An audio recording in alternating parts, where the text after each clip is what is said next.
Gathering here, a beautiful day began with a beautiful mindset. The moment you start acting like life is a blessing, it will start to feel like a heaven. Today we are going to feel we're staying at a heaven by interactive and innovative speech of the mentors.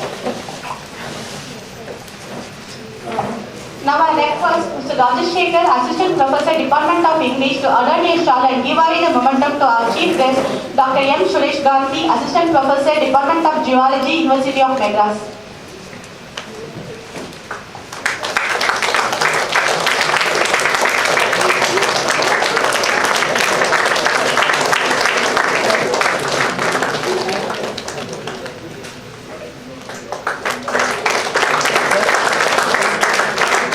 Today is the last day for your Inspire program, isn't it? Yes. So I think all of you know Inspire. Huh? What is Inspire?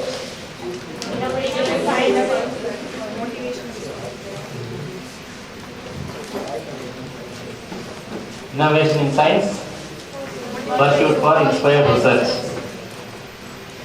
So, what is the aim of this program? That idea, anyone? To motivate? That means engineering, medicine la வேண்டாம் சொல்றாங்களா? For what purpose?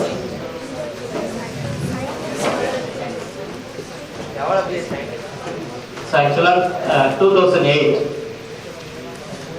our Prime Minister, earlier Prime Minister introduced in the Department of Science and Technology, they have introduced the new scheme that is called Inspire, Innovation in Science, Pursuit for Inspired Research. Why? Because in our country, our Nobel laureates, they are very less in number. So highest means only the Bhatnagar awardees. So we have a lot of Bhatnagar awardees in different subjects. But after that, Nobel Prize winners, Nobel laureates, so very less. And most of them, like top rank holders, after finishing the +2 examination, they are willing to join only in MBBS and as well as engineering. So only the less score mark people join in the science course. So for this purpose, Department of Science and Technology, DST, introduced this new schemes in 2008. So main purpose is to motivate the young one as a scientist, to become a scientist in future. Isn't it? So இதனாலதான் so நீங்கள் எல்லாம் சின்ன இளம் வயதிலே விஞ்ஞானிகளாக உருவாகணும் அப்படிங்கிறத இந்த திட்டத்தோட நோக்கமே. Okay? So Inspire, they have 5 schemes is there in Inspire.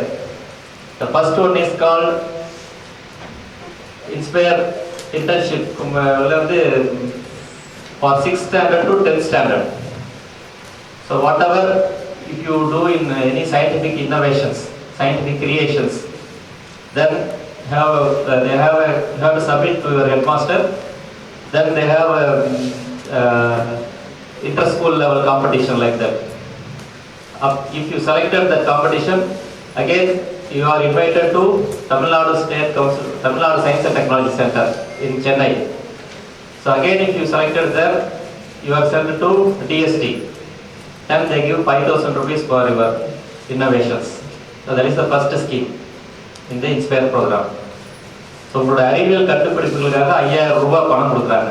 6வதுலேருந்து 10வது படிக்கிற பசங்களுக்கு இப்பயும் உண்டு அந்த scheme. Suppose if anybody knows or no one knows that, you also inform to them. Up to 6th to 10th standard படிக்கிறவங்களுக்கு சயின்ஸில் ஏதாவது innovations கிரியேட்டிவாக ஏதாவது ஒரு கிரியேட் பண்ணும்போது they will give a fund 5,000 rupees. Now you are crossed that age. So now you are in +1. So 16th age இருக்கீங்க இப்போ. So இதுக்காக தான் the Inspire scheme. So main scheme, the scheme is a 5 days program. So you have to attend this program and you have gained knowledge from the different sciences. So anyone can do any subject like physics, chemistry, biology, maths, geology, so basic science. So you are more thorough in your basic science அதை கற்றுக்கிட்டு ஃப்யூச்சரில் நீங்கள் which subject you are interested அப்படின்றத இந்த 5 days programme. Not only that, after attending this, what you have to do? இதோட continuation என்ன அப்படின்னா, you have to join in BSc courses, any BSc course, basic science course. Again, like physics, chemistry, biology, maths and geology. Okay? இந்த camp attend பண்ணிட்டு the coordinator give the certificate to you. So on the certificate out, after finishing your +2 examination next year, you have to go and visit the DST website. So every year during the month of August, one call for is coming, SH's fellowship. That is called next one. Inspire another scheme. Higher education scheme for higher education, SHE. That is a scholarship for your BSc degree. So இப்போ நீங்கள் +1 இப்போ இந்த course attend பண்ணுறீங்க 5 days. After that I think maximum you forget and go to the tuition like that. So don't do like that. Certificate பத்திரமா வச்சிருங்க. +2 முடிச்ச உடனே same during the month of August you go to the website, DST websiteல போய் பார்த்தீங்கன்னா SHE scholarship, they are online applicationsல they invited. So very simple method, just your +2 mark certificate. அதுலயும் ஒரு இது இருக்கு, என்னன்னா all +2 students not eligible. Again you are the top rank holders in the +2 examination. Why? Because அவ்வளவு பேருக்கு fellowship கொடுக்க நம்ம fund இல்ல. அதனால +2ல suppose 9 lakh students they are written the examination, means 900 ஸ்டூடண்ட்ஸ்க்கு eligible. So தமிழ்நாட்டுல மட்டும் 900 students every year they are willing to give the scholarship. Okay, but very sad, நம்ம 100 students கீழ தான் வாங்கிட்டு இருக்காங்க. 800 students they don't know how to apply proper application and they are unaware about that. Okay வா? So அதுக்காக தான் இந்த Inspire internship science campaign. இந்த camp certificate, then your +2 marks, mark certificate, then your BSc joining, wherever you join in your BSc course, and the BSc la bona fide certificate, so and so join in the BSc course அப்படினு சொல்லி உங்க principal கொடுத்திருப்பாங்க. அது மூணையுமே scan பண்ணி டெல்லியில department of science and technology வெப்சைட்டுக்கு அனுப்பிச்சிட்டிங்கன்னா plus your bank details, every month they will give 8,000 rupees without any interruptions. உங்கள் ஃபாதருக்கு போகாது, உங்கள் பிரின்சிபாலுக்கு போகாது, உங்கள் வேறு யாருக்கும் போகாது, பேரண்ட்ஸ் யாருக்கும் அந்த பணம் வந்து போகாது. So directly they will deposit the money to you, 8,000 rupees they are paying. Okay, so like that they are motivating you. So again, after BSc, MSc also it will be continued. And every year apart from 8,000 rupees they give 10,000 rupees as a contingency grant. Extra amount கொடுக்குறாங்க. So up to MSc level வரைக்கும் உங்களுக்கு பணம் கொடுக்குறாங்க. So after MSc what they are doing? AROC ன்னு ஒரு scheme இருக்கு, AROC scheme, Inspire AORC scheme is there. One more scheme is there. அது வந்து டைரக்டா PhD, Inspire PhD fellowship. So BSc க்கு கொடுத்துறாங்க, MSc க்கு கொடுத்துறாங்க. Then for PhD also they are giving the money. ஓகேவா? PhD க்கு அமௌண்ட் கூட இருக்கும். They give 15,000 rupees something per month, 15 to 20,000 rupees they are giving per month for a PhD fellowship. Again 3 years they are giving the PhD fellowship, and apart from this contingency grant also they are giving. Sir, BSc உங்களை சொல்லி DST நம்பி நாங்கள் BSc படிச்சிட்டோம், MSc படிச்சிட்டோம், PhD முடிச்சிட்டோம், then what? Again after your PhD, other AROC scheme, you have to join as a lecturer equivalent to IIT professor scale in any of the institutions throughout India. Another 5 years அதுக்கு. So அப்போ 32 years வரைக்கும் fund கொடுத்துட்டே இருக்காங்க. எப்போ? from 6th ஸ்டாண்டர்ட்லேருந்து. So 6லேருந்து 32, suppose 16லேருந்து கூட வச்சுக்கலாம். 16 to 32 years you are not depend upon your parent, you are not depend upon any other relatives. So directly you will get the money from DST.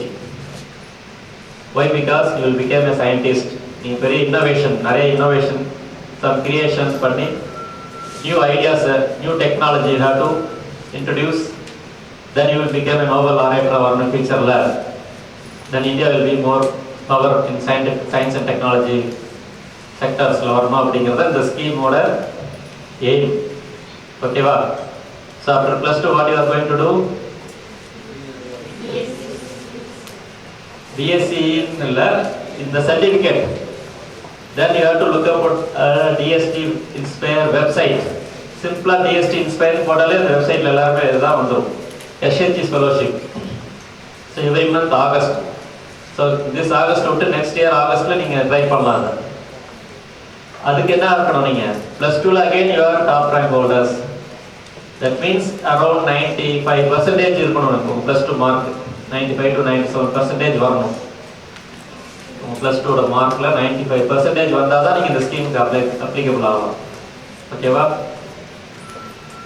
இது only ஏன் இந்த scheme உங்களுக்கு மட்டும் கொடுத்துருக்காங்கன்னா same thing sir. 471 எடுத்தவங்களுக்கு மட்டும்தானா இது அப்படிலாம் கிடையாது. 470 எடுத்தவங்களுக்கும் உண்டு. பட் லிமிடேஷன்ஸ்னால they give cut off mark. You have spread the message to your friends also. After finishing this camp, you go to the school and inform your friend also. So இந்த மாதிரிலாம் scheme இருக்கு. So அவங்களும் +2ல top rank வரும்போது அவங்களும் apply பண்ணி they will also get the fellowship. ஓகேவா? But inspire camp attend பண்ணுறதுக்கு preference அதிகமாக இருக்கும் கம்பேர்ட் டு அதர்ஸ். ஸோ அதை தான் நான் வந்து ஒரு வீடியோவில் கூட சொல்லியிருந்தேன். சார் இந்த வீடியோ போடுங்களேன்.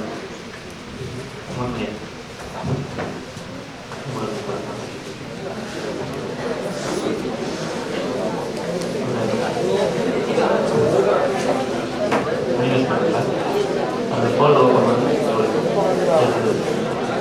சவுண்ட் ஒரு மாதிரி சவுண்டு.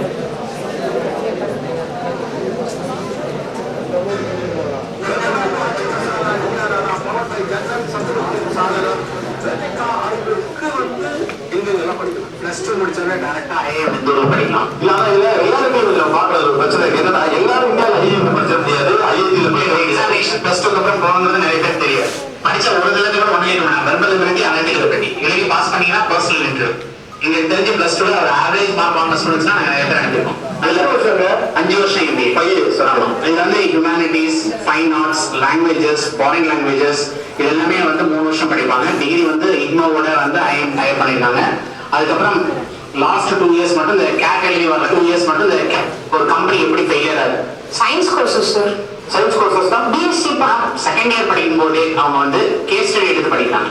ஒரு செகண்ட் இயர் படிக்கும் போதே அவங்க வந்து கேஸ் ஸ்டடி எடுத்து படிக்கிறாங்க. ஒரு கம்பெனி எப்படி ஃபெயிலியர் ஆச்சு, அந்த கம்பெனி எதனால ஃபெயிலியர் ஆச்சு, இப்போ எதனால இந்த கம்பெனி மெர்ஜர் பண்றாங்க, இதெல்லாம் காலேஜ்ல கேஸ் ஸ்டடியா படிக்கிறாங்க. அதனால அங்கே ஃபேக்கல்டி அந்த என்வாயன்மெண்ட் நல்லா இருக்கும்போது அங்கே படிக்கிறது நல்லது. University of Madras one of the best engage. Okay sir. Coimbatore Bharathiar university. Bharathiar university. Okay.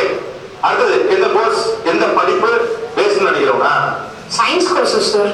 Science courses தான். பிஎஸ்சி பண்றேன்னு சொன்னாலே பிஎஸ்சி பண்றேன் ஒரு ப்ரொஃபஸர் ஆக போறியா அப்படின்னு ரிசர்ச் சயின்டிஸ்ட் ஆக போறேன்னு சொன்னாலே அதுவே கதைக்காவது. பிஎஸ்சி படிச்சுட்டு என்னென்ன ஜாப் ஆப்பர்ச்சுனிட்டிஸ் ஸ்பேசஸ் இருக்கு? பிஎஸ்சி படிச்சு எம்எஸ்சி படிச்சுட்டா ஒன்று வந்து ரிசர்ச் எடுத்துக்கிச்சு. இந்தியாவில் வந்து 32 ஆர்கனைசேஷன் இந்தியாவில் சப்போர்ட் பண்றாங்க ரிசர்ச். ஆக்சுவலா இந்தியாவை பொறுத்த வரைக்கும் நோபல் லாரேட்டர்ஸ் அப்படிங்கிறது ரொம்ப கம்மியா இருக்கு. அதனால சயின்ஸ் படிச்சு சயின்டிஸ்ட் ஆகணும் அப்படிங்கிறத கவர்மெண்ட் ஆஃப் இந்தியாவில் department of science and technology டிஎஸ்டிங்கிறவங்க வந்து இன்ஸ்பயர்ங்கிற சயின்ஸ் ப்ரோக்ராம் வந்து வச்சிருக்காங்க. இதுல வந்து 10th வந்து 471 அபோவ் எடுத்தவங்க வந்து 5 days சயின்ஸ் கேம்ப் வந்து நாங்கள் நடத்துறோம். நாங்கள் மெட்ராஸ் யூனிவர்சிட்டியில் இந்த 14 கேம்ப் நடத்திருக்கோம். ஸோ அவங்க ஆஃப்டர் +2 முடிச்சோடனே டாப் 1% ரேங்க், அதாவது 9 lakhs ஸ்டூடெண்ட்ஸ் எழுதிருந்தாங்க. 900 ஸ்டூடெண்ட்ஸுக்கு ஃபெலோஷிப், இன்ஸ்பயர் ஃபெலோஷிப். அது எப்படின்னா பிஎஸ்சி வந்து நீங்க ஜாயின் பண்ணணும். யாரெல்லாம் டாப் ரேங்க் எடுத்துட்டு பிஎஸ்சி ஃபர்ஸ்ட் இயர் ஜாயின் பண்ணிக்கணும். டிஎஸ்டிக்கு உடனே அப்ளை பண்ணாங்க. உங்க பேங்க் அக்கௌண்ட்டுக்கு டைரக்டா 8,000 rupees. எதுக்கு அப்ளை பண்ணுவீங்க? டிபார்ட்மெண்ட் ஆஃப் சயின்ஸ் அண்ட் டெக்னாலஜிக்கு அந்த இன்ஸ்பயர் ஃபெலோஷிப் அப்ளை பண்ணீங்க. ஃபார்ம் ஃபில் பண்ணிட்டு இந்த மாதிரி பிஎஸ்சி கோர்ஸ் சேர்ந்திருக்கேன், any basic science degree like physics, chemistry, biology, geology படிச்சிட்டீங்கன்னா உங்களுக்கு பிஎஸ்சி முடிக்கிற வரைக்கும் 8,000 ரூபாய் பணம் கொடுக்குறாங்க. அதுக்கப்புறம் எம்எஸ்சி ஜாயின் பண்ணீங்கன்னா மறுபடியும் ஒரு 12,000 rupees எம்எஸ்சி முடிக்கிற வரைக்கும் கொடுக்குறாங்க இன்ஸ்பயர் ஸ்கீம்ல. இன்ஸ்பயர்ல அடுத்த ஸ்கீம் என்னன்னாக்க டைரக்டா பிஹெச்டி. நீங்க எம்எஸ்சி எம்எஸ்சி முடிச்சோட பிஹெச்டி ஜாயின் பண்ண சொல்றாங்க. பிஹெச்டிக்கும் எவ்ரி மந்த் 20,000 rupees உங்களுக்கு பே பண்ணி கொடுத்துறாங்க. பிஹெச்டி முடிச்ச பிறகும் 5 years நீங்க ஐஐடிக்கு ஈக்குவலா எனி இன்ஸ்டிடியூஷனுக்கு லெக்சரர்ஷிப்பா ஜாயின் பண்ணிக்கலாம். ஸோ 32 years வரைக்கும் government of India department of science and technology உங்களுக்கு பணம் கொடுக்குது. இதை நெட்ல தேடி கண்டுபிடிக்கிறது அப்படி டிஎஸ்டி இன்ஸ்பயர் அப்படின்னு போட்டாலே போதும். DST department of science and technology inspire. DST inspire DST inspire 900 பேர் பார்த்துட்டு 32 வயசு வரைக்கும் 32 வயசு வரைக்கும் சொல்ல போனா 6ஆவதுல இருந்து இந்த ஸ்கீம் இருக்கு. 6 to 10வது வந்து ஜூரிஸ்ட் சொல்றாங்க. அவங்க வந்து சயின்ஸ் மாடலை கிரியேட் பண்ணி தமிழ்நாடு சயின்ஸ் அண்ட் டெக்னாலஜி காட்டினீங்கனாலே உங்க நல்ல பர்ஃபார்மன்ஸ் பண்ணியிருக்கவங்களுக்கு ஸ்டேட் லெவல்ல அவார்டு கொடுத்து நேஷனல் லெவல்ல 5,000 rupees கொடுக்குறாங்க. இப்போ வந்து ஐடில வந்து பிக் டேட்டா அப்படின்னு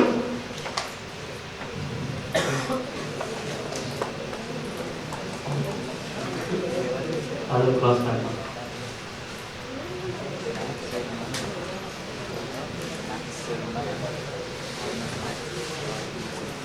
ஓகே, ஸோ இன்ஸ்பயர் அப்படின்னா உங்களுக்கு எல்லாமே என்ன தெரிஞ்சிச்சு. Now we are going to the subject. So I am a geology. I did PhD at Tamil University Tanjavur. Then I joined in Madras University. So why? Because school level தமிழ்நாட்டில் இன்னும் geology அவ்வளோவா introduce பண்ணல. Up to 10th standard you read only geography தான் படிச்சிருக்கீங்க எல்லாம். Basic geography, land forms, everything. Then what is geology? Why we need geology? யாருக்காவது தெரியுமா? நம்ம ஏன் ஜியாலஜி படிக்கிறோம்?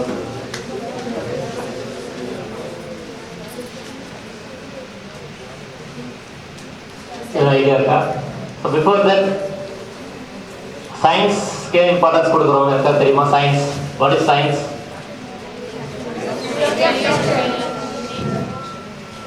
You can see some examples are given here.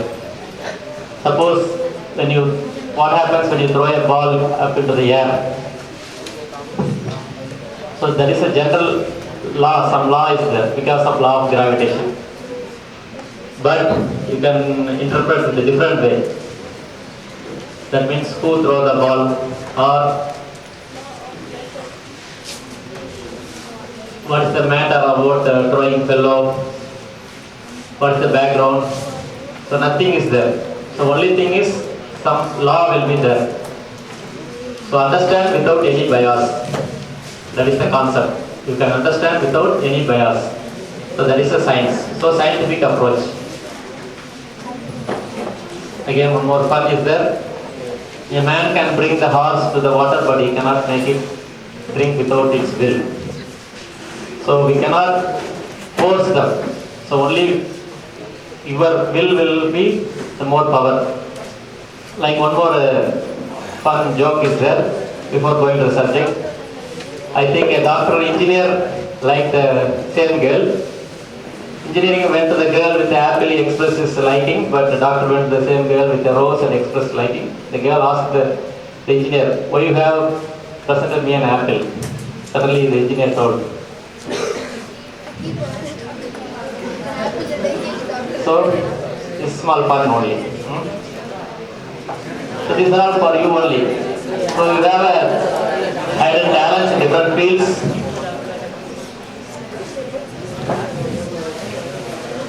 And also you have some specialization. So you force, so you can join engineer, join medicine. Don't force the students. But because you will pass, but you won't excel. So science is based on facts. You have to verify, tested, proved everything. So nowadays discoveries only prove the futures. Okay. Like zero was invented by our Indians, so we are the heroes of the zeros, isn't it? Yes.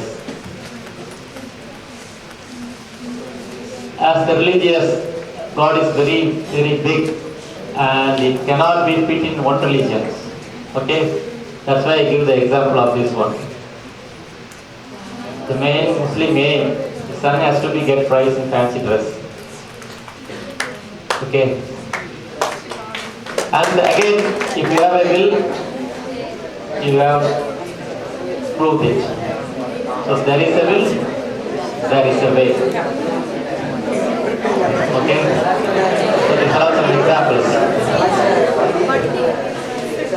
Now come to the subject again. What is geology? Study about the earth. Not only earth, you have to study about the composition, behavior, history, everything.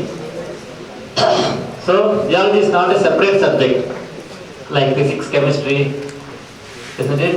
That is interrelated to all other subjects. For studying geology, you have the basic science knowledges like physics, chemistry, biology, everything. Maths, like that you have to need. Then why you need geology? Or who needs geology? Yeah, we geology படிக்கிறோம். Physics படிச்சா you have to prove some theory experiments எல்லாம் பண்றோம். Chemistry also to find some innovations like that.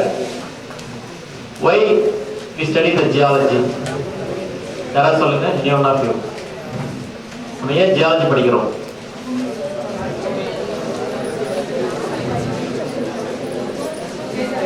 அதனால என்ன use? What is the use of that? யாருக்கும் idea இல்லையா? S சொல்லுங்க. Very good, நல்ல கரெக்டான ஆன்சர் தான் சொல்லியிருக்காரு. So now you look at the present. What happened? Sudden earthquake, திடீர்னு earthquake வரும், frequent rainfall, cyclone, storm surge. So everything natural disturbance, திடீர்னு change நடந்துட்டே இருக்கு. So we have to avoid the natural hazards. எப்படிலாம் நம்ம avoid பண்ணலாம்? How to avoid the natural hazards? So அதுக்காக நம்ம ஜியாலஜி படிக்கணும். Not only that, population growth ஆக நமக்கு we need everything. For example, petrol and also minerals. So our environment-க்கு தேவையான resources, we need lot of resources from the earth. So அதுக்காக நம்ம geology படிச்சாகணும். Okay? So first thing is avoid the geological hazards. Supplying things we need, protecting the environment, then understanding our surroundings. So இதுக்காக நம்ம geology எடுத்து படிக்கிறோம். Okay? For example, Indian status, if you check the Indian status, you have frequency of earthquakes. 59% of the earthquakes, flood, followed by cyclone, drought, then landslides. Everything happen in India. Frequently this occurs. So for that, geology is very much needed. Only with the help of geology we can tell about what is happened. How can we prevent from that? So that is that. For that reason only we are studying the geology. Then again,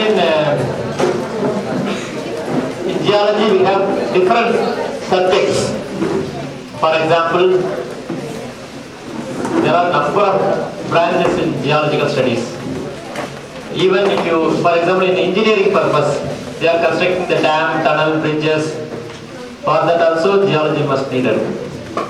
Even for medical aspects, medical geology is needed. So like that, different aspects, geology is very much needed.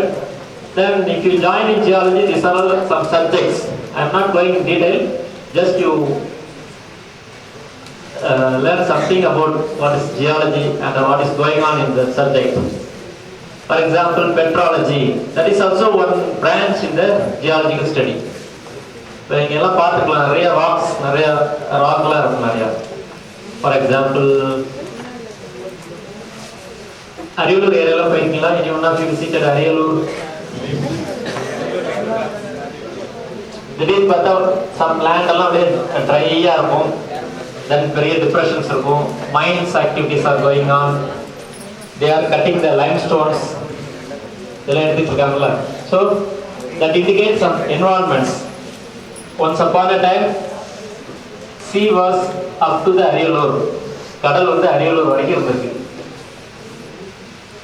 Okay, so அதனால தான் நமக்கு கடல் வந்து ட்ரையான எப்படி இருக்கும்? Same condition you can see in the Ariyalur areas. Ariyalur, Muttattur, Ninaiyur, அந்த பக்கம்லாம் போனீங்கன்னா நீங்கள் அப்படியே கடல் வந்து ட்ரையான எப்படி இருக்குமோ அந்த என்வரான்மெண்ட் அப்படியே நீங்கள் பார்க்கலாம். லைக் ஃபாசில்ஸ், Gastropod cells நிறைய அப்படியே preserve ஆயிடும். Molluscan cells, whatever the molluscan cells, everything is found in that place. Like that, Salem போனீங்கன்னா bauxite, Serorian hills. So like that, petrology is nothing but study about the rocks and its origin. Then what type of minerals available in that rocks. So அதை பற்றி படிக்கிறது நம்ம petrology அப்படின்னு சொல்றது. Then mineralogy means minerals. Study about the rock constitutions. So different minerals are there. Then what kind of minerals, what is the atomic structure of the minerals? You are going detail in about crystallography. That is atomic structure of the minerals. You have to study the crystallography. Then geochemistry, nothing but study about the chemistry of the rocks. Not only chemistry of the rocks, chemistry of the sediments, everything. Even some marine sediments. Near the marine area, a lot of industries are there.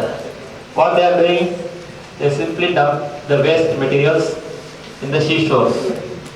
Once the waste mingled with the seashore, metamorpho. The aquatic animals, plants easily disappeared and collapsed and death. Okay? So what we as a geologist doing means, we go and find the locations, how much area is polluted, whether the polluted is from the same industry or from any other source. For that we need geochemical studies. So what we have done means, we collect the sediment samples nearby the industrial areas. Then we did all the chemical analytical research studies using the instruments like atomic absorption spectrophotometer, ICP-MS. So we find out major ions, anions, cations, major oxides, and also trace elements like mercury, cadmium, zinc, cobalt, nickel, chromium, iron.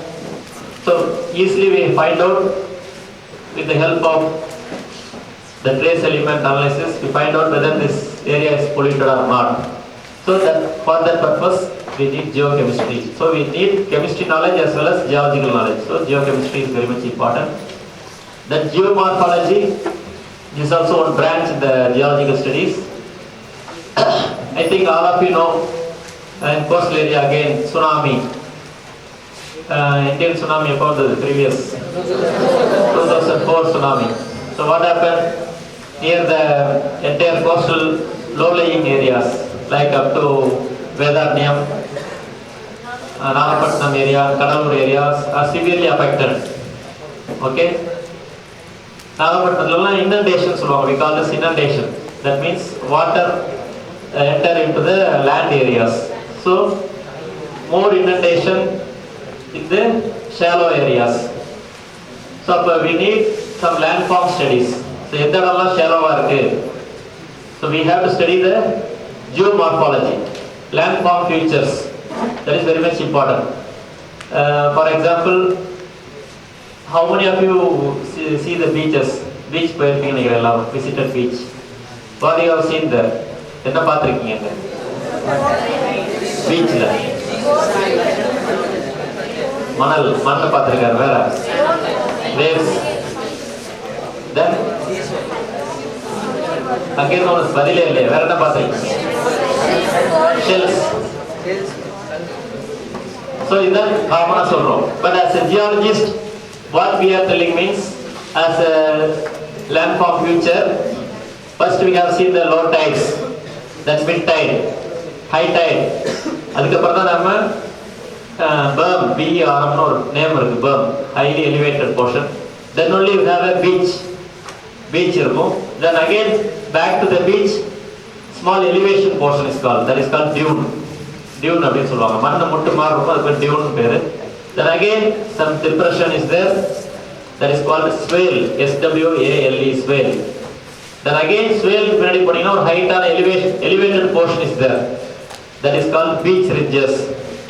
Beach ridge is nothing but ancient shoreline. So on the beach ridge வரைக்கும் கடல் இருந்தது ஒரு காலத்துல. Then it is shifted back. Then again beach ridge க்கு முன்னாடி 10 years அப்படி சொல்லுவாங்க. Then only we have a landforms. So like that, we have to demarcate the locations up to what distance beach ridges are there, where is the dune, where is the other things, swales, like that. We have to identify and mark in the map. Other satellite, using some satellite imageries, then using the total stations. நிறைய பார்த்துக்கலாம் ரோட்லலாம் survey பண்ணுவாங்க அந்த triangle tripod வச்சுட்டு elevation map. Like that we also doing the survey works in the coastal areas and find out the elevations. Mean sea level இருந்து எவ்வளோ ஹைட்ல the sand dunes இருக்கு. So we have to draw the map and submit it to the planning commission like that, or from government. We have to submit to the government. From that, they have planned up to this area is restricted for construction of the house. So கடல்ல இருந்து 200 metre வரைக்கும் கன்ஸ்ட்ரக்ஷனே பண்ணக்கூடாது. You don't construct any houses. Then away from the beach ridge only you have to construct everything. So அந்த மாதிரிலாம் they give some suggestions. So அந்த மாதிரி மீறி தான் நம்ம எல்லாம் பண்ணிட்டு இருக்கோம். Like so that we have found lot of depth also. So அந்த மாதிரி ஸ்டடி பண்றது தான் geomorphology. So we have to study the geomorphology, study about the landforms. Then stratigraphy. Stratigraphy, nothing but you have to correlate the different areas and tell about the but age. Geology nale past study also. Whatever past is present to the key, present is key to the past. Like that, we have to study the past environments. So for that stratigraphy nothing but study about the layered rocks. Then you have to correlate with another areas. Then only we can tell about whether the both area are same or different, like that. Suppose what is the age of Earth? 4.6 billion years. 4.6 billion years. This is the age of Earth. Okay, but நம்மள very recent. So only 16, like that. For 16 வருஷம்னா you know everything. What is the age 1 up to 16 years you know everything. What happened? But 4.5 billion years முன்னாடி பூமி உருவாயிடுச்சு. We don't know anything about that. So again geologists, we prepare the time scale, geological time scales. அப்படி சொல்லி time scale prepare பண்றாங்க based upon the assumption of the rocks and dating methods, everything they have fixed the ages. We call as geological time scale. அதுக்கு தான் இந்த stratigraphy use ஆகும். For previous past 4.5 billion years முன்னாடி எப்படி இருந்தது, how our continents look like, then what are the changes going on, then what is actor in now, then what will be going to in future. So இதான் வந்து the concept. So the past 4.5 billion years அப்போ வந்து நம்ம geological time scale they classified into 3 geological time scale. யாருக்காவது தெரியுமா அது? Paleozoic, Mesozoic, Cenozoic அப்படின்னு 3 பீரியடா பிரிச்சிருக்காங்க. Paleozoic era, 3 eras, Paleozoic era, Mesozoic era, Cenozoic eras அப்படின்னு சொல்லி they classified into 3 major era. Then again in each eras they have classified into different periods. அப்படி பாத்தீங்கன்னா Paleozoicல தான் நிறைய ஏஜ் இருக்கு, lot of ages. Then Mesozoic நிறைய movie பார்த்திருப்பீங்க, படம் வந்துச்சு, என்ன படம்? Jurassic Park. So particular Mesozoic period, short period. அதுக்கப்புறம் Cenozoic period அப்படின்னு சொல்லி நம்ம மனுஷன்லாம் உருவானதுல Cenozoic periodல தான் வந்தது. ஸோ அப்போ காரிலேஷன், அப்போ எர்த்தெல்லாம் வந்து எப்படி இருந்தது, காண்டினென்ட் எப்படி இருந்தது, ஓஷன் எப்படி இருந்தது அப்படிங்கிறதுக்குலாம் we have to study the stratigraphy. Structural geology nothing but position of the rocks and deformations, whether the area is fold-ஆ இருக்கா, fault-ஆ இருக்கா, unconformity-ஆ இருக்கா, joints இருக்கா, lineaments இருக்கா, fractures இருக்கா. Why? Because only if you know the structural geology you can tell about, otherwise we construct the dam, tunnel, bridge, road, everything. ஒரு metro train கட்டணும்னா கூட structural தெரிஞ்சிருக்கணும் உங்களுக்கு.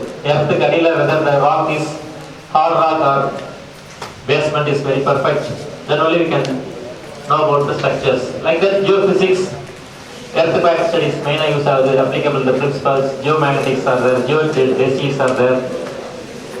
Oceanography, one more beautiful study. Whatever we study in the land, we also study the available in the ocean also. By comparing to the land, ocean also very good resources. Lot of minerals, undisturbed minerals, everything is there available. Ocean only regulates our earth climates. So it receives lot of carbon dioxide. எல்லாமே oceans தான் உங்களுக்கு நல்ல good environment, gives good environment and thing. So அதை பத்தி ஃபுல்லா study பண்றது ஒரு another related subject like a marine geology. So that is also marine geology. Suppose if you want interest to study the marine science, Indiaவில் எங்கேயாவது ocean institute இருக்கா? Where is the headquarters of ocean institute in India?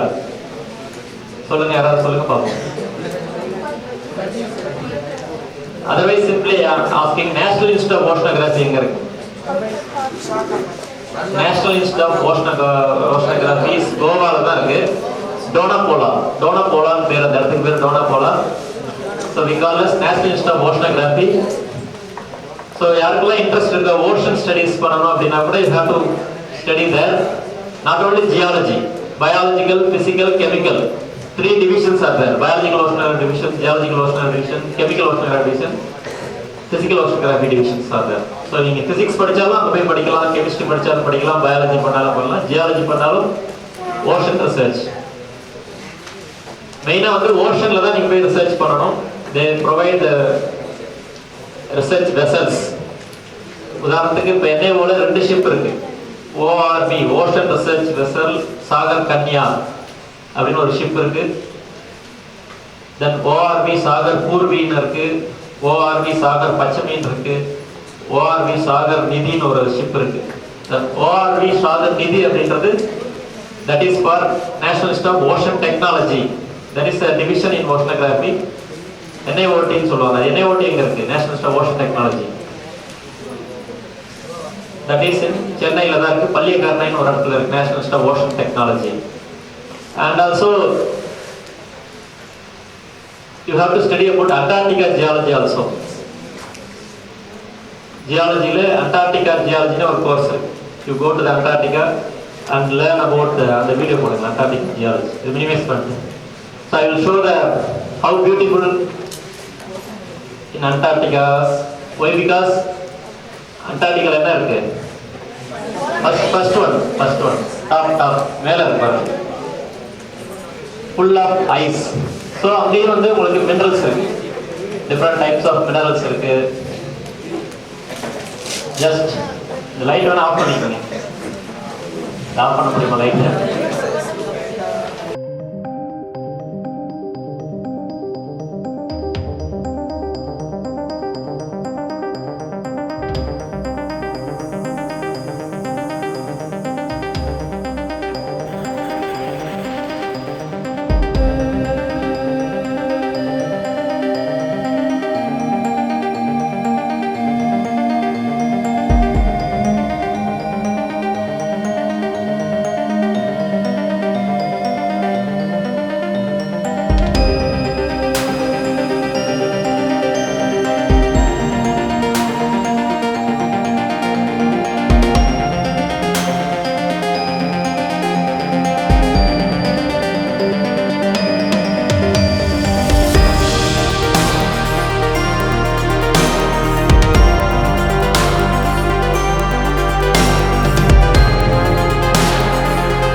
So like marine geology study is also very much important. Why? Because why I am showing this Antarctica means earlier continent every இருந்துச்சு, all the continents are united. அப்படிதானே? So when it is separated, idea இருக்காது. Once the continent united and due to continental drift அப்படிங்கிறீங்களா, எப்போ continent drift ஆனிச்சு? The movement of due to movement of plates, but up to a particular period all the continents are united. அப்புறம் தான் வந்து நம்ம separate continents வந்தது. பேங்கையான்னு சொல்லுவீங்க, பேந்தசாலா, I think you heard that name. So 65 million years, அதாவது 65 million ஆண்டுகளுக்கு அப்புறம் தான் the continent வந்து drift ஆனிச்சு. So before 65 million years, like the up to Cretaceous, the Cretaceous period start ஆகிறப்போ all the continents are separated. அதுக்கு முன்னாடி பார்த்தா இந்தியாலாம் வந்து ஒரு mingled with Australia and other continents. Then it is migrated. In between இந்தியாவுக்கும் இந்த சைனாவும் பார்த்தீங்கன்னா Tethys Sea ஒரு sea இருந்தது, Tethys Sea. Then the continent moving in different directions. Then after the collisions, the Tethys Sea will gone. அதுக்கப்புறம் தான் Himalaya rise ஆனது. Okay? So that's way. In Himalaya there is one institute that is called Wadia Institute of Himalayan Geology. So mainly the Himalayan studies of research வந்து அங்க பண்ணிட்டு இருக்காங்க. So like that oceanography is very much important. Then paleontology, whatever I told, the continent changes, age கண்டுபிடிக்கிறோம்ல நம்ம, particular age, what is the age அப்படின்னு சொல்லி predict பண்றதுக்கு எல்லாத்துக்குமே fossil தான் very important things. Fossil is the good evidence for find out the past environments, past ages. Paleontology ரெண்டு இருக்கு, mega paleontology, micro paleontology. Suppose we walk along the beach, very பெரிய fossils எல்லாம் பார்ப்பீங்க, கண்ணுக்கு தெரிஞ்ச fossil, that is called mega fossil. Micro fossil என்னது? What is micro fossil? Micro fossil என்னது? You cannot see with your naked eye. So அந்த fossil, கண்ணுக்கு தெரியாத fossil வச்சுட்டு we can tell about past environment, past temperature, past climate, everything we can predict the past. கண்டுபிடிச்சிடலாம். Engineering geology is also there, hydrogeology, that is full of groundwater studies. Whether over area water வந்து not the pure water. I think all of you know. Why? Because water consists of all kind of minerals, major anions, cations, எல்லாமே இருக்கும். வாட்டர்ல இருந்து mineral contentலாம் I depending upon the source, whether it is contaminated or otherwise uncontaminated water கிடைக்கும். And then surface water mostly contaminated தான். Then underground water, some without contaminated, you can use directly for drinking purpose. Like that, depending upon the area, the water content also change. சில area iron minerals நிறைய இருக்கிற இடத்துல என்ன ஆகும்? Iron water, you can get more iron water. Water டைம்லாம் பார்த்தீங்கன்னா அப்படியே red கலர்ல அயனா மாறிடலாம். In some area like chromate, ஏன் chromate பேர் வந்தது? சென்னையில் chromate சொல்லுவாங்க, chromium industry is there. So அந்த வாட்டர்ல எடுத்து பார்த்தீங்கன்னா 3 days கழிச்சு பார்த்தா அப்படியே ஆயிலா ஃப்ளோட் ஆகிட்டே இருக்கும் அப்படியே, due to some chromium.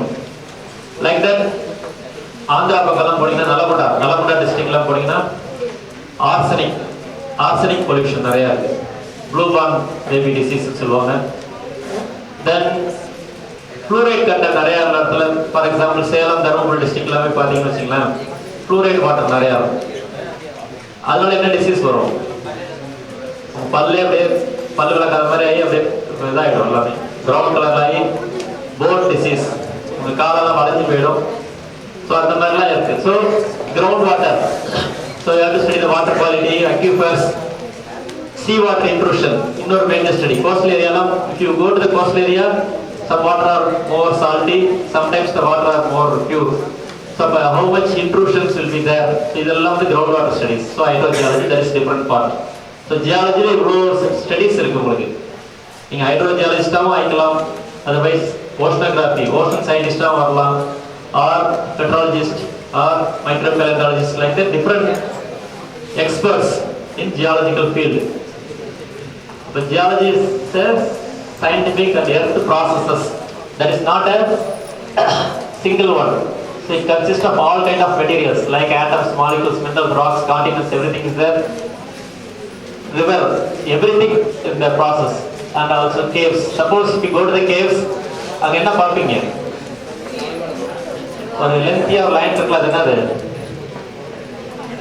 Stalactites, stalagmites. Simply வந்து limestone drips தான் அது. Limestone வந்து drip ஆகி you can get a stalactite, stalagmite. If you cut any stalactite or stalagmite, you can predict the past climates. So rainy seasonல எப்படி இருக்கும், நான் rainy seasonல என்ன இருக்குன்னு சொல்லி ஒரு 100 years back you can easily predict what type of environments like that.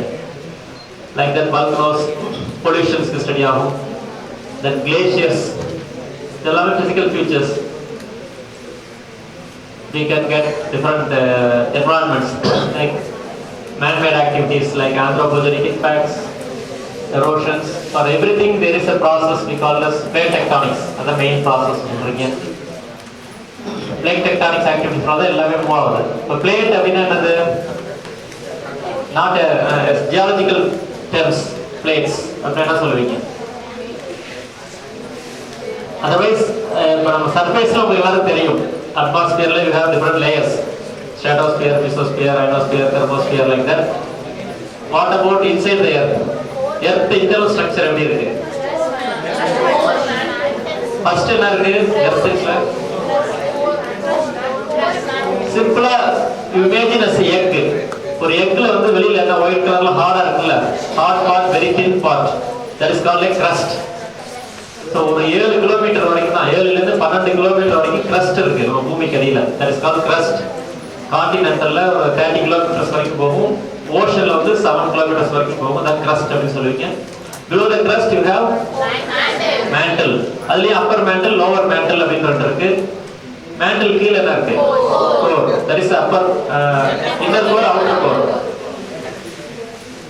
அது எப்படி again study பண்றாங்கன்னா geophysics.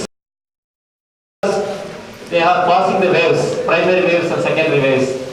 So primary waves, P waves and so on, they can travel very fast in all the medium. Ana S waves அப்படி கிடையாது. They can penetrate up to solid medium, they cannot penetrate in the liquid medium. So easier they can predict இதெல்லாம் core material, இதெல்லாம் solid material அப்படினு they have predicted. So அப்ப the plate tectonics சொல்றது crust and the upper part of the mantle. So அதான் plate அப்படினு சொல்றது. The crust, entire crust and upper part of the mantle, they are moving very slowly. Still now it is moving. So move ஆயிட்டே இருக்கு. நம்ம வந்து India, Australia ரொம்ப தூரம் இருக்கு. Future again we are going to united. Yeah, maybe any time. நிறைய millions of years நடக்கிறதுக்கு chances இருக்கு இதெல்லாம். Like that earthquakes. இதெல்லாம் வந்து natural phenomena. So இதெல்லாம் வந்து predict பண்ணல. Just 1%, 2% தான் பண்ணிருக்காங்க. Based upon assumption.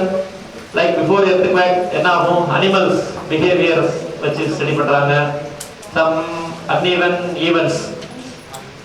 Only that level we are studying by passing the signals and அதை வச்சு தான் நம்ம ஸ்டடி பண்ணிட்டு இருக்கோம். இன்னும் ஃபர்தரா ப்ரெடிக்ட் பண்ணல. இந்த டேட்ல இத்தனை மணிக்கு கரெக்டா எர்த்குவேக் வரும் அப்படிலாம் யாரும் ப்ரெடிக்ட் பண்ணல. So this is one of the challenges for you. ஃபியூச்சர்ல நீங்க எல்லாம் இதை கண்டுபிடிக்கணும். எர்த்குவேக் எப்போ வருது அப்படின்றத ப்ரெடிக்ட் பண்ணா அதுக்கு ஒரு நோபல் பிரைஸ் உண்டு உங்களுக்கு. லைக் தட் ஃப்ளட்ஸ், ஃபாசில்ஸ் எல்லாமே process. So age of earth என்ன சொன்னேன், 4.6 பில்லியன் இயர்ஸ் சொல்லியிருக்கேன்னா, அப்போ 1ல இருந்து நடுவில் that there is a complex system. Where this is our complex system, everything mingle with our earth system, continuously changing. So continent வந்து drift ஆகிட்டே இருக்குன்னு சொன்னேன். இப்போ இருக்கிற Australia, again Australia, India and other place maybe join or just moving in different directions. Chances இருக்கு இன்னும். And also why we give more importance for earth science studies, we depend all kind of resources in our earth. And we only possess the risk like pollutions, we only contaminated. இதுக்கு நம்ம தான் காரணம். So we alter our earth systems. We only alter our earth systems. So அதெல்லாம் எப்படி prevent பண்ணணும்?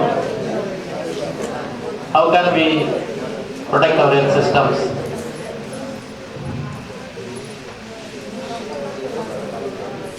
அப்படின்றத past environment உங்களுக்கு தெரியணும். What happen in the past. பாஸ்ட்ல என்ன நடக்குதுன்னு தெரிஞ்சாதான் நீங்க ப்ரெசென்ட்டை சொல்லிட்டு ஃபியூச்சரை கண்டுபிடிக்க முடியும். இப்போ 4.5 பில்லியன் இயர்ஸ் சொன்னோமா, ஃபர்ஸ்ட் பூமி தொடங்கினப்ப என்ன ஏஜ் இருந்ததுன்னா அதுக்கு பேரு ஹேடன் சொல்லுவாங்க. Hadean period, that is Archean. முன்னாடி Archean, no life at all. அதுக்கப்புறம் தான் அதை ஆல்சோ ப்ரீ கேம்பரைன் அப்படின்னு கூட சொல்லலாம். புரோட்டோசோயிக் அப்படின்னு சொல்லுவாங்க அதர்வைஸ். ஸோ ஆரிஜின் ஆஃப் எர்த்லேருந்து ஒரு 570 பில்லியன் இயர்ஸ்க்குள்ள நடந்தது. You can see Hadean, HADEAN, no life at all. பூமி மட்டும் தான் உருவான டைம். அப்போ you can see some stromatolites, no lack of fossils, no fossil at all, no hot spots, only crust தான் வந்துச்சு. crustனா அந்த crust rocky materials தான் இருந்தது அதிகமா.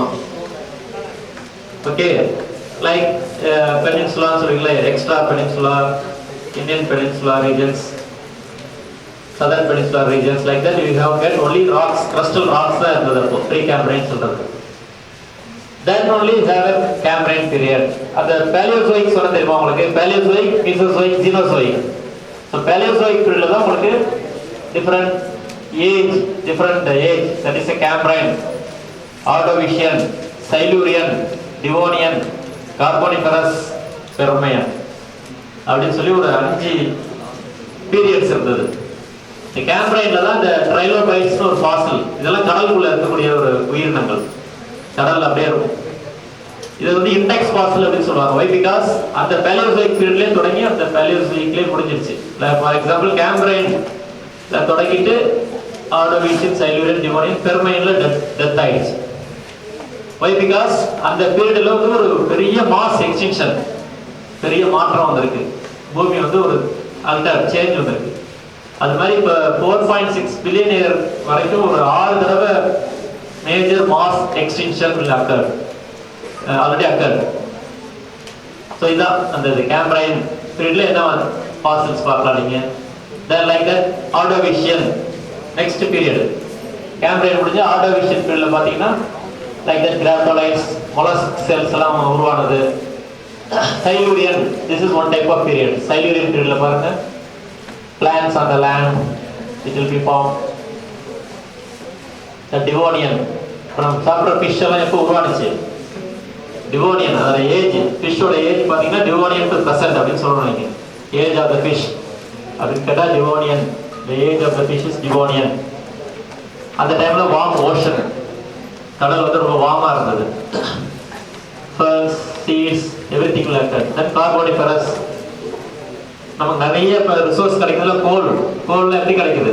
இந்த கார்போனிஃபரஸ் பீரியட் இருந்ததுனால தான் கோல் வந்தது உங்களுக்கு. ஹியூஜ் ஃப்ரெஷ் வாட்டர் ஸ்வாம்ஸ், நிறைய உங்களுக்கு இந்த trees, you can see the lot huge big trees are there. First reptiles appeared during that period. The age of cockroach, கார்போனிஃபரஸ் பீரியட்ல தான் காக்ரோச் உருவானது. Like Jurassic Park, அதுக்கே Carboniferous Park is also termed like that. See, Carboniferous period தான் உங்களுக்கு நிறைய கோல் deposits. The plants and trees are buried. அந்த carbon content தான் ஒரு கோல்னு சொல்றது உங்களுக்கு. Then coming to the Mesozoic, இதுதான் இடைப்பட்ட காலம். Mesozoic நம்ம ஏன் ரொம்ப இம்பார்ட்டன்ஸ் கொடுக்குறோம்? இந்த ஐடியா இருக்கா இருக்காது? ஹியூமன் வரல இப்போ Mesozoicல. குட்டியா இருந்ததெல்லாம் பெருசான பெரிய மிருகங்களா வந்தது இந்த Mesozoic காலத்துல தான். எல்லாமே பார்த்தா பெருசாவே இருக்கும். Fascinate everyone. For example, dinosaur அப்பதான் இதானது. For example, you can see here cephalopods சொல்லுவீங்க, கடல்ல உள்ள cephalopods fossils சொல்றது இது. Backlights. அரியலூர்ல போனா நீங்க பார்க்கலாம். அந்த டெஸ்ட் இருக்குல்ல, வெளியில இருக்கிற ஷெல் வந்து இன்னும் இருக்கு அப்படியே. ஹெலிகோசார்ஸ் அப்படின்னு சொல்லுவாங்க. Then belemnoids, huge amount of belemnoids you can see in the Ariyalur area. கடல்ல உள்ளது வந்து யாரும் இப்படி கொண்டாந்து போட முடியாது. ஸோ கடல் ட்ரை ஆனதுனால தான் அந்த இடத்துல அப்படியே இருக்கு. That is a true evidences. பார்க்காதவங்க போய் பார்த்துட்டு வரலாம். ஈவன் அமோனைட்ஸ், இது பார்த்துருக்கீங்களா யாராவது? பெரிய பெரிய ஃபாசில்ஸ் இன்னும் இருக்கு, அமோனைட்ஸ் ஃபாசில்ஸ். சிமெண்ட் பேக்கெட்ல எல்லாம் எடுத்து வச்சிருப்பாங்க, நீங்க போய் பார்க்கலாம். லைக் பைவால்ஸ், எல்லாமே mesozoic plants, gymnosperms, seaweeds, ferns, coniferous forest. These are all formed during that period. Cycads சொல்லுவாங்க, இன்னும் இருக்குது எல்லாம். Small statistics. For example, dinosaurs-க்கு நம்ம எடுத்துட்டோம்னு வச்சுக்கலாம், ancestral அப்படின்னு சொல்றாங்க. அதுல என்ன deviate ஆயிருக்கு. You can see the deviation. That only deviated into different types of dinosaurs. You can see here. 4 types of dinosaurs deviate ஆயிருக்கு. These are some examples. Theropod dinosaurs சொல்லுவாங்க. இதோட weight வந்து 1 kg தான், just 1 kg. I will show the video also. Dinosaur எப்படி extinction ஆயிடுச்சுங்கிற video இருக்கு, உங்களுக்கு காட்டுறேன் நான். You can see here. This is just go through you. Based upon the pelvis, the முதுகு எலும்பு வச்சு தான் கிளாசிஃபை பண்ணிருக்காங்க. 2 types of dinosaurs. Pubis னு சொல்லுவாங்க. Some pubis are bended shape and some are straighter shape. The bended shape தான் நிறைய type of dinosaurs இருக்கு. Pubis. You can see here. This type of pubis. Here it is straighter type of pubis. அது வந்து sarcopod, theropod. Only 2 types of dinosaurs. Here you can see ankylosaur, stegosaur, everything. Different, huge amount of dinosaurs are there. One type of dinosaur. எல்லாமே எந்த period, எல்லாமே mesozoic periodல தான் வந்தது. Something I will give, see, you can see here ankylosaur, like a armor board like that. Flying reptiles, archaeopteryx னு சொல்வாங்க. The Cretaceous period the bird வந்து இவ்வளவு பெரிய bird இருந்ததாங்க. இன்னும் preserve ஆயிருக்கு. They are preserved as a fossil. Jurassic period, like that you can see here. Aquatic animals. This is also aquatic animals. So the bird பாத்தீங்களா, archaeopteryx. They are preserved as a fossil. So இப்போ இந்த மாதிரி ஒரு fossil எடுத்துட்டு preserved fossil எடுத்தா நம்ம என்ன சொல்லிடலாம் geological termல? So archaeopteryx bird வந்து அந்த particular fieldல இருந்திருக்கு. இந்த rock இருக்குன்னா இந்த இது என்ன type of rock? The age of the rock என்னன்னு கண்டுபிடிச்சிடலாம். You can easily predict the age of the rock. So from the fossil evidences. அந்த முடிகிற டைம் இதெல்லாம். You can see here insectivora will be formed. So அப்போ continent united ஆகுதுன்னு பார்த்தீங்களா உங்களுக்கு? So all continent united. The evidences. Hippopotamus, அது ஒரு one of the evidence. Then glaciation, பனிப்பாறை உருகி போகுது பாருங்க, அது ஒரு evidence. So like that we have more evidences. Plant fossil, one of the evidence. Continent Triassic எப்படி இருந்தது? Then what happened? Drift ஆன பிறகு என்னென்ன changes வந்துச்சு நீங்க பார்க்கலாம். இந்தியா பாருங்க, you can see here separate like island. In between we have the sea. Then the Cretaceous period ல change ஆயிட்டே வரும் பாருங்க. Late Cretaceous கிட்டத்தட்ட 65 மில்லியன் வருஷத்துக்கு முன்னாடி இப்படிதான் இருந்தது. Then Xenozoic. Xenozoicலயே நிறைய ஏஜ் இருக்கு. என்னென்ன ஏஜ் இருக்கு? Pliocene, Eocene, Pliocene, Pleistocene, Oligocene, Miocene, Pliocene, Pleistocene, Recent அப்படின்னு ஏஜஸ், டிஃபரெண்ட் ஏஜ் இருக்கு. Hominids தெரியுதா? யாரும் தெரியுதா? Apes, human beings. So 5 to 10 billion years ago. The recent, நம்மள Xenozoic காலத்துல தான் இருக்கோம்.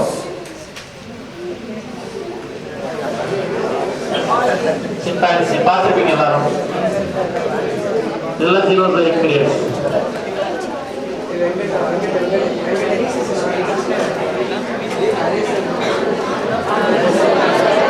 எல்லாமே Xenozoic.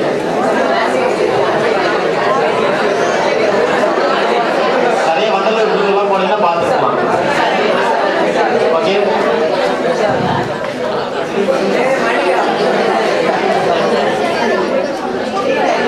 ஓகேவா? அதுக்கப்புறம் ஹியூமன் பீயிங்ஸ் வந்து சொல்லுவோம். ஸோ இதான் வந்து நம்ம ஜியாலஜிக்கல் டைம் ஸ்கேல் அப்படின்னு நம்ம சொல்றோம். Palaeozoic, Mesozoic, ஜீனோசோயிக். ஸோ இதெல்லாம் தெரிஞ்சாதான் நீங்க டிஃப்ரெண்ட் ஏஜ் என்னென்ன இருக்கு. இப்போ ஜீனோசோயிக்கே நமக்கு ஹோலோசின், பிளையோசின், பிளைஸ்டோசின் சொல்றாங்க. ஹோலோசின் கிளைமேட், சீ லெவல் சேஞ்சஸ், இது ரிசர்ச் நிறைய பண்ணிட்டு இருக்கோம். So again plate movement nalada different mountain building activities, earthquake, volcano, everything will occur. Suppose you can see the two plates collide. Rendu plate onoda mozha enna agum? Two plates collide each other. Density, more density plates goes down. When it touches the mantle, due to the mantle convection current, huge amount of magma coming out, and you can see series of mountain building activities. Not only that, நிறைய minerals, மினரல்லாம் கிடைக்கும் பார்த்தீங்களா உங்களுக்கு, sulphur, gold mineral, uranium minerals எல்லாமே உங்களுக்கு இந்த மாதிரி ஆக்டிவிட்டிஸ்னால தான் கிடைக்குது. These are all the minerals like silica minerals, quartz, based upon the chemical composition. Feldspar minerals, garnet minerals, sulfate minerals, pyrite minerals, carbonate minerals, gold minerals, halide salt minerals, fluoride minerals, apatite minerals, எல்லாமே minerals. இதுதான் நம்ம இந்தியால different places they are collecting these minerals.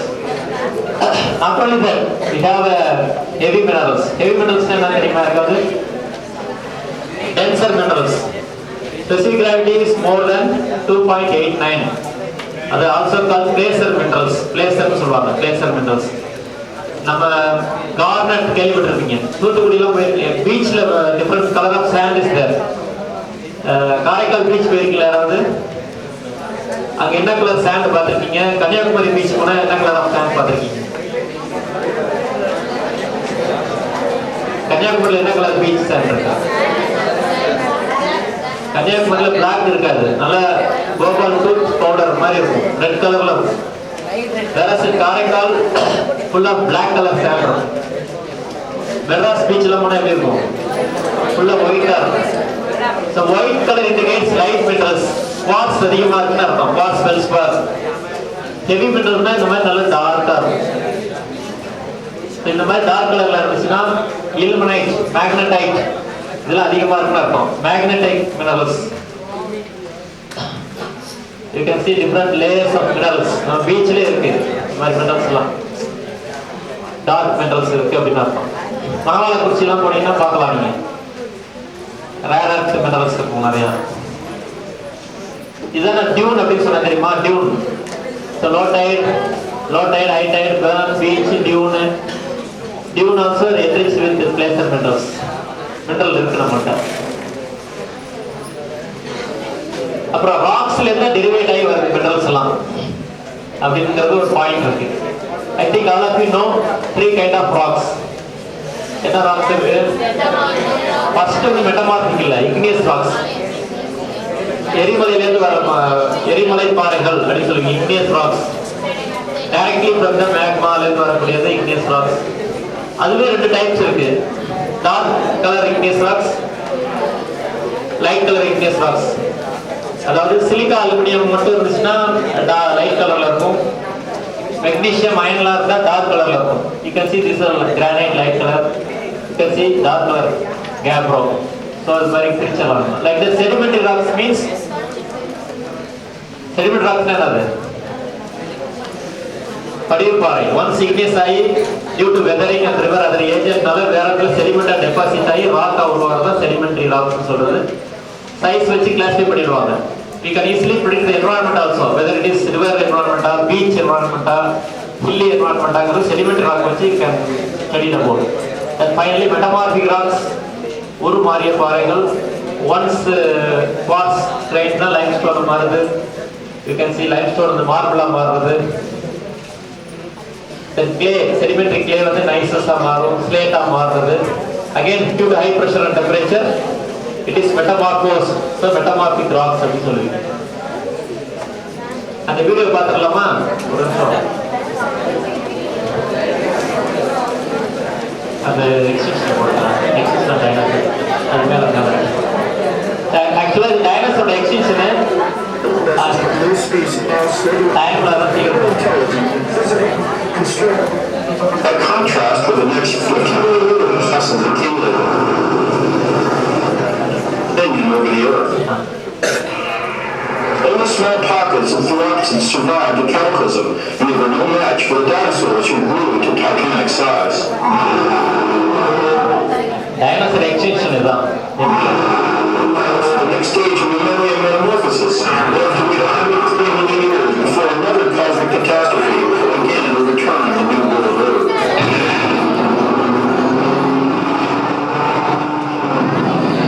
Dinosaurs emerged from the ashes of a great dying in the Triassic extinction and grew to titanic size. The terrible lizards ruled the earth and challenged, and for 135 million years, the giant lizards returned. Compare this to the 50,000-year history of modern primitive man.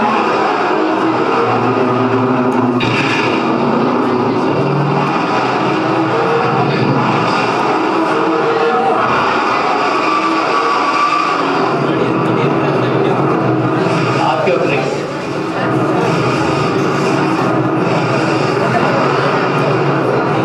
And then, 65 million years ago, the planet was again struck by life-destroying meteors and volcanoes erupted across the face of the earth, filling the skies with smoke and debris, blocking the sun, and plummeting the planet until people revolted and killed tens of millions of animals and plants, and sent the largest of beasts, the dinosaurs, into oblivion.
In the history of our planet, over 99% of all past species have become extinct. And in the last 100 years, the extinction of species has accelerated, which means, if Darwin's tautology is correct, then no one is fed and no one survives. Humans are not immune, and in the last 3 million years, over 1 dozen distinct species of humanity and pre-humanity have become extinct. With the demise of the dinosaurs 65 million years ago, and with the changing New World Order, the more intelligent mammals emerged from the shadows, quickly diversified and began to rule the day and the night. With the elimination of competitors and the changing environment, and as the environment acts on gene selection, the incredible diversity of mammals, blue primates spread across the planet, with the first monkeys appearing 30 million years ago, and then the first apes 10 million years later. Australopithecus, the name for numerous creatures little different from modern chimpanzees, reigned from 3 million to 1.4 million years ago. And the social life of Australopithecus and later Homo habilis was probably more ape-like than human-like.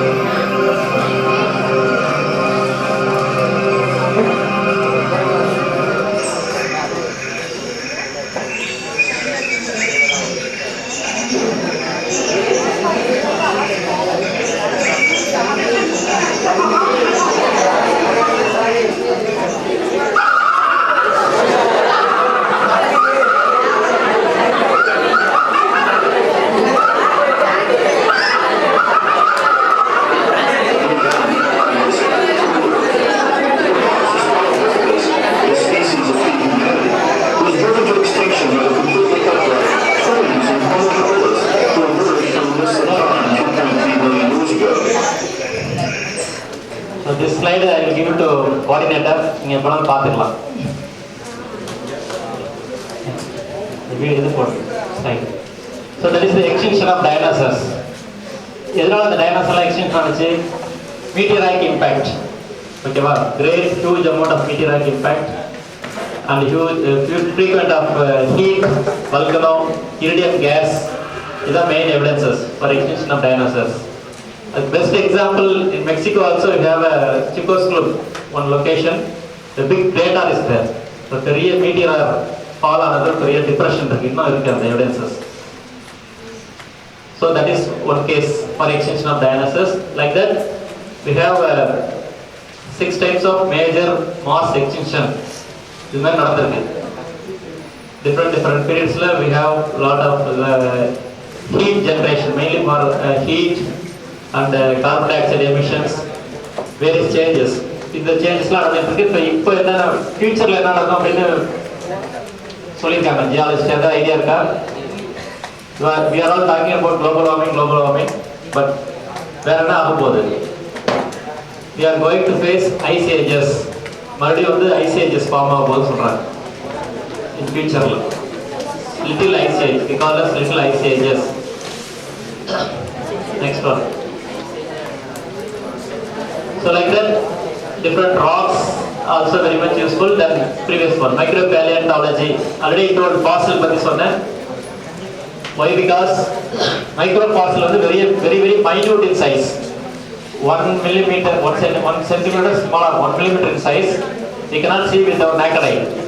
Again, marine fossil pathina depending upon chemical composition, calcareous, siliceous, phosphatic, and organic world microfossils. Organic world microfossil another. Biology people, they are studying that one. Plantல இருந்து வரக்கூடியது தான் spores and pollens. So they can easily tell about the past history. Sea level variation studies க்கு ரொம்ப யூஸ்ஃபுல்லா இருக்கும். The pollens and spores mainly from the mangrove plants. So இந்த fossil வச்சு நம்ம ஏஜ் சொல்லிடலாம். ஒரு பர்టిక్యులர் fossil எவ்வளவு பீரியட் வந்தது, எவ்வளவு காலம் வாழ்ந்திருக்கு அப்படின்றத கண்டுபிடிச்சா we can easily predict the fossils. That marine environment, we can easily predict the marine environments. So marine என்னென்ன இருக்கு? எப்படி landல பார்க்கறோமோ, you can see the marine depending upon the depth. இதெல்லாமே shelf area சொல்லுவோம். Near shelf, middle shelf, inner shelf, middle shelf, outer shelf. Like that bathyal region, depth போக bathyal, upper bathyal, middle bathyal, lower bathyal. Deep தான் abyssal plains அப்படி சொல்லுவாங்க. Suppose the tsunami வந்தது அப்படின்னா அந்த எவ்வளவு தூரத்துல இருந்து from where tsunami occur, if you collect some fossil in the land area, then we predict the up to what distance the tsunami water will be carried. அப்படி கண்டுபிடிச்சிடலாம். நான் டைம் இருக்கா? நான் 5 நிமிஷம். You can see here inner shelfல சில fossils இருக்கும். அந்த fossil அந்த landல வந்திருந்ததுன்னா so அவ்வளவு டிஸ்டன்ஸ்ல இருந்து அந்த tsunami water வந்திருக்கு அப்படின்றது ஒரு evidence. You can easily predict that one. Like that, என்னென்ன fossils எந்தெந்த டெப்த்ல இருக்குன்னு கூட கண்டுபிடிக்கலாம். Planktonic fossils இந்த டெப்த்ல தான் இருக்கும், டீப்பர் டெப்த்ல இருக்கும். Some fossils are in the shallow depths. So we can easily tell about the ocean environments using the microfossils. Like the sedimentary basins, ஒன்று இருக்கு. இதை வச்சு தான் நம்ம ட்ரில் பண்ணிட்டு we can tell about whether the oil, this area is oil, whether shale area. இந்த மாதிரி எல்லா ஏரியாவும் கால sedimentary basin அப்படின்னு சொல்லுவாங்க. இந்தியாவில் again we have different sedimentary basins. Engineering geology major thing is there. I can skip this one. Ocean resource கொஞ்சம் பார்த்துட்டு I will conclude my lecture. Ocean நம்ம இம்பார்ட்டன்ஸ் கொடுக்கிறோம். All kind of resource you can find in the oceans. Not only that, ocean you have a longest mountain range, flattest plains, deeper canyons, full of sediments. Also, it removing the carbon from atmosphere and providing oxygen, regulates the earth climate, biomedical organisms, physical resource என்னென்ன இருக்கு ஓஷன்ல. Main thing is petroleum and gas. ஓஷன்ல நம்ம கிடைக்குது. அது மட்டும் இல்ல, methane hydrates, we call as gas hydrates. Sand and gravel mining from that ocean. We are mining the sand and gravel. Nautilus. Magnus noodles கிடையாது. Nautilus. இதுல என்ன இருக்கு? ஒரு சின்ன மேக்னஸ் நாடுலஸ்ல என்னென்ன இருக்கு பாருங்க. Nickel, cobalt, copper, manganese, iron. So all kind of metals you can get from the single magnus, like a potato shell. deep sea la இருக்குது இன்னும். Like that phosphatic nodulus, it is available in the deep sea. Not only that, entire beach metal, Kanyakumari சொன்னா பாத்தீங்களா அந்த கலர்ல தான் sand. You can see here this type of sand. Not only that, gold, the river la இருந்து pan பண்ணி எடுப்பாங்க gold nuggets. You can see one of the example in Alaska. They are simply panning the gold from the river side.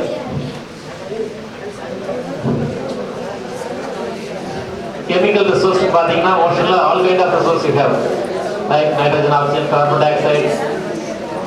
இப்போ recent research going on in National Institute of Ocean Technology, methane hydrate. ஏன்னா petroleum இதுக்கு main source methane தான் உங்களுக்கு. So methane hydrates nothing but gas hydrates.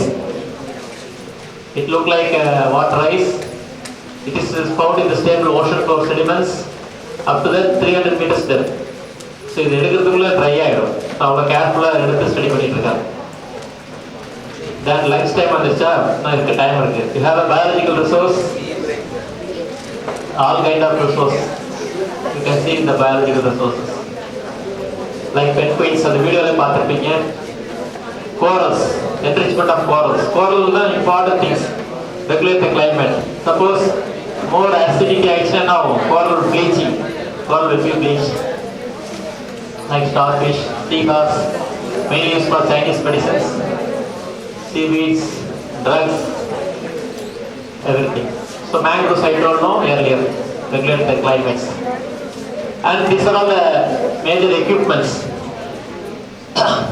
Geology படிச்சீங்கன்னா you need not only geology, other subject also, but mainly use binocular microscope இருந்தால் தான் நீங்கள் fossil study பண்ண முடியும். ஸ்கூல்லலாம் நீங்கள் என்ன பண்ணியிருப்பீங்க, ordinary light source microscope, ordinary microscopes. Here you have studied with the scanning electron microscope also.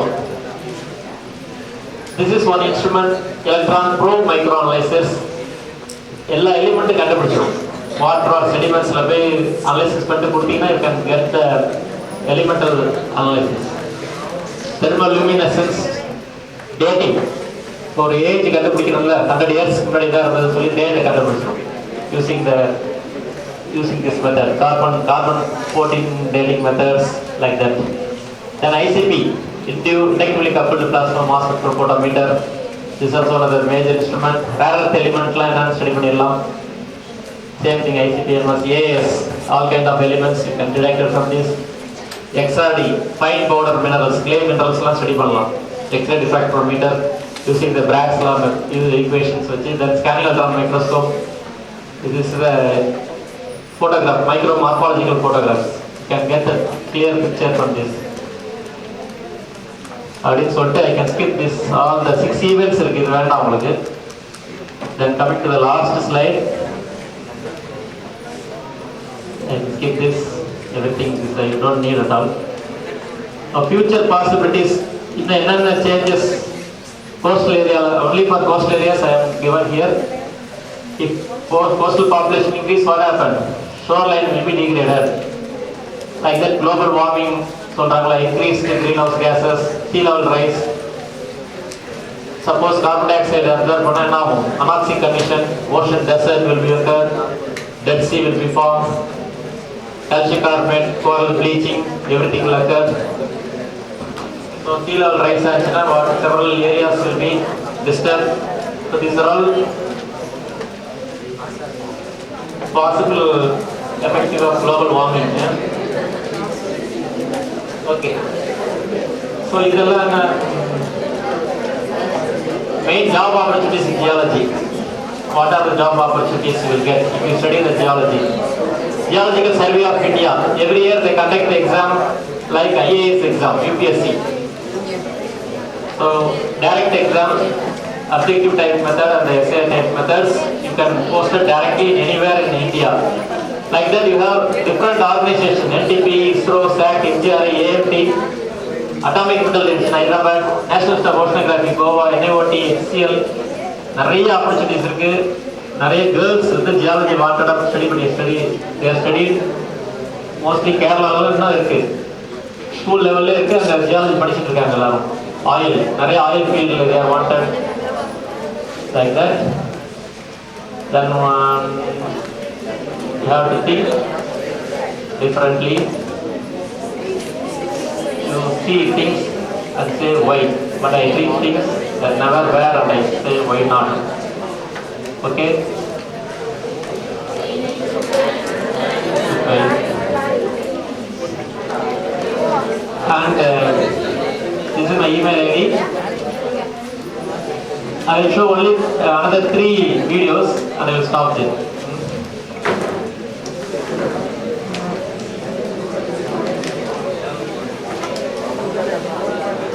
This is for your yes. One video for okay.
नाव का इंतजार मुझे गवारा न था,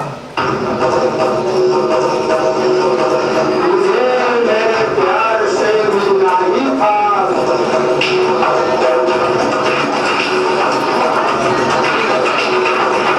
मेरी बेकरारी ने मुझे अधिकारी बना दिया।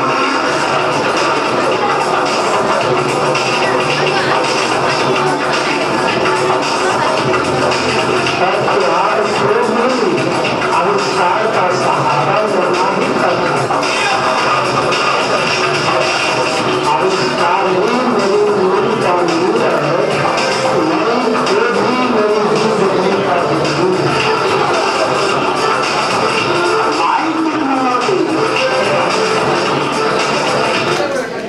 Okay, thank you. So, English book knowledge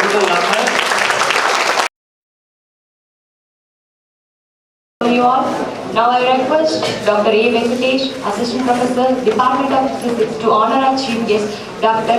M. Lakshmanan, Professor of Eminence and D.S.T. Ramana Fellow, Center for Nonlinear Dynamics, Department of Physics, Bharathasan University, Tiruchirappalli.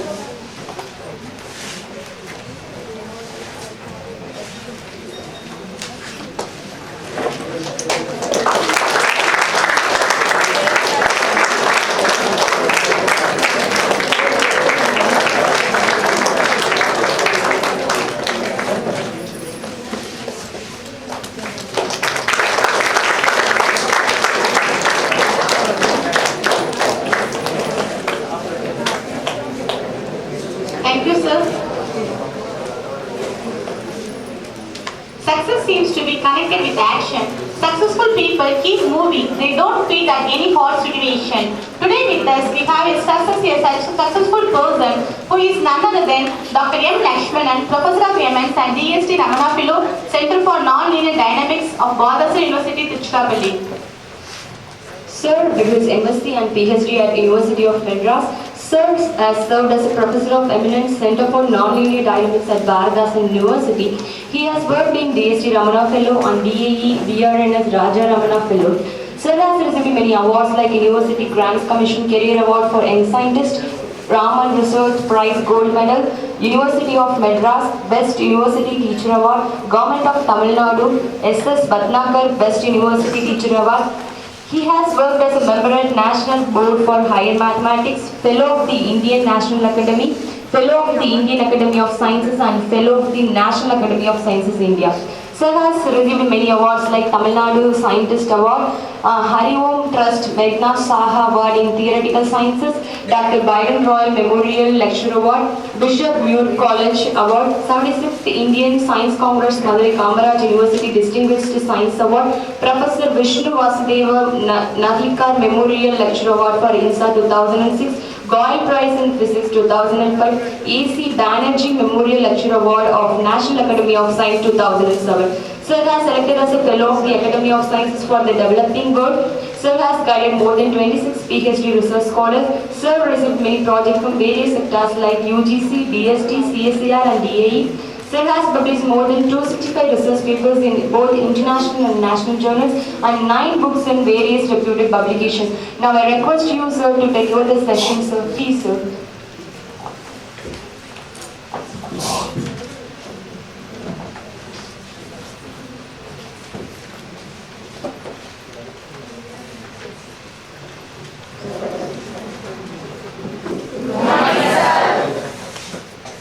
So I suppose this is the final lecture in this 5-day DST internship camp.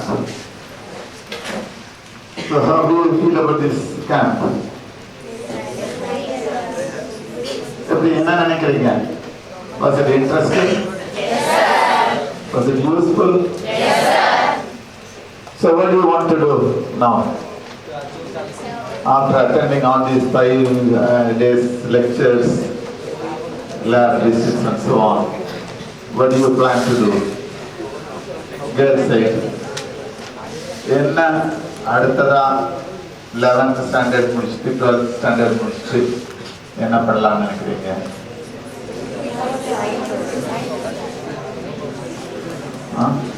Science pursue பண்ணலாம்னு நினைக்கிறீங்களா? You can pursue science. You can pursue engineering, you can pursue medicine, you can pursue arts, language, everything is interesting. I'm not going to insist upon you that science is the only way for further progress and so on. But the thing is, if you have sufficient interest in science, அறிவியலில் உங்களுக்கு உண்மையாகவே ஈடுபாடு இருக்குமானால் மேலும் மேலும் கற்க பலவித வழிகள் ஏற்பாடுகள் இந்த நாட்டில் மட்டுமன்று உலகளாவிய வகையில் நிறைய வாய்ப்புகள் உங்களுக்காக காத்துக் கொண்டிருக்கின்றன. இந்த 5 நாள் கேம்பின் ஒரு முக்கியமான நோக்கம் என்னென்ன நம்ம பாசிபிலிட்டிஸ் எல்லாம் இருக்கு, சயின்ஸ்னா என்ன, சயின்ஸ்ல என்னென்ன பிரிவுகள் இருக்கின்றன, எதற்காக சயின்ஸ் படிக்கிறோம், அதனால என்ன நன்மைகள், என்ன நீங்க தெரிஞ்சுக்கலாம், என்ன நீங்க அச்சீவ் பண்ணலாம், ஃபியூச்சர்ல as a கேரியர் என்னென்ன ஆப்பர்ச்சுனிட்டிஸ் இருக்கு, எங்கெங்கெல்லாம் சயின்ஸ் படிக்கலாம், அதுக்கு என்னென்ன உதவிகள் உங்களுக்கு கிடைக்கும் அப்படிங்கிற இந்த மாதிரி ஒரு ஜெனரல் ஐடியாவை கொடுக்கறதுக்காக தான் இந்த 5 நாட்கள் கேம்ப். நீங்கெல்லாம் ஒரு intelligent people. Do you agree? Because already DST இந்த கேம்ப் அட்டெண்ட் பண்றதுக்கு ஒரு பெஞ்ச் மார்க் வச்சிருக்காங்க. Top 1% of the previous 10 standard exams. There are other similar programs conducted by different agencies. ஒன்று வந்து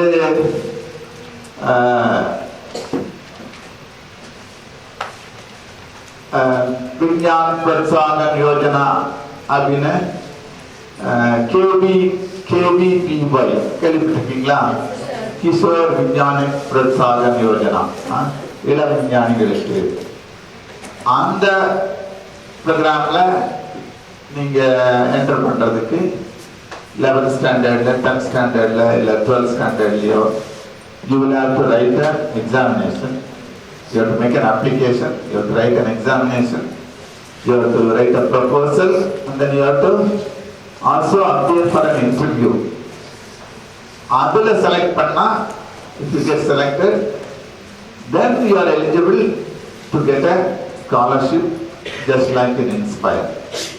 But it's not only for pure science, but it covers all engineering, medicine, technology, all subjects. There are now many institutions which have been instituted purely for science. Just like IITs, IIT ungalukku theriyum, BTech engineering kaga நிறைய IITs 18 IIT 20 IIT புது IITs எல்லாம் இருக்கு. அதே மாதிரி சயின்ஸுக்காக Indian Institute of science and Education Research IISCR. நீங்க வந்து கூகுள்ல போய் IISCR அப்படின்னு அடிச்சீங்கன்னா you will get all the information. Already there are 6 such institutions. Trivandrum, Pune, Bhopal, Mohali in Punjabla, Bhubaneswar, Kolkata, இங்கெல்லாம் இருக்கு.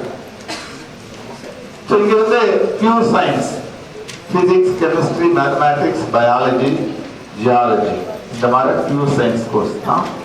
அதுக்கு entrance exam வைக்கிறாங்க.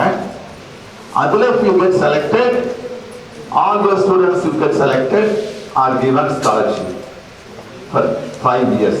Actually அவங்க 4-year BS course, அப்புறம் 1-year MS course. இதெல்லாம் நீங்க ஞாபகத்தில் வச்சுக்கோங்க. Opportunities available. அப்புறம் PhD பண்ணலாம். ஸோ அந்த மாதிரி இன்ஸ்டியூட்ல நிறைய ஃபெசிலிட்டிஸ் எல்லாம் இருக்கு. நல்ல டாப் ப்ரொஃபஸர்ஸ் எல்லாம் அப்பாயின்ட் பண்ணியிருக்காங்க. So that is also an opportunity available to you. But இந்த ப்ரோக்ராம்ஸ் எல்லாம் you have to make an application,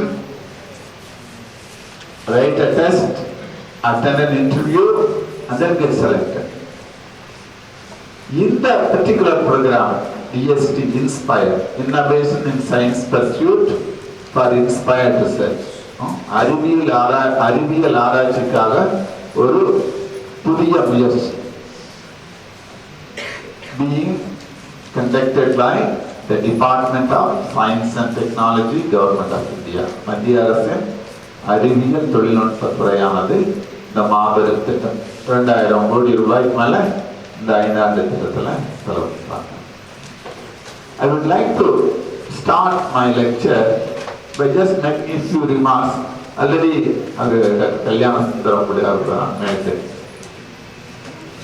sufficient introduction to that. Suresh Gandhi would have also talked about that. Other speakers would have also mentioned that. But still it's worth finding out what are all the opportunities available under Inspire. The Inspire program like என்ன major issues அப்படிங்கிறத சரி.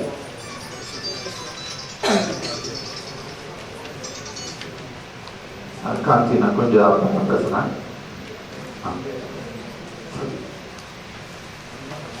So let me, before start my lecture, world view of physicists. அப்படின்னு என்ன அர்த்தம்? அறிவியல் இயற்பியல் அறிஞரின் பார்வையில் இந்த உலகம்.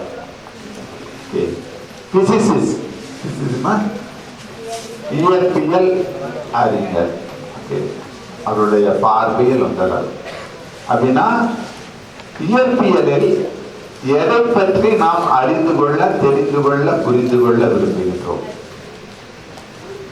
இந்த சப்ஜெக்டான பிசிக்ஸ்ங்கிறது எதை பற்றி, ஏன் அது ஏன் இன்ட்ரெஸ்டிங், இன்ட்ரெஸ்டா இல்ல போரிங்கா?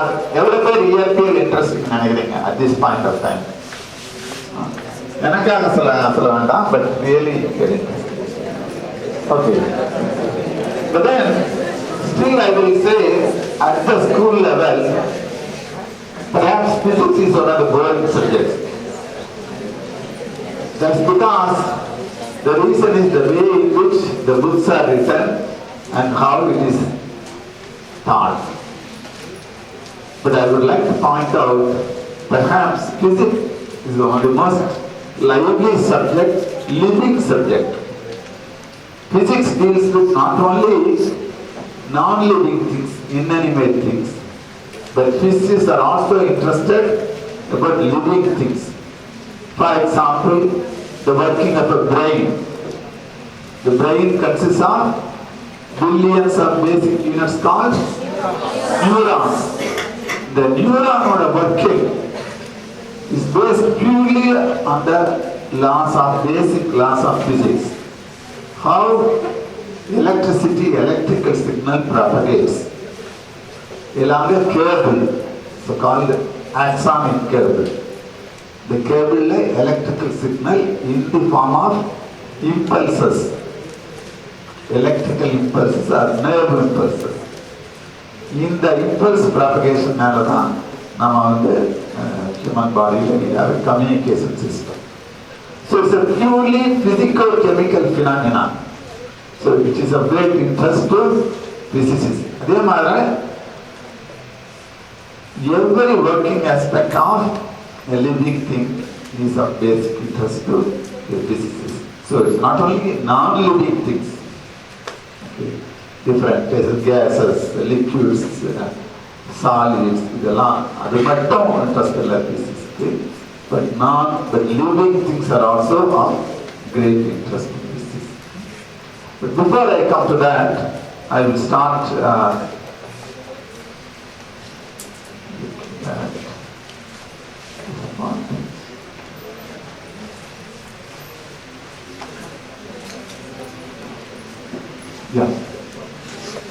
உங்களுக்கெல்லாம் ஆல்ரெடி தெரியும்.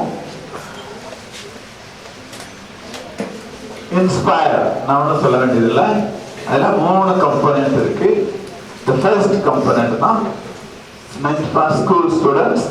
அதில் 2 பார்ட் இருக்கு. ஒன்று 6th standard to 8th standard small science project, 5,000 rupees. District level, state level, national level எல்லாம் காம்படிஷன் வச்சு to motivate very young people to get involved in science. But in the program, Inspire Internship Camp scheme for early attraction of talent to science, early attraction. ரொம்ப சின்ன வயசுலேயே அறிவியலில் ஒரு ஈடுபாட்டை ஏற்படுத்தும் திட்டம். அதுதான் CS சொல்றோம். Main motivation is to motivate talented youth like you. உங்களை போன்ற திறமை வாய்ந்த இளைஞர்களை ஒரு அறிவியல் ஆராய்ச்சியில் ஈடுபடுத்தும் திட்டம். என்ன சொல்றோம்? By rubbing shoulders with global icons of science. Experts in science கூட interact பண்ணி science-ல to get motivated, particularly for 11th standard science students. That's the first part. You can get more information. எங்க உங்களுக்கு information கிடைக்கும்? Internetல Googleல just type DST Inspire, you will get all the information. So இது ஒரு part, ஒரு first component. Next aspect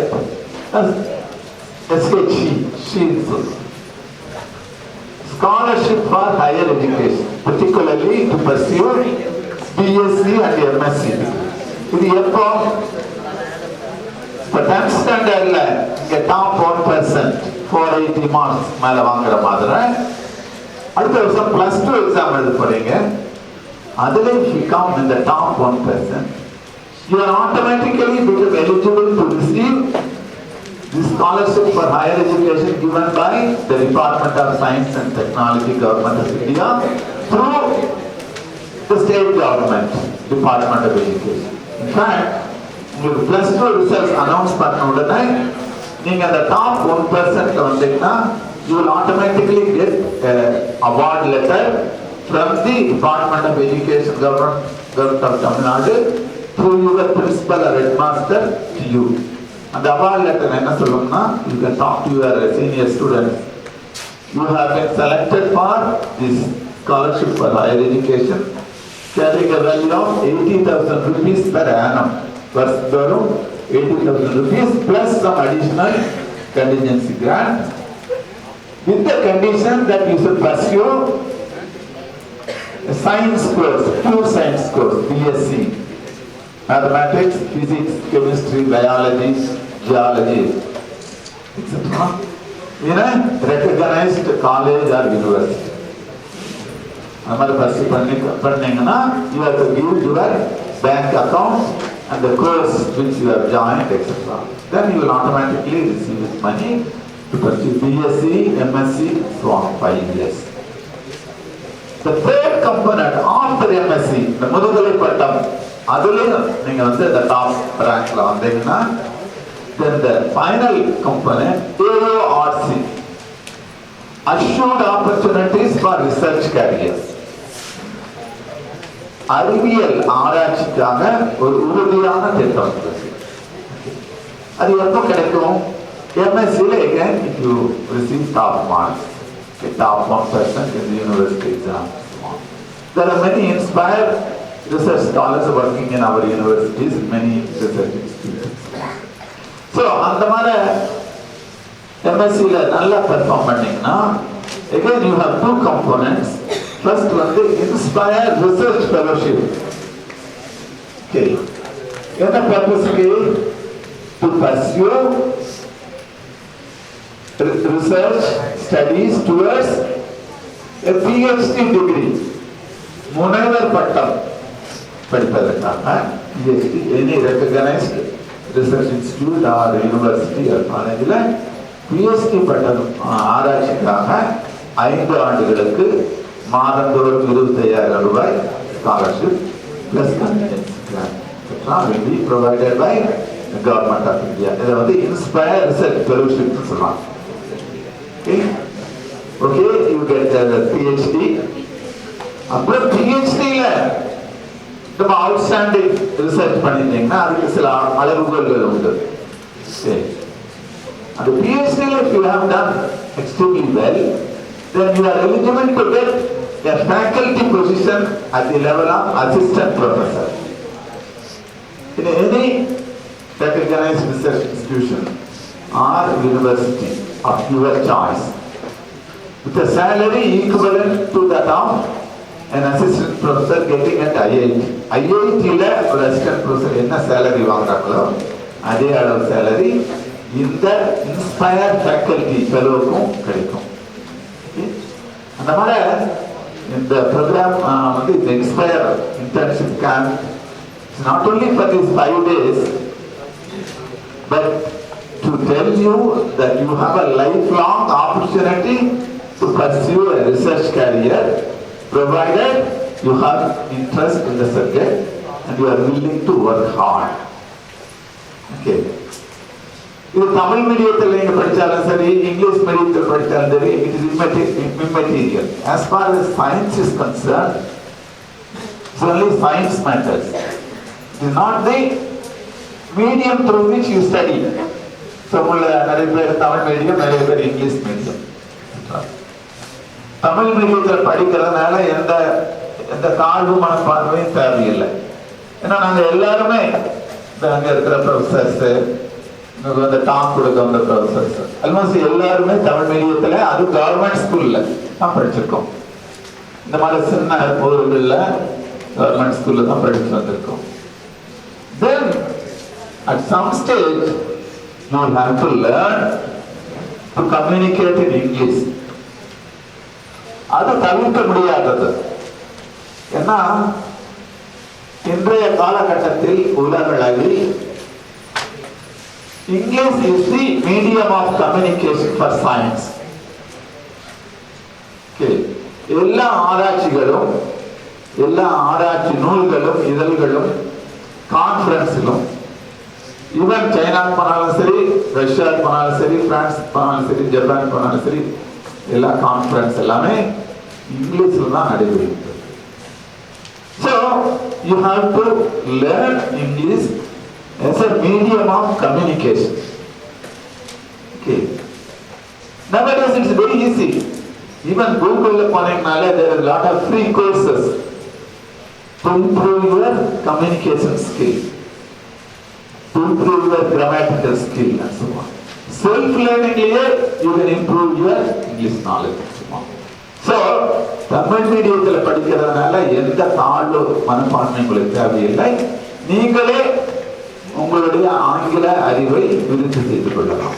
But that is a must if you want to be a successful researcher. ஏன்னா ஒரு researcher மற்ற scientist சொல்றத கேட்டு ஈஸியா புரிஞ்சு கொள்ள சக்தி வேணும். அதே மாதிரி அவங்க கண்டுபிடிக்கிறத மற்றவங்களுக்கு கிளியரா சொல்றது தெரியணும். இது ரெண்டுமே சயின்ஸ்ல very important. To understand what others tell of various aspects of science and to express your ideas to others. அப்பதான் உங்களோட ஒர்க்கை பத்தி அப்ரிசியேட் பண்ண முடியும் மற்றவங்களால. அதனால ஆங்கில அறிவை அந்த வருங்காலங்களில் கொஞ்சம் கொஞ்சமா இம்ப்ரூவ் பண்ணிக்கிறது is very important and it is very easy nowadays. எங்க காலத்துல எல்லாம் அந்த மாதிரி பாசிபிலிட்டிஸ் எல்லாம் இல்லை. இப்ப அதிக செலவு இல்லாமல் உங்களுடைய ஓன் முயற்சியிலேயே நீங்கள் உங்கள் ஆங்கில அறிவை whether you study in English medium school or in Tamil medium school, அந்த மாதிரி ஆங்கில அறிவை கம்யூனிகேஷன் ஸ்கில் இம்ப்ரூவ் பண்ணிட்டீங்கன்னா it's not only useful in science but also in all other areas. Economics பண்ணீங்கனாலும் சரி, ஆர்ட்ஸ் பண்ணீங்கனாலும் சரி, அல்லது டாக்டர் போறீங்கனாலும் சரி, இன்ஜினியரிங் போறீங்கனாலும் சரி. இப்போ யூஎஸ்ல போய் பார்த்தீங்கன்னா பெரிய பெரிய சிட்டிஸ்ல thousands and thousands of young Indian engineers and scientists are working. So they have to have a good communication skill in English. So even ஒரு ஆபீஸ்ல செக்ரட்டரியா போறீங்கன்னா இங்கிலீஷ் நல்லா பேச தெரிஞ்சுன்னா you have great opportunities. So English you should try to improve your communication skill. அது எப்ப வரும்னா அந்த இன்டிகிரேஷன் ஒருத்தர் கூட ஒருத்தர் இங்கிலீஷ்ல பேசுறது கம்யூனிகேட் பண்ற அந்த ஒரு இன்டிகிரேஷனை அவாய்ட் பண்ற போது ஆட்டோமேட்டிக்கா உங்க English skill. So why I spend so much time is I do find even very good research scholars sometimes find it difficult to express themselves, their ideas and so on. அதனால for a successful research career is very important to improve on science, communication skill. The English is the universal medium of communication in science. Okay? In that aspect, you should all keep in mind. Now I will go to my main topic. World view of physics. First, I would like to start with the notion of science and physics. இயற்பியல் என்பது அறிவியலில் ஒரு aspect, ஒரு பகுதி.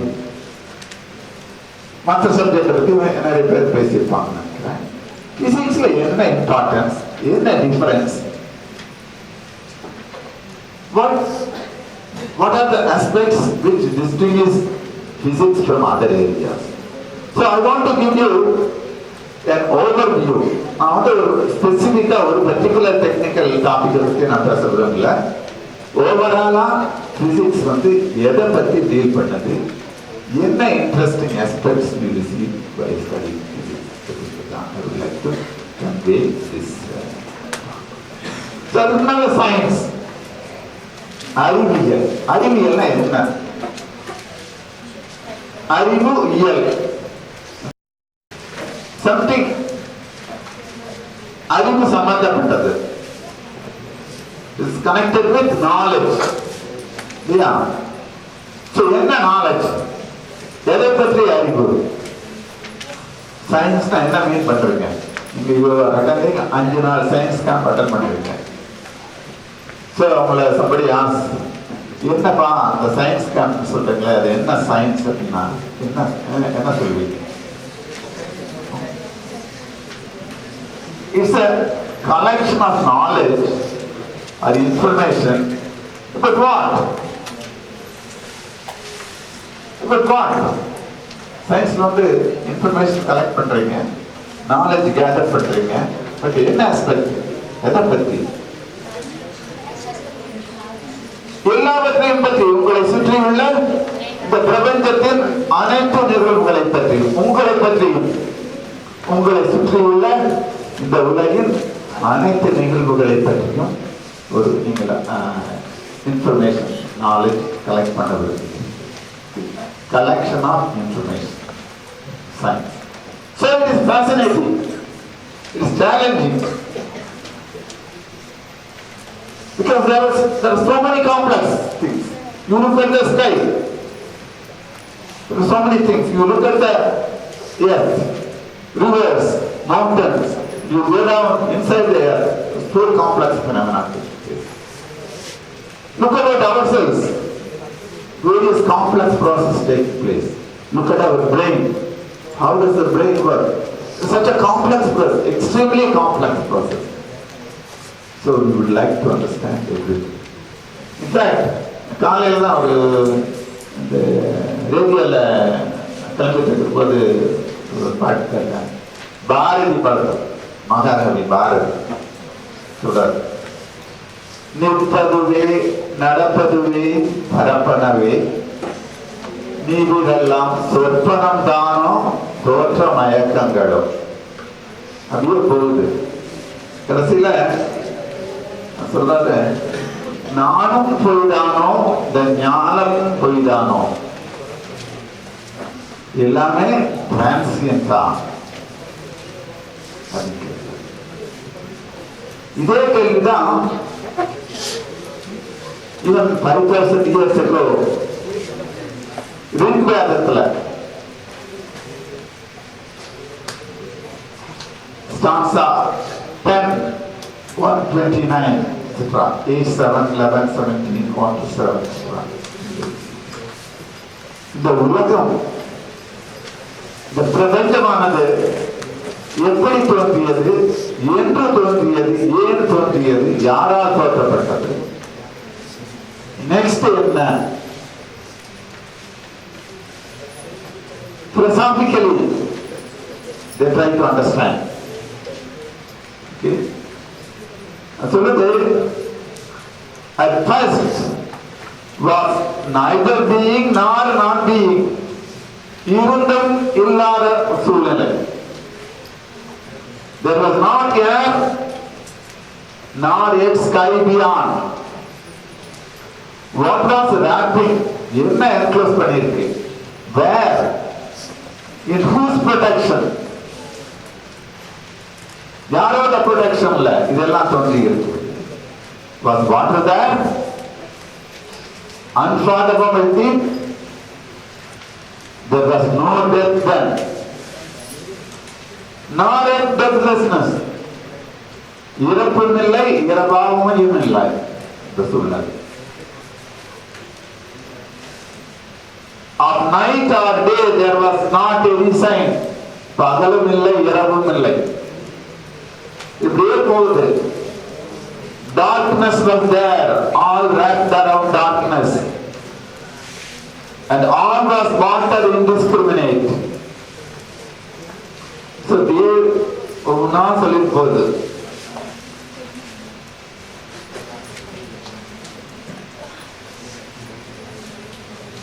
கிறிஸ்தியா கேள்வி இருக்குது, இந்த பிரபஞ்சமானது ஏற்பட்டது, அது காரணம் எப்படி ஏற்பட்டது? Who really knows? யாருக்கு தான் உண்மை தெரியும்? Who can presume to tell it? யாரால் இதை பற்றி சொல்ல முடியும்? Whence was it born? எப்பொழுது பிறந்தது? Whence issued this creation? எப்ப இந்த கிரியேஷன் ஆச்சு? Even gods came after its emergence. Notion of gods might itself might have come after the emergence of this universe in some way. Then who can tell from whence it came to be? இப்படி யாரால சொல்ல முடியும்? That out of which creation has arisen? எதிலிருந்து இந்த பிரபஞ்சமானது தோன்றுச்சு? Whether it held it firm or it did not. He who surveys it in the highest heaven, the greatest God which exists, he surely knows. Maybe அவருக்கு உறுதியா தெரியும். Maybe he does not know. Even அவருக்கே தெரியாது. So this is the situation. நம்மை பற்றியும் நம் வாழும் பிரபஞ்சத்தை பற்றியும் நினைக்கும் பொழுது ஏன், எதற்காக, எவ்வாறு, எப்படி இப்படியெல்லாம் தோன்றுகிறது என்பது புதிதாக உள்ளது. அறிவியலின் ஒரு ஆழ்ந்த நோக்கமானது இதை பற்றி கொஞ்சம் கொஞ்சம் அறிந்து கொள்வது, தெரிந்து கொள்வது, புரிந்து கொள்வது. அதனால் அந்த புரிந்து கொள்ளுமையால் நமக்கு பலவித அட்வான்டேஜஸ், உபயோகங்கள் ஏற்படும். இதுதான் சயின்ஸ்ல எல்லா சப்ஜெக்ட்லயுமே உள்ள ஒரு இதுல இந்த பாரதியார் சொன்ன மாதிரி எல்லாமே மாயைகளா, எல்லாமே மாற்றங்களா? மாற்றங்கள் என்பதே மாறாத ஒன்று. Lord Krishna says where to Arjuna in the war front, Bhagavad Gita. மாற்றம் என்பதே மாறாத ஒன்று. ரஜினிகாந்த் சொல்றாரு இல்லையா படத்துல, ரஜினிகாந்த் சொல்ல அது Lord Krishna says to Arjuna. Confuse ஸ்டேட்ல இருக்கிற போது எதுவுமே நிலையாததுப்பா, அதனால நீ அதை பற்றியெல்லாம் கவலைப்படாத, முன்னால பிரதர்ஸ் இருக்காங்க, உன்னோட ரிலேட்டிவ்ஸ் இருக்காங்க, உன்னுடைய டீச்சர்ஸ் இருக்காங்க அப்படின்னா உன்னுடைய தர்மத்தை மேற்கொள். Things are changing. Animals are born, they grow and die. So do plants. ஒரு குழந்தை பிறக்கிறது, வளர்கிறது, யங் பர்சன் ஆகுது, மிடில் ஏஜ் பர்சன் ஆகுது, ஓல்டு ஏஜ் பர்சன் ஆகுது.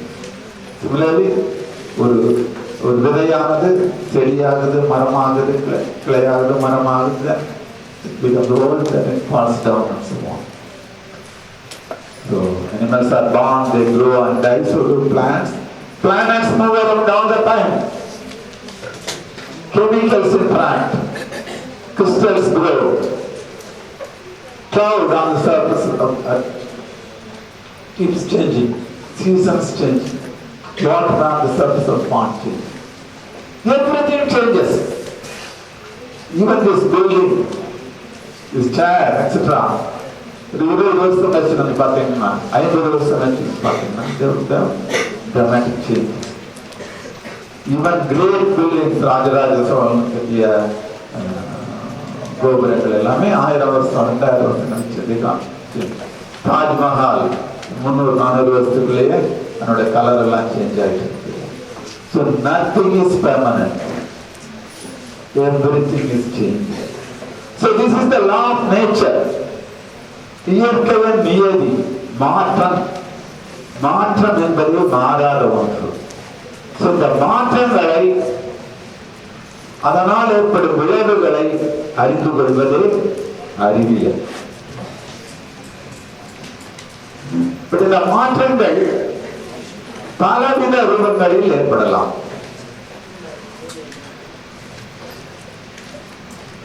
நான் சொல்ல science is challenging, science is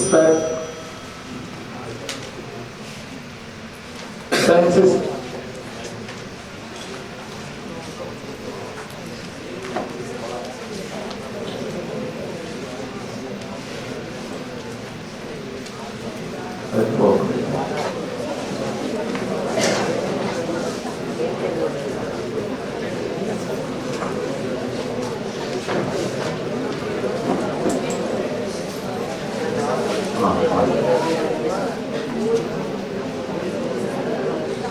Yeah. So, in the Nasana garden, science is challenging, science is fascinating, science is also economically viable, and so many opportunities are there, and economically viable. So many fellowships, so many scholarships, so many positions. Not only in this country, abroad, they are looking for young people. Laboratory work பண்றதுக்கு எவ்வளவு professors by day and night work பண்ணாங்க. We need young people. And you know, India has the highest proportionate number of young people. So the world itself is looking for active young people from this country to pursue their scientific goal. அதனால உங்களுக்கு எல்லாருக்கும் on the science lab, what I say is physics, ESPL covers natural phenomena taking place at all levels, all scales. ஒரு botanist எடுத்துங்களேன், அவரோட interest ஒரு செடி, ஒரு விதை, அதோட செல்ஸ், அந்த விதை, அந்த செடி, அந்த மரம், the banyan, biggest tree. So phenomena, natural phenomena take place at that scale. அவங்களோட இன்ட்ரெஸ்ட் அதில் இருக்கு. ஜூவாலஜிஸ்ட் ஒரு வைரஸ், ஒரு ரேட், ஒரு டாக், ஒரு ஹார்ஸ், ஒரு எலிஃபென்ட் அல்லது ஒரு வேல், அந்த வர சைஸ்க்குள்ள நடைபெறுகின்ற phenomena, இயற்கை நிகழ்வுகளை பற்றி அறிந்து கொள்கிறது. ஒரு chemistry எடுத்தீங்கன்னா, how electrons get redistributed in an atom or a molecule, how they interact and how they give rise to new phenomena. அவங்களோட scale of அளவு இயற்கை நிகழ்வுகள் அதில். I want to claim, as far as physics is concerned, physicists are interested in phenomena taking place at all scales, all levels, from 0 to infinity. Because 0 na atom, the atomக்குள்ள இருக்கிற nucleus, the nucleusக்குள்ள இருக்கிற various elementary particles, protons, neutrons, etc. And the protons, neutrons குள்ள இருக்கிற further particles, quarks, leptons, gluons, etc. Ultimate structure of matter, which and the underlying interactions which take place at scale almost 0 size. On the other hand, you are also interested in aspects of all matter, solid, liquid, gases, இந்த உலகத்தில் நடைபெறுகின்ற எல்லா நிகழ்வுகளும். But beyond that, we are in a planet called Earth. There is a size of about 12,000 kilometer diameter, 12 or 13,000. But Earth is one of these 8 planets which are moving around the Sun in elliptical orbit. Sun is a star. The star is emitting energy due to which we live. But it is situated at a very large distance. So, Sun எவ்வளவு தூரத்தில் இருக்கு நம்மகிட்ட?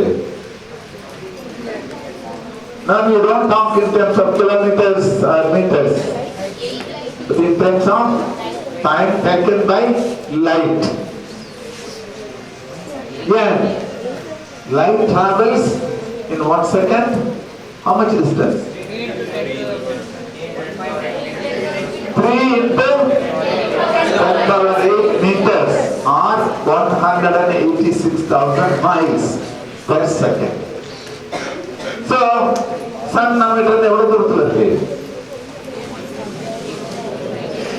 Light takes about 8 minutes 8 minutes, 482.5 seconds or something. Into 3 into 10 power 8 meters. So such a huge distance. So we would like to understand how these various planets move around the sun in the particular elliptical orbits and how they are situated, what are their structure, whether life is there in all the planets or only in Earth. If so, why cannot living beings can be there in other planets? And what is the structure of sun? What is happening inside? Where do we get energy? What is the reason? Sun is a huge entity. Inside the sun, deep inside the sun, huge nuclear bomb like fusion bomb like things all the time happens. Because of that, energy, a part of the energy escapes and comes to us. That's why we live. But sun is one of the smallest stars. What is the next nearest star to us? Alpha Centauri. அது எவ்வளவு தூரத்தில் இருக்கு? 4.5 light years away from us. That means light starts today, it will take 4.5 continuous years of travel. Unimaginable distance. That star also has its own planets, moon, and all other extra entities, comets, meteors, and so on. But these two are not the only stars. There are billions of stars in the galaxy in which we live. Now we come to galaxy. Very huge distance. So what is the galaxy in which we live? It's called Milky Way. Its size is 100,000 light years. 1 lakh light years. So approximately light takes 1 lakh years. Enormous distance in which there are billions of stars and their planets and their moons and their comets, etc. But our Milky Way, our galaxies, aren't among the billions of other galaxies in this world, situated at very large distances. Each galaxy containing billions of stars, and each star containing its own planets, moons, and so on. So, the observable universe is supposed to be 93.8 billion light years, unimaginable distance. I say it is observable universe.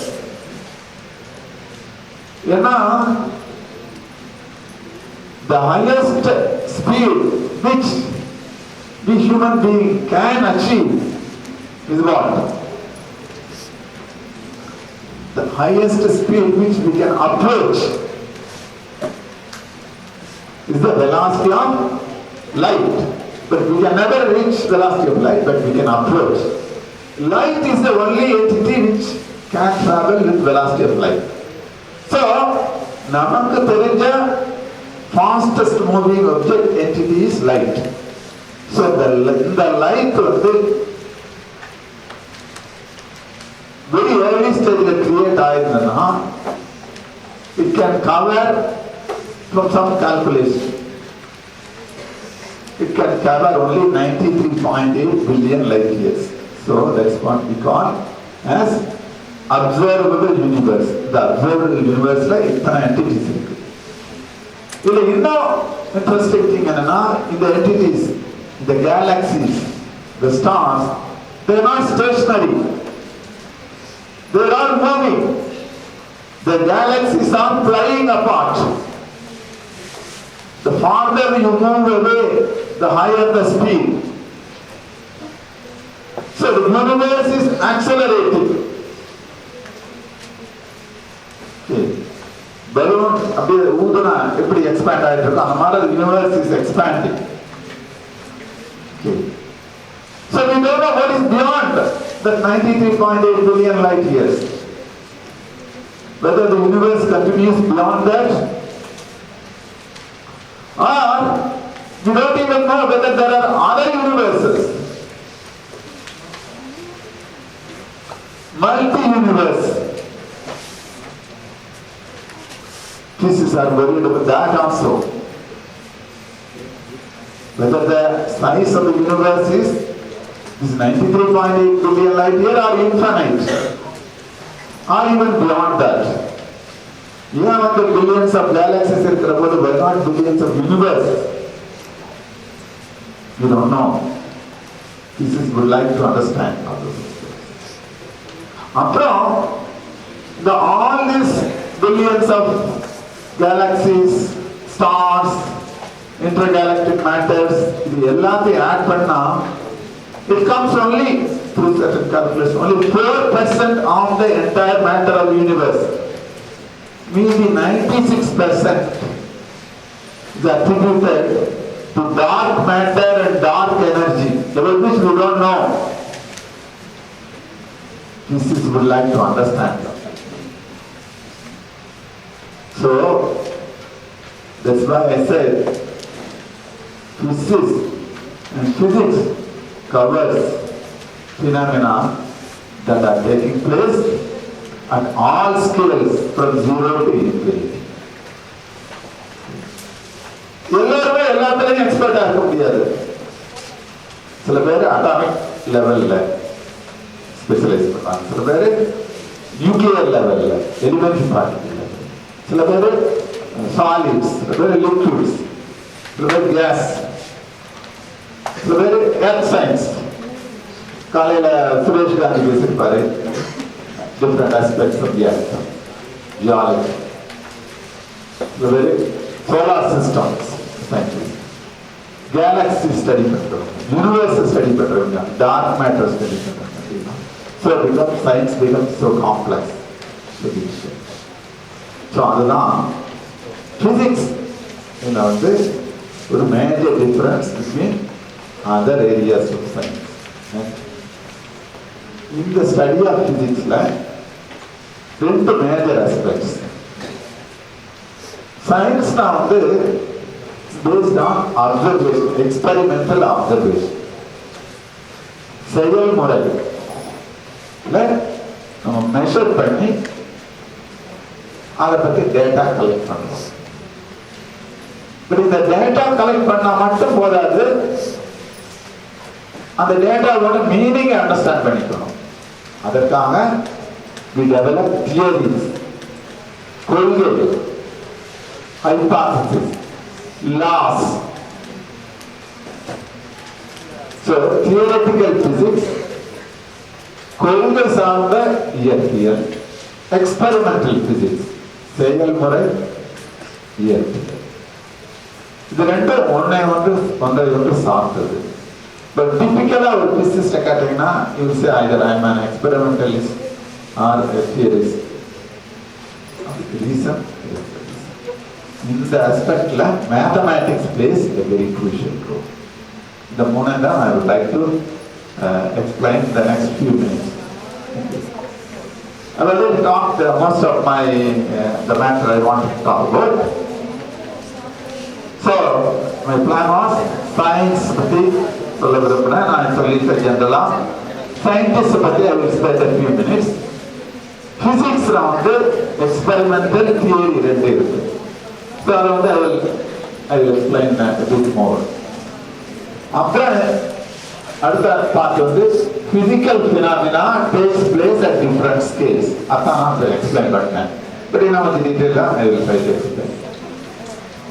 But இந்த பிசிக்ஸ்ல இந்த சயின்ஸ்ல நான் ஆரம்ப கட்டத்தில் சொன்னேன், சயின்ஸோட அடிப்படை தத்துவமே மாற்றங்கள், changes. Changes are inevitable. So சயின்ஸை படிக்கிறதுனால இந்த மாற்றங்கள் எப்படி நிகழ்கின்றன, ஏன் நிகழ்கின்றன, எதற்காக நிகழ்கின்றன, அதனோட கான்சிக்வன்ஸ் என்ன? நீங்க டாக்டருக்கு போறீங்க, ஃபீவர்னு போறீங்க, டாக்டர் வந்து அவங்க ஒரு நாள் ஒரு ஊசி போடுறாரு, இல்லை மருந்து கொடுக்குறாரு. எந்த பேஸ்ல அவர் கொடுக்குறாரு? இந்த கெமிக்கல்ஸ், இந்த டேப்லெட் இருக்கிற கெமிக்கல்ஸ் அல்லது இன்ஜெக்ஷன்ல இருக்கிற கெமிக்கல் உங்க பாடியில சேர்ந்த உடனே ஒரு குறிப்பிட்ட மாற்றம் ஏற்படும். அந்த மாற்றத்தினால நீங்க பழைய நிலைக்கு திரும்புவீங்க. நீங்க உங்க மொபைல் இருக்கீங்க, you touch it at some point, you expect certain change. ஸ்கிரீன்ல இது தெரியுது, இல்ல இந்த வாட்ஸ்அப் இது போலாம், இன்னொரு மெசேஜ். சோ இந்த ஒவ்வொரு நிகழ்ச்சிக்கு பின்னாலையும் மாற்றங்கள் ஏற்படுகின்றன. அந்த மாற்றத்தை நீங்கள் ஏற்கனவே தெரிந்து கொண்டதால் அந்த டாக்டரோ அல்லது அந்த இன்ஜினியரோ அதனுடைய விளைவுகளை யூஸ் பண்ணிக்கிறாங்க. அதனால சயின்ஸ்ல இந்த மாற்றங்கள் ஏன், எதற்காக, எவ்வாறு நிகழ்கின்றன என்பதை நாம் அறிந்து கொள்ள வேண்டும், புரிந்து கொள்ள வேண்டும். எங்க ஸ்டார்ட் பண்றது? யூனிவர்ஸ், பிரபஞ்சமானது அவ்வளவு சோ காம்ப்ளெக்ஸ். லார்ட் கிருஷ்ணா சொல்றாரு, மாற்றம் என்பதே மாறாத ஒன்று. சயின்ஸ்ல மாற்றத்தை அறிந்து கொள்ள விரும்பினா எப்படி, எவ்வாறு start? It was the great Isaac Newton, through his 3 laws of motion, அந்த 3 இயக்க விதிகள் தான் இந்த மாற்றங்களின் சாராம்சத்தை பற்றி மனித வர்க்கமானது அவருக்கு முன்னால் அறிந்து கொண்ட, தெரிந்து கொண்ட உண்மைகளை ஒரு சாராம்சமாக வடித்து அந்த 3 லாவும் கொடுத்துள்ளார். Every particle continues to move in a state of rest or of uniform motion unless acted upon by force. So force, desire, that is the cause. ஒரு பொருளின் மேல் இந்த விசையை தாக்கத்தை ஏற்படுத்தவில்லை என்றால் மாற்றம் ஏற்படாது. No change. It will be either static or moving uniform motion. விசை ஒரு பொருளின் மீது தாக்கம் ஏற்படுத்தினால், second law, the most important law, the basis of science, the rate of change of momentum. Change பத்தி சொல்றாரு first time. The rate of change, எந்த அளவிலே மாற்றம் ஏற்படும்? எதுல change? Momentum. Momentum means something related to motion, movement. So ஒரு பாடியில movement நடைபெறும். எந்த அளவுக்கு? The rate of change of momentum is directly proportional to the what? Force acting on it. எவ்வளவு விசை அந்த பொருளின் மேல் ஏற்படுகின்றதோ அந்த அளவுக்கு மாற்றங்கள் ஏற்படும்.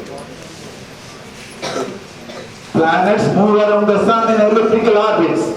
Why? ஏன் பிளானட்ஸ் எல்லாம் elliptical orbitல மூவ் ஆகுது? Because of என்ன? எல்லாருக்கும் தெரியும். Because of gravitation force to the earth side. Inverse square law of force and so on. Light charges repel each other. And the electron they repel each other because of electrostatic force. Unlike charges attract each other. ஒரு uranium atomல 92 protons and other electrons and other neutrons are there, neutrally charged part. But இப்பதான் சொன்னேன், light charges repel each other.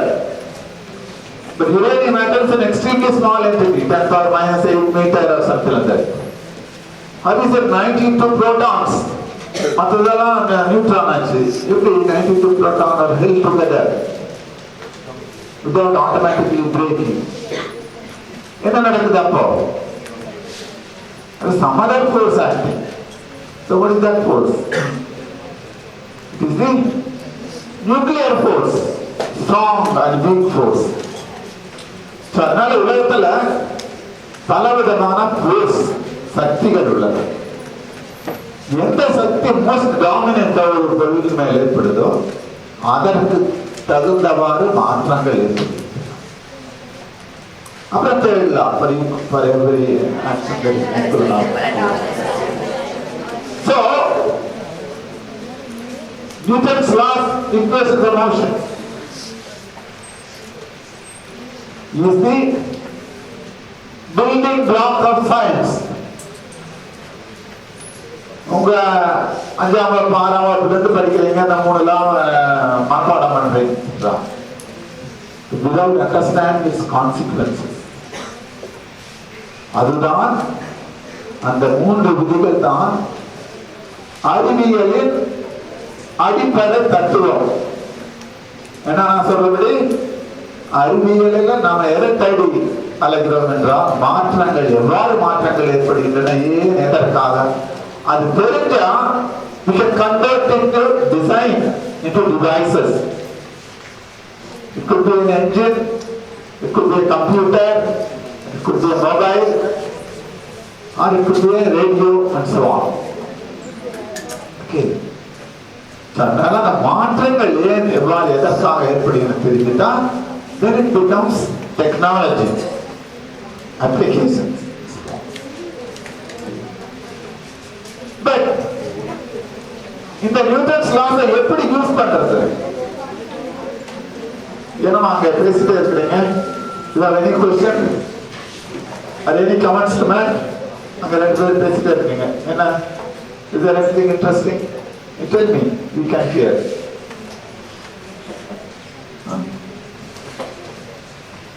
So, இந்த 3 language எப்படி நம்ம proceed பண்றது? Isaac Newton is considered to be the greatest intellect ever to be born on this earth. இந்த Isaac Newton ஆனவர்கள் இந்த 3 லால மட்டும் கொடுக்கல, இந்த லால இருந்து எப்படி ப்ரொசீட் பண்றது அப்படிங்கிறதுக்காக he invented the what concept differential calculus. Calculus, the art of calculating differential small changes. So when I say மாற்றங்கள் ஏற்படுகின்றன, changes as a function of what? Motion சொல்றோம், body moves as a function of time. So குழந்தை பிறந்து வளருது பெருசாகுது, it's a function of what? It's a function of time, and this time flows in one direction. So the arrow is only in one direction. You cannot reverse time. Old man cannot become young man. The past cannot be gone back. You can only move towards future. So, as a function of time, as time increases, how changes take place. ஒரு வருஷத்துல எவ்வளவு change ஆகுது, ஒரு மாசத்துல எவ்வளவு change ஆகுது, ஒரு வாரத்துல எவ்வளவு சேஞ்ச் ஆகுது, ஒரு நாள்ல எவ்வளவு சேஞ்ச் ஆகுது, ஒரு மணில எவ்வளவு சேஞ்ச் ஆகுது, ஒரு நிமிடத்துல எவ்வளவு சேஞ்ச் ஆகுது, ஒரு செகண்ட்ல எவ்வளவு சேஞ்ச் ஆகுது, 0.1 செகண்ட்ல எவ்வளவு சேஞ்ச் ஆகுது, 0.001 செகண்ட்ல எவ்வளவு சேஞ்ச் ஆகுது. So smallest change in timeல எவ்வளவு smallest change? Differential calculus. Infinitesimal change. எப்படி calculate பண்றதுக்கு? He invented calculus. Calculus is the art of calculating changes. 11th standardல you would have started learning differential calculus. And you will be learning. 12th standard you will learn more. You will learn differential equations. BSc you will learn differential equations. MSc you will learn differential equations. Beyond that also you will learn differential equations. Equations. Equations rules science. The reason is equations correspond to, equation tells how changes takes place. So, இயற்கையில் ஏற்படும் எல்லா நிகழ்வுகளையும் நம்ம mathematics வழியா, abstract mathematics வழியா இந்த ஈக்குவேஷன்ல கொண்டு வந்துடலாம். So when this abstract entity called mathematics becomes part and parcel of study of science. Now mathematics is different areas இருக்கு. Differential equations சொல்றேன், group theory இருக்கு, topology இருக்கு, analytic geometry இருக்கு. But they are all interrelated. Number theory. The notion of zero, சூன்யம், Indians தான் முதல்ல கண்டுபிடிச்சாங்க.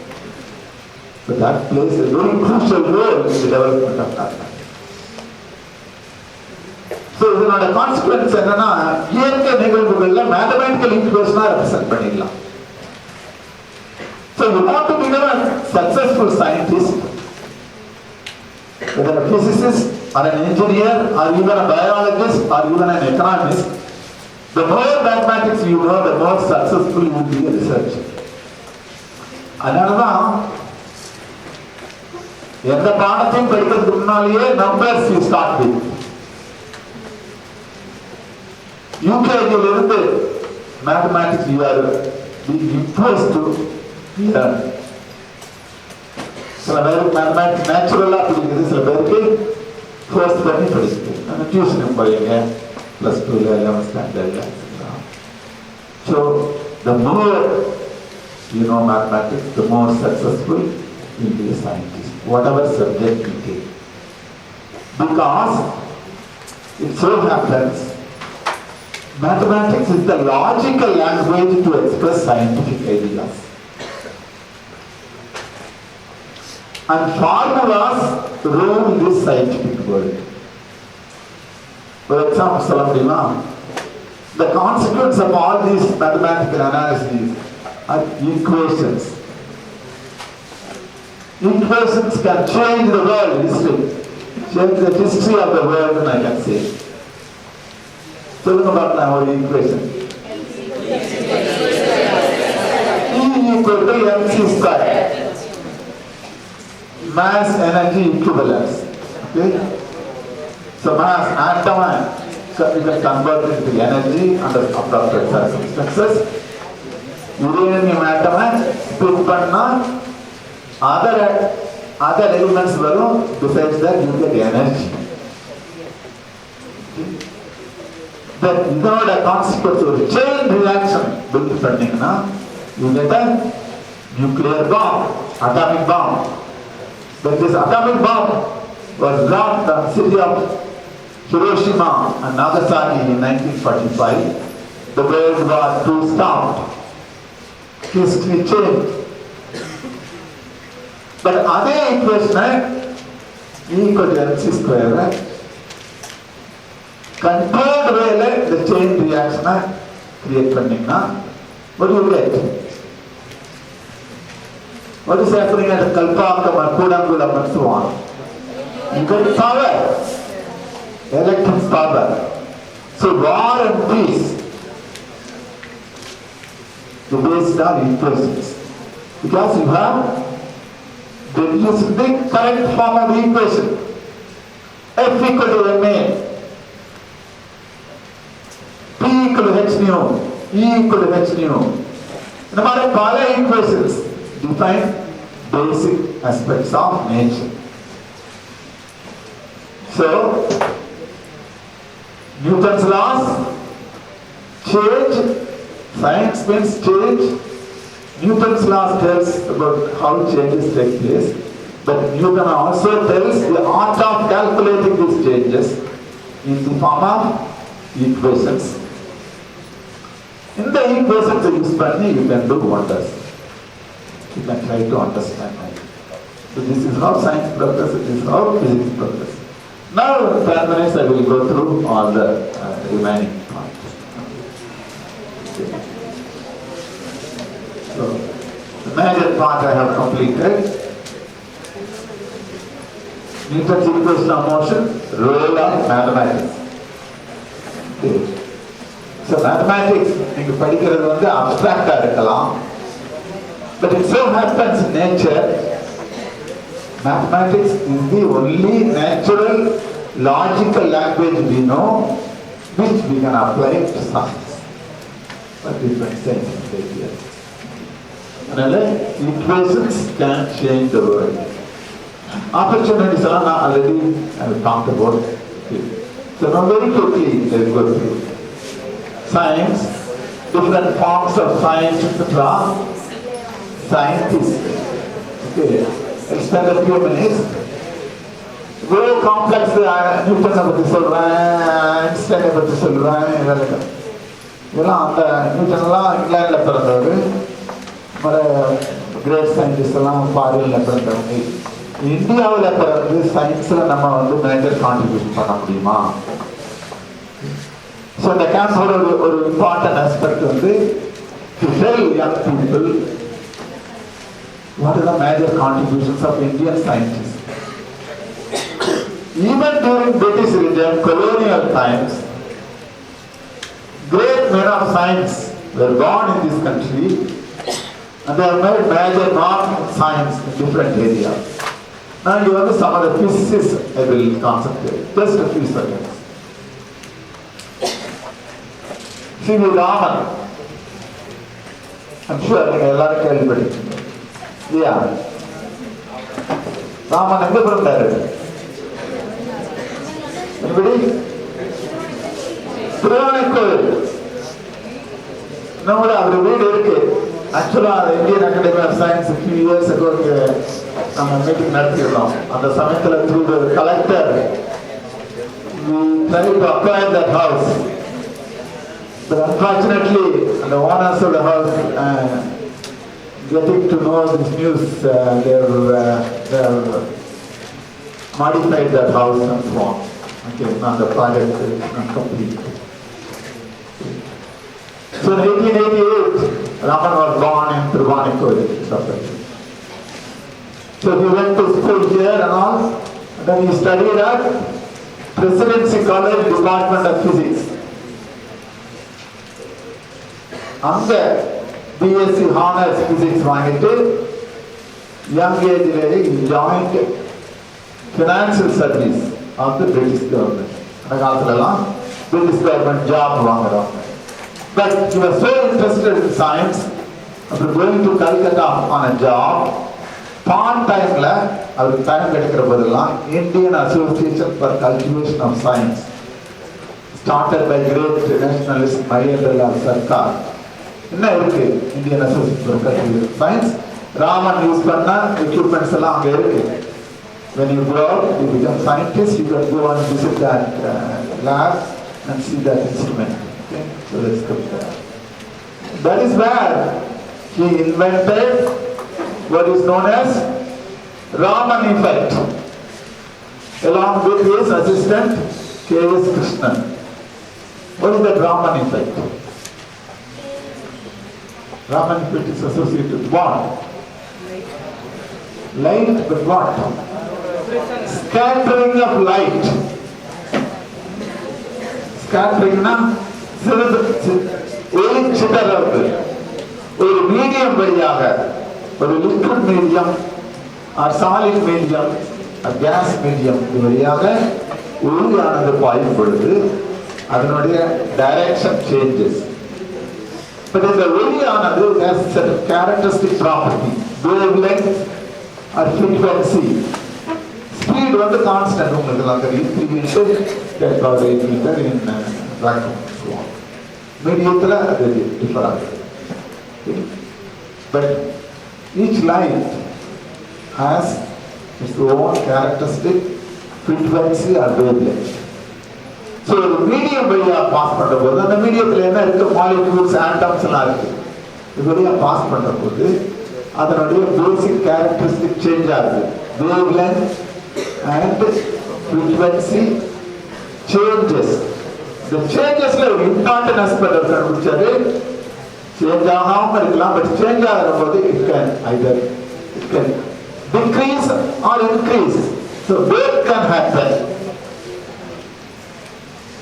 இது ஏன் எதற்காக இதை கண்டுபிடித்ததற்காக தான் C V. Raman got Nobel prize இந்த இயர் 1930. அது என்ன ஆகுதுன்னா, அந்த medium which consists of different kinds of atoms, அதனோட property because the outer electrons. So when light passes through it, the electrons either absorb part of its energy or give away part of its energy. So அதனால outcoming light either its frequency increases or decreases. It takes place at a critical level, quantum aspect. So quantum nature of matter is revealed from these experiments. Moreover, the structure of electrons around the nucleus is also revealed. So, Raman effect is a way to understand the atomic structure, molecular structure of atoms and molecules. Even 90 years after Raman's invention, February 28, 1928. That's why we celebrate February 28 as National Science Day. Even now, laser Raman spectroscopy is the basic tool to understand atomic structure, molecular structure. So such a monumental discovery for which C.V. Raman got Nobel Prize in 1930. The மூணாவது இருக்காரு சந்திரசேகர், சுப்பிரமணியம் சந்திரசேகர். கேள்விப்பட்டிருக்கீங்களா? He is one of the greatest theoretical astrophysicists. கொள்கை சார்ந்த வானியற்பியல். Understanding the evolution of stars, galaxies, and the universe. Just like human beings, the stars have also their evolution. Now, sun is sun, we live because sun is radiating energy. So when it is radiating energy all the time, when millions of years goes by, it will lose its energy. So, ஒரு star முதல்ல எப்படி form ஆகுது, எங்கிருந்து form ஆகுதுங்கிற question. But star ஆனதுனால when it loses energy, what happens next? So, Chandrasekhar found it because the white dwarf under certain conditions. The white dwarf again satisfies what is known as Chandrasekhar limit, the mass. அந்த white dwarfs என்ன ஆகும்னா, protons of the atoms will absorb the outer electrons. They will become neutrons. Already neutrons இருக்கு. So the star there will be nothing but neutrons. It becomes a neutron star. Neutron star now there is no charge. So what is the force then? There is no electrostatic force. What remains? It is a gravitational force. Because of the gravitational force they collapse. They become more dense and dense neutron star. Extremely dense. At certain stage, further stage, they become black hole. Black hole has such a strong gravitational force. Anything approaches will either get lost, including light. இந்த மாதிரி பல monumental discoveries made, theoretical discoveries which were experimentally proved later on, for which he got Nobel Prize in 1983. But by that time he became an American citizen.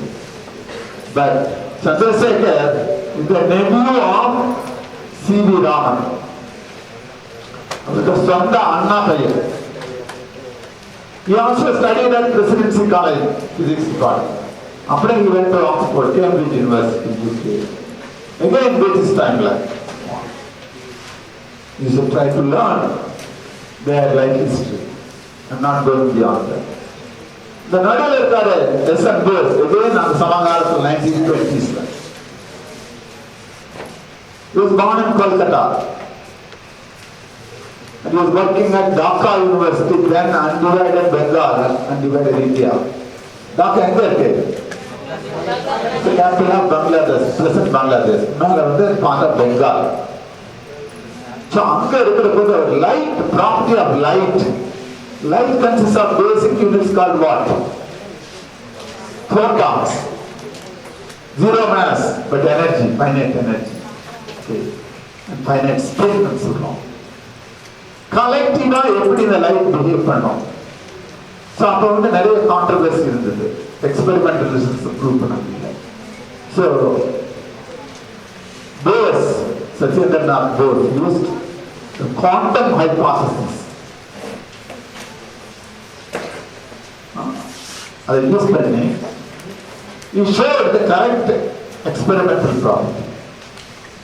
And he wrote his results as a paper and sent to a British scientific journal, Philosophical Magazine. That journal said these are all nonsense. So the information when Isaac Newton, when Bose received, he didn't lose heart. He was so convinced that his results are correct. He wrote all these results to Albert Einstein in Germany. So at that time, Albert Einstein was supposed to be the greatest physicist, living physicist. And he requested, sir, we are all students of you because we learn from your teachings, your writings. So I have found this result on the properties, collective property of light. Can you have a look at it and see whether this makes sense? If it is correct, please get it published in the famous German scientific journal, Science Physics, Journal of Physics. Albert Einstein, being the greatest scientist, having had a look at this result, immediately realized the significance. He translated into German and recommended it to be published in the journal. He didn't stop. He followed that work with another, his own paper, and published it. He another now is called Bose-Einstein statistics. Statistics is the average property. So the so-called Bose particle, spin integer particles will satisfy this Bose-Einstein property. Spin half integer particles will obey what is known as Fermi-Dirac property. இதனோட ஒரு consequence வந்து extremely low temperatureல the Bose particle will get condensed into a small entity. It's called Bose-Einstein condensate. But on the condensate experimentally observe பண்றதுக்கு you require extremely sophisticated technology, which became available only around 1990s, early 2000s. It was experimentally observed. Now Bose-Einstein condensate, BEC, is an active area of research, for which two different groups got Nobel Prize, American and German.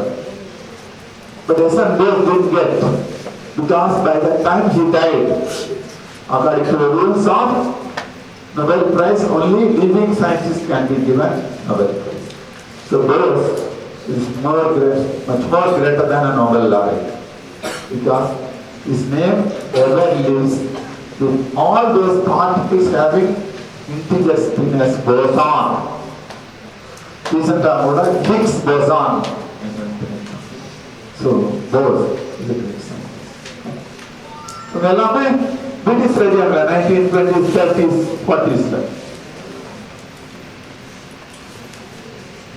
அடுத்து ராமானுஜனை பற்றி தெரியும், நான் சொல்ல வேண்டியதில்லை. அவர் ஏன் கும்பகோணத்தில் படித்தவர். ராமனும் சந்திரசேகரும் தமிழ்நாட்டில் பிறந்தவங்க. 2 பேர் நோபல் பிரைஸ் வாங்கியிருக்காங்க. 2 பேரும் பிரசிடென்சி காலேஜில் படிச்சிருக்காங்க. Ramanujan greatest mathematician Kumbakonam. JC Bose, Jagadish Chandra Bose, இவர் பிரசிடென்சி காலேஜ் கல்கட்டால படிச்சார். அங்க ப்ரொஃபஸரா இருந்தார். இந்த ரேடியோ வேவ்ஸ் யார் கண்டுபிடிச்சது? ஃபர்ஸ்ட் கிடையாது, Jagadish Chandra Bose. Now people accept it. அது பிரிட்டிஷ் காலத்தினால அவங்களோட ரிசர்ச் வந்து அவ்வளவுதான் பிரபலம் பண்ணல.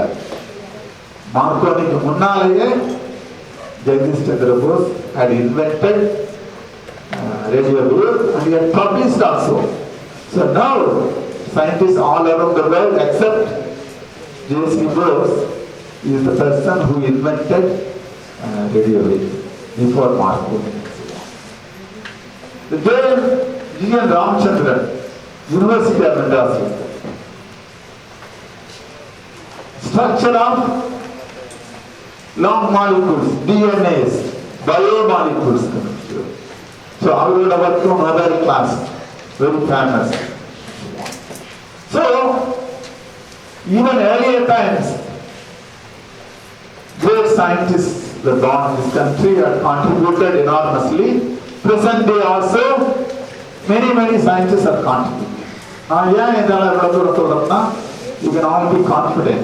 Any one of you can become a Raman and a Chandrasekhar or a J.C. Bose and so on.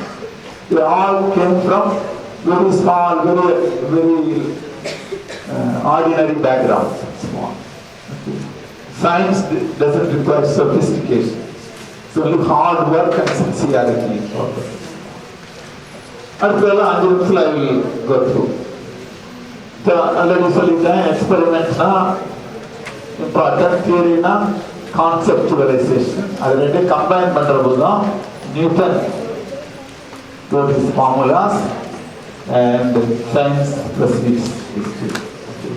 இல்லை என்னன்னா எக்ஸ்பெரிமெண்டல் ஒரு வாஸ்ட் ஏரியா, தியரி ஒரு vast area.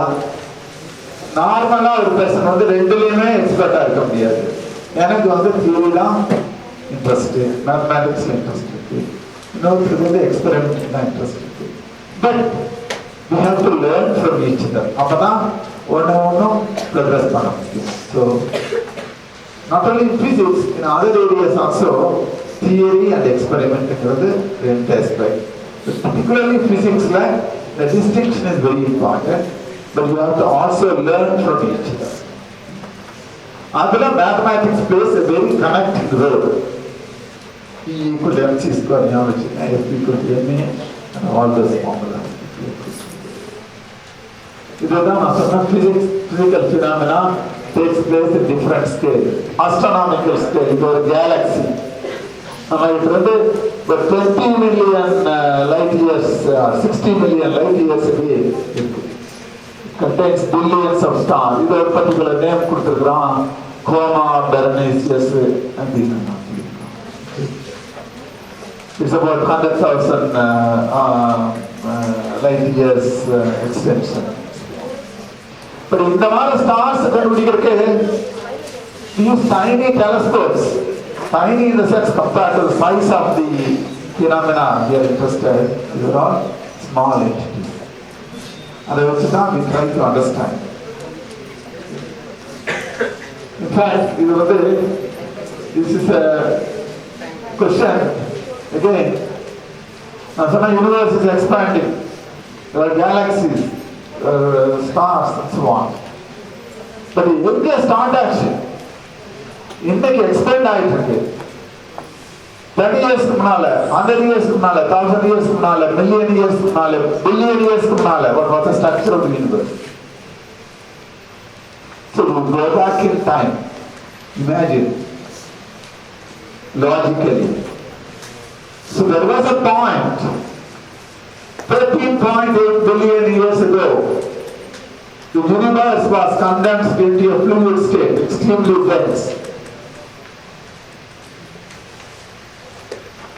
Nobody knows what was there before that. Then there is a big bang, it exploded. The figure is not clear, but it tells as a function of time, this is the time. எப்படி அந்த big bang அதுக்கு பிறகு atoms molecules எல்லாம் happen ஆகுது, அப்புறம் stars எல்லாம் form ஆகுது, etcetera etcetera. கடைசியில் நம்ம இந்த ப்ரெசன்ட் ஸ்டேஜில் இருக்கோம். Where are we going? We don't know. We would like to investigate and so on.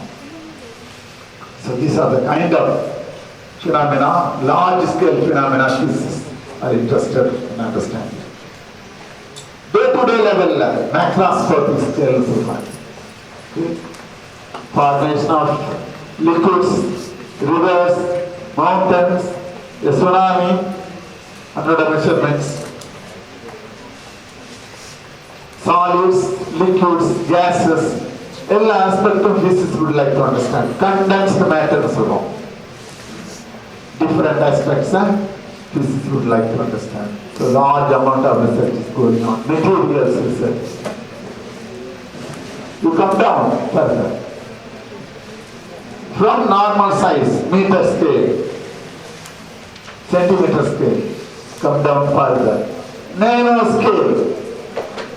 Nano scale na? 10 power minus 9 meter.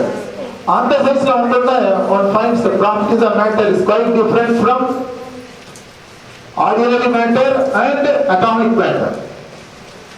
So electrical, mechanical and other properties are all changed dramatically. It can have very great applications, for example in medicine. New materials can be designed. So carbon nanotubes so long. So like that many interesting nanomaterials have been formed. But in the materials alone synthesize பண்ணி அதை study பண்ற characterise பண்றது you require very sophisticated instruments. Atomic force microscope சொல்றோம், scanning electron microscope சொல்றோம், tunneling electron microscope சொல்றோம். But இதெல்லாம் வந்து very expensive. Take crores of rupees. No single, even universities, colleges, they cannot offer to buy very often. So, you require for scientific support from governments, research organizations. Scientific research becomes expensive. So, when you instrument vaangna, no use. So science becomes a collective enterprise, collective intellectual effort. So as you want to do more sophisticated research, science becomes expensive. You require support from other agencies like DST, Department of Science and Technology. அதுக்காக தான் the Department of DST எல்லாம் form பண்ணியிருக்காங்க. Now we go down further. You want to understand atoms, nuclear power பத்தி என்ன சொன்னேன், nucleus உடைங்க. You want to understand what it contains, protons, neutrons, etc. But what are protons, neutrons made up of? என்னதான் ultimate structure, அதனோட consequence என்ன? Uranium atom பிளந்தா you get energy. It can destroy, it can also give power, useful power. அதே மாதிரி இன்னும் neutron, proton, etcetera பார்த்தா. So இதையெல்லாம் கண்டுபிடிக்கிறதுக்கு you require even more sophisticated laboratory. Not even a single country, even United States can afford to do that kind of research. All the countries of the world have joined together, pooled their sources, money, billions of dollars, thousands of scientists and engineers, including Indian scientists and so on. They built a laboratory called European Nuclear Research on the border of France and Switzerland. A 28-kilometer tunnel, the middle picture, 100 meters below Earth. Throughout which the big electromagnets are kept throughout these 28 kilometers circumference. என்ன பண்றாங்கன்னா beams of high energy protons produced from outside, they are inserted inside this electromagnets. Electromagnets will change the direction of charged particles. So எல்லாமே circular pathல opposite direction move ஆகும். Opposite direction at extremely high speed, approaching the velocity of light. At one point they will collide. High waves high speed la ரெண்டு car போதுனா என்ன ஆகும்? இந்த electrons, the protons வந்து அந்த approaching the velocity of light speed when they collide. Scientists expect the protons will break into pieces like this. On the pieces they try to understand the ultimate structure of matter. So in March 2013, a new particle called Higgs boson, that is a God's particle, has been the standard model of elementary particles for which they were searching have been identified. Further experiments are going on to understand more aspects of nature. So, this is the present understanding of the ultimate structure of matter. So, protons, neutrons, they made up of what is known as quarks. All type of quarks, up, down, charm, strangeness, top, bottom, strange names will come in. Charge, mass, etc. So they form all these strong particles. After leptons,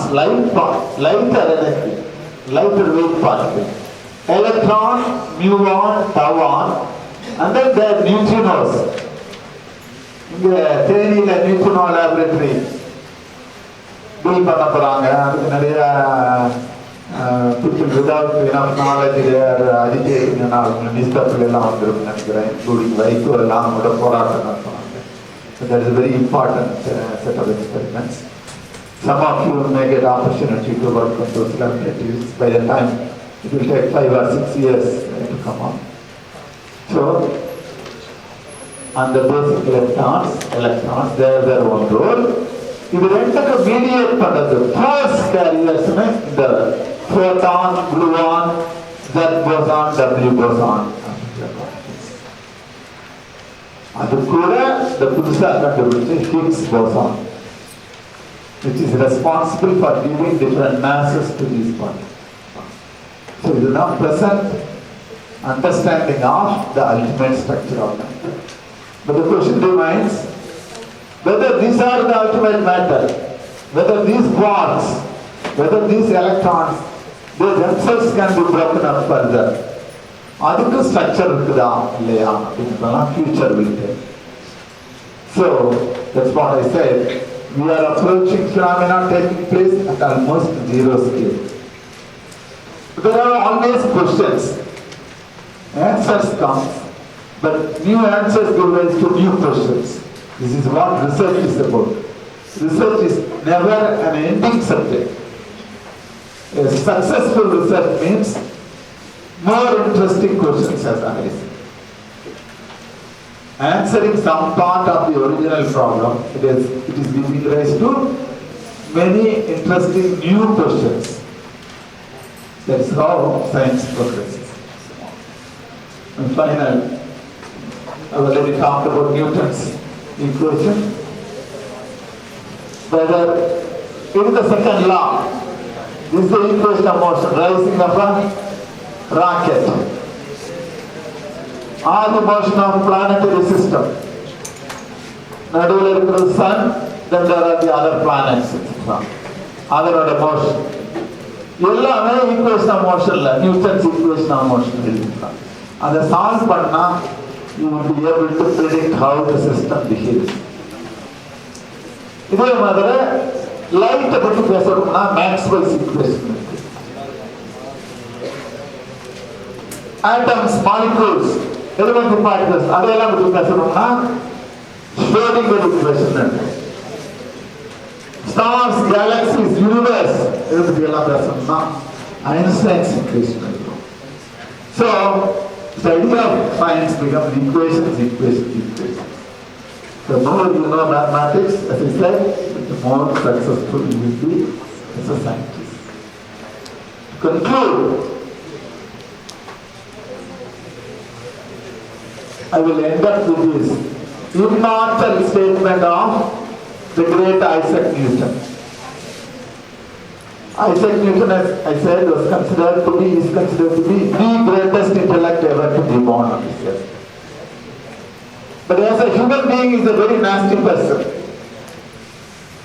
அதாவது யாருமே மற்றவங்க கண்டுபிடிச்சாங்கன்னு சொல்றதை விரும்புறதில்லை. தான் தான் எல்லாம் கண்டுபிடிச்சோம்னா அப்படி அந்த ஒரு மாதிரி பர்சனாலிட்டி. அவரை அவருடைய காலத்துல somebody asked him, what do you think about your own inventions? உங்களுடைய சயின்டிபிக் கான்ட்ரிபியூஷன் பத்தி நீங்க என்ன நினைக்கிறீங்க அப்படின்னு கேட்டதுக்கு this is a statement he made. I do not know what I may appear to the world. இந்த உலகம் என்னை பற்றி என்ன நினைக்கிறது தெரியாது. They may think that I am a great scientist. But to myself, I seem to have been only like a boy playing on the seashore. என்னோட ஆராய்ச்சி பற்றி நான் நினைச்சு பார்க்கிற போது நான் ஒரு சின்ன பொடியன், இந்த மெரினா பீச்சில் மணல்ல கையை விட்டு விளையாடிட்டு இருக்கிற ஒரு சின்ன பொடியன் மாதிரி தான் ஃபீல் பண்றேன். என்ன பண்றான் அந்த பையன்? I seem to have been only like a boy playing on the seashore and diverting myself in abundance, finding a smoother pebble or a prettier shell than ordinary. இந்த மணல்ல கையை விட்டு விளையாடிட்டு இருக்கிற போது அப்பப்போ ஒரு அழகான கூழாங்கல்லையோ சங்கையோ அந்த மணல்ல கண்டுபிடிச்சிட்டு சந்தோஷத்துல துள்ளி குதிக்கிற ஒரு சின்ன பையமானதான் என்னுடைய கண்டுபிடிப்புகளை பற்றி நான் நினைத்து பார்க்கும் பொழுது எனக்கு தோன்றுகிறது. While the great ocean of truth lay all undiscovered before me. நான் கண்டுபிடிச்சதெல்லாம் இந்த சின்ன சின்ன அழகான கூழாங்கல்ல சங்குதான். நான் கண்டுபிடிக்காதவை, எனக்கு தெரியாதவை, எனக்கு புரியாதவை இந்த பிரபஞ்சத்தை பற்றி நினைத்து பார்க்கும் பொழுது இதுவே முடிந்து வளைந்து கிடக்கின்ற வங்காள விரிகுடா போன்று இயற்கையை பற்றிய உண்மைகள் அறியாமல், தெரியாமல், புரியாமல் புரிந்து கிடக்கின்றன. நான் கண்டுபிடித்ததுதான் இந்த சின்ன சின்ன கூழாங்கல். Even though you may call me, I am the greatest intellect ever to be born on this earth. Now, with the hope that you young people also, the வரும் காலங்களில் நீங்களும் இந்த சின்ன சின்ன அழகான கூழாங்கற்களையோ சங்குகளையோ வரும் காலங்களில் கண்டுபிடிக்க முடியும் என்கின்ற நம்பிக்கைகள் தான் the Department of Science and Technology, Government of India is organizing this kind of internship camps to motivate you to pursue a career of science. I wish you all success. Thank you.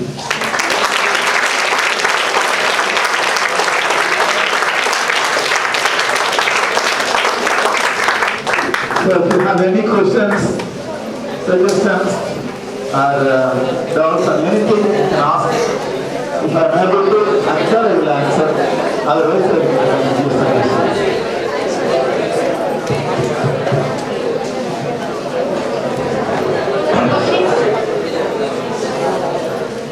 Any questions you are welcome to ask. No question is meaningless. Answers can be nonsensical. இதுதான் சயின்ஸ்ல அதை புரிஞ்சுக்கணும். Any questions? The boys say or girls say?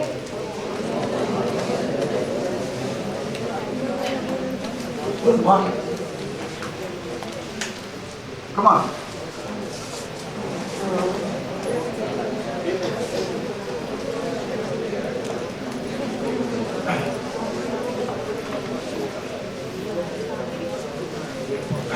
The successful starting point for science is the art of asking questions. கேள்விகளிலிருந்து தான் ஞானம் பிறக்கின்றது. சயின்ஸ்ல வந்து படிச்சுட்டா Einstein சொல்லிட்டாரு, ஆல்பர்ட் சொல்லிட்டாரு, நான் சொல்லிட்டேன், இந்த புக்கில் இருக்கு, அதனால நான் ஹாப்பி. That's not science. அதில் இருக்கிறத முன்னாடியும் கொஸ்டின் பண்ணணும். கொஸ்டின் பண்ணுற போது தான் new interesting answer.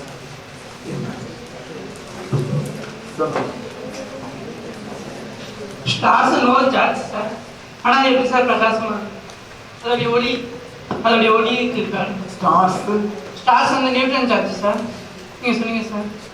No. What I said was, stars, just like human beings and other things, have their own life history. Stars, முதல்ல வந்து interstellar matter வந்து due to gravitational attraction, they form. Okay. அது வந்து various stages undergo பண்ணி ஒரு question of stars like sun. But in the sun, interior of the sun is extremely hot. Please listen. So the interior of the sun is extremely hot, 6,000 degrees centigrade or even more. So anga வந்து you have the hydrogen molecule, etc. And the fusion reaction takes place. The fusion reaction is equivalent to several atom bombs every instant exploding. So large amount of energy is thrown out, and the energy escapes to the surface of the earth, surface of the sun. That one it passes in all 360 degrees. The part of it we see. That's the energy. But my question is, my point was, இப்படியே இது radiate பண்ணிட்டே போனா at some point it will lose energy. It goes to the next stage, white dwarf. There are other stars called red dwarf. They won't have energy, so they won't emit enough energy. Appo the life may be lost on the earth. That will take billions of years. அப்படிதான் ஒவ்வொரு ஸ்டாரும் ஒவ்வொரு கேலக்சியும் seems to be. அதனால அதோட different life ஸ்டேஜஸ்ல different aspects. எப்படி young பாயா இருக்கிற போது உனக்கு energy எவ்வளோ இருக்கு, மிடில் ஏஜ் இருக்கு, ஓல்டு ஏஜ் இருக்கு, ஸ்டார்ஸும் லைஃப். Any more questions? கேர்ள்ஸ்ல ஒருத்தருமே Any questions? These things can get burnt, so only ashes may fall. But some meteorites may have sizes may be more, they may have more energy, so in which case they can pass through the atmosphere and fall on earth. அதோட evidence எல்லாம் நிறைய இருக்கு. அந்த மாதிரி மெட்டராய்ட்ஸ் fall ஆனதுல நிறைய huge craters etc. on different parts of the earth form out. இந்த மாதிரி டைரக்டா எர்த்ல வந்து விழுகிறது rare event. comets interact, meteorites falling, probability is less. Many cases they get bent down by the time they reach the surface of the earth, but some cases they can manage to reach the earth. அப்போ வந்து they can cause damages. In fact, இந்த dinosaurs எல்லாம் கூட இறந்த போது அந்த மாதிரி materials எர்த்ல விழுந்ததுனால செஞ்சாங்க. எனர்ஜி எவ்வளவு நேரம் ஸ்டே ஆகும் சார்? அது லேண்ட் ஆகி அந்த கிரேட்டர்ல இருக்கும்போது எவ்வளவு நேரம் ஸ்டே ஆகும்? Yeah, it depends on how much energy it carries. ஒரு பொருட்கள் ஒரு கல்லு போட்டீங்கன்னா waves are created, and depending on the speed at which you throw the stone, the waves form, they travel, and then they die down. அந்த மாதிரி ஒரு பெரிய stone at very high velocities falls on earthனா earth அப்படி ஷேக் ஆகுது. அது வந்து it generates shock waves throughout the globe, etc. So depending on size, velocity, etc. It's different over a longer period or a shorter period.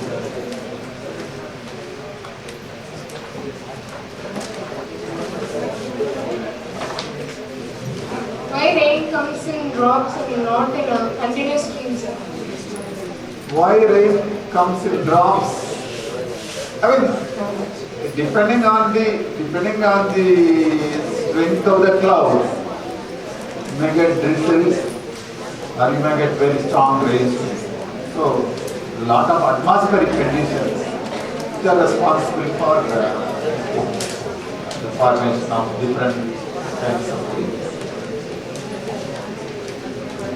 Any more questions?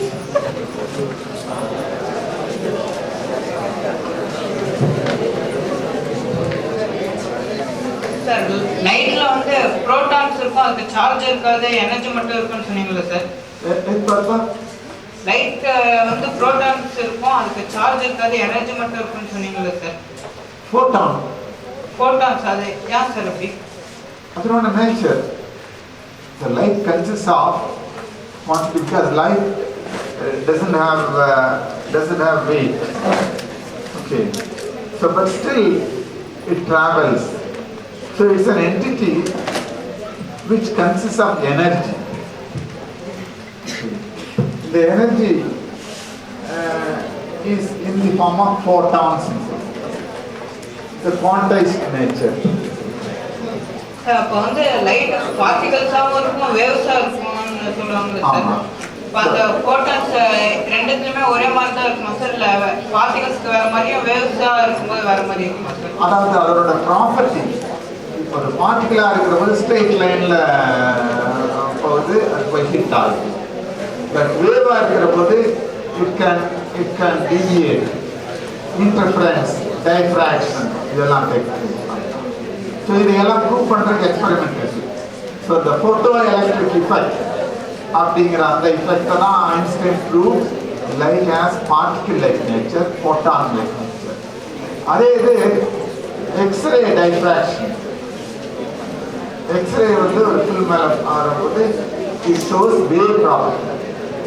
So அதனால தான் இது electromagnetic radiation has got both the matter property and wave property, dual property. Matter wave duality. Light பார்ட்டிகலா இருக்கும்போது அப்ப அதுக்கு wait இருக்குமா sir? Light பார்ட்டிகலா இருக்கும்போது அப்பவும் அதுக்கு வந்து மாஸ் வந்து 0 தான். As far as light electromagnetic radiation.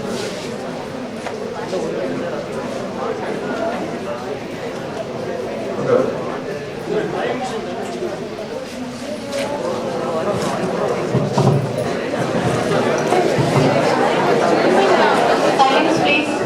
Sir dimension கண்டுபிடிக்க முடியல. ஒரு டைமென்ஷன்ல இருந்து இன்னொரு டைமென்ஷனுக்கு ஒரு சாத்தியக்கூறு இருக்கா சார்? டைமென்ஷன் வந்து நம்ம ஆர்டினரியா வந்து ஸ்பேஷியல் டைமென்ஷன், 3 ஸ்பேஷியல் டைமென்ஷன், ஒரு டைம் டைமென்ஷன் சொல்றோம். ஸ்பேஸையுமே டைமுமே செப்பரேட் அவுட் பண்றோம். But at high velocities we have space-time entities சொல்றோம். ஸ்பேஸும் டைமும் get mixed up. அதுதான் Einstein's theory of relativity. Ordinary day to day லைஃப்ல time means space you can separate out. You can say at this point of time the fly is there. But அதே இது வந்து ஒரு electron or a proton or a massive star. So இதையெல்லாம் பற்றி பேசுற போது the space itself gets distorted in time. So அதனால space and time they get mixed up. So அதனால space time continuum சொல்றோம். So அந்த ஸ்டேஜ்ல வந்து space and time they are 4-dimensional. The world is of 4-dimensional nature which are all intimately connected to each other. So அதுக்கு ஒரு equation எல்லாம் இருக்கு, Lawrence transformation equation இருக்கு which connects time and space. But space is 3-dimension, time is 1-dimension. அது ஏன் அப்படி, ஏன் time 3 ஸ்பேஸும் 3 இருக்க முடியல அப்படிங்கிறதுலாம் we don't have answer. So this seems to be the law of nature. There are people who talks about what is known as fundamentally string theories whose dimension is 12 or even 24 அப்படின்னுலாம் பேசலாம். But those are all theoretical concepts.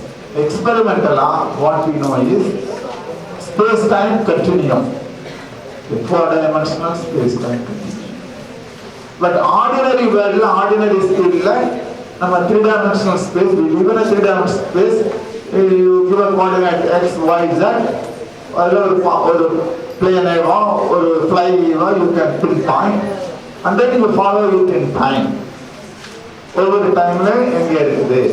But over the car for so starting point time in a position, end point in a time, you can separate out the time. In the timeline, you will have distance travel from it and so on. But other massive stars or photon, electron moving with a very high velocity. After one, the space and time they get mixed up, it becomes very complex situation.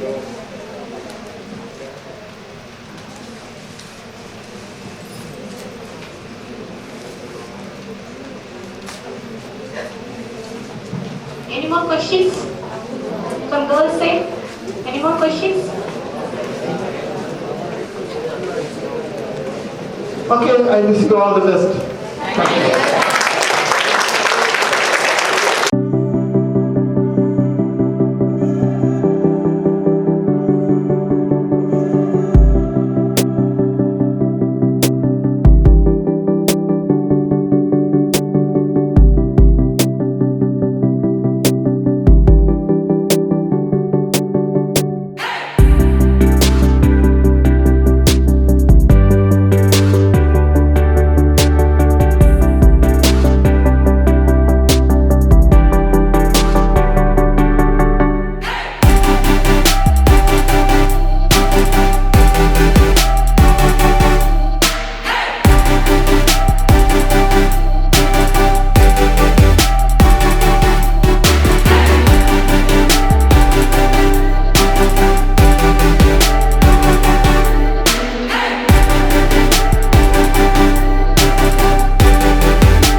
Perseverance always has a magical effect before the difficulties disappear and obstacles vanish. Similarly, the entire team of PG and Research Department of Biotechnology, along with the management of NSC, dreamed to see this day, planned the happenings, and believed with all the optimism for success which are saw it today.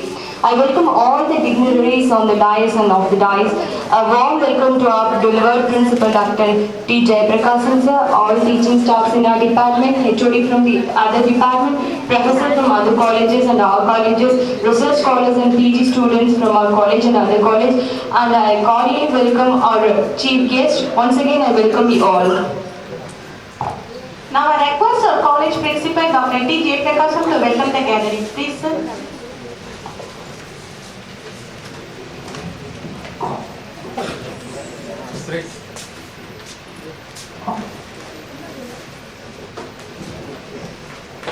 Very good afternoon to all. I think the session is almost over. The Fridays camp is over. I think you are all happy. Happy either to leave the campus or going home. Fine. Indeed, it's a very successful camp. I feel very happy to see all the boys and girls here. I feel really privileged to welcome the dignitaries on the dais, my colleagues, parents, teachers from various schools, and students participants who are attending this graduation session. Well, I feel very happy to welcome the chief guest of today's very intense session, Professor M. Lakshman, Professor Emeritus, School of Physics, Bharat University. In the morning, I think Professor has very well impressed you, and really you are very fortunate to have a such man of great values amongst us. Amongst his busy schedule, Professor has accepted to come here to encourage the young budding scientists. So on behalf of the management, myself, Organizing Secretary Dr. Vinay Sundaram, my colleagues, and all the participants, sir, extend a warm welcome to you, sir. If you want to learn about the good things, credentials of Professor M. Lakshmanan, I can speak for hours together. But I think in the morning session, the campaign research scholars would have very well elaborated SARS credentials. Such a great person is here. Really, I feel you are blessed by his presence. And a very interactive session in the morning. Once again, I extend my heartfelt thanks to Professor. Now, I feel very happy to welcome Dr. Venkatesan, my good friend, our IQC coordinator, who has been doing good things in the campus for enhancing the quality of education in the campus. So I extend a warm welcome to Dr. Venkatesan. I feel very happy to welcome the Organizing Secretary, the man who has been running from pillar to post almost for the last couple of weeks. He is none other than Dr. Vinay Sundaram. Also, a very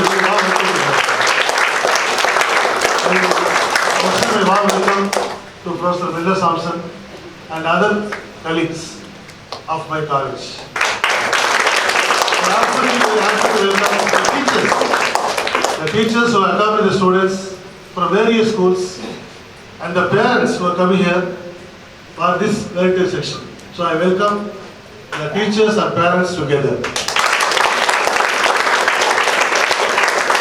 I feel very happy to welcome the research scholars of the Department of Biotechnology and Botany, who have been doing a wonderful job for the last 5 days, very sincerely, very honestly. So I extend a very warm welcome to my research scholars. Finally, it is my bounden duty to welcome my young boys and girls.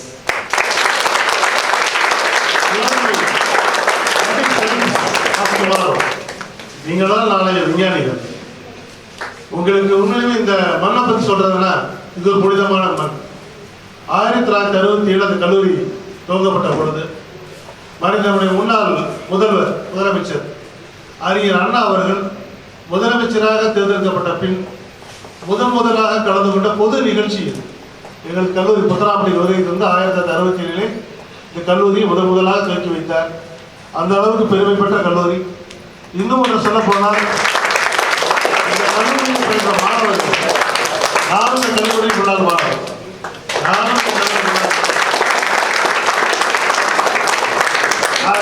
இந்த கல்லூரியில் பயின்ற மாணவர்கள் இன்று உலகம் முழுக்க இருக்கிறார்கள்.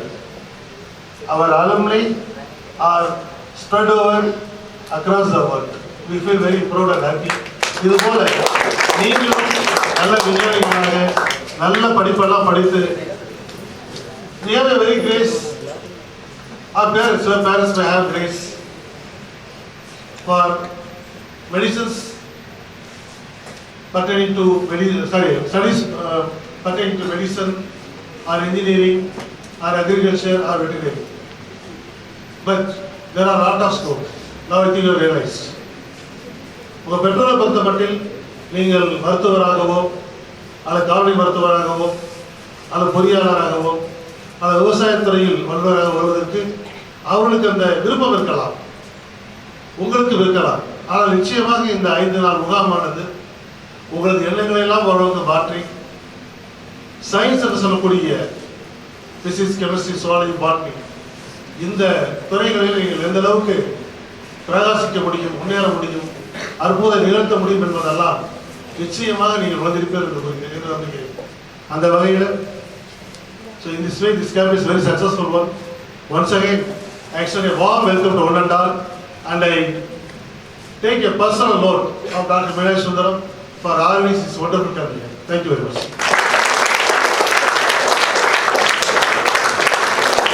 Thank you, sir. Now I request Dr. A. Venkatesan, Assistant Professor, Department of Physics, Nehru Memorial College, to felicitate the gathering. Respected Professor, beloved Principal, my dear friend Meenakshi Sundaram, my dear friend Samson Miller, and other colleagues, and other school colleagues, and student friends. Good afternoon to all. First of all, how many of you are Tamil medium?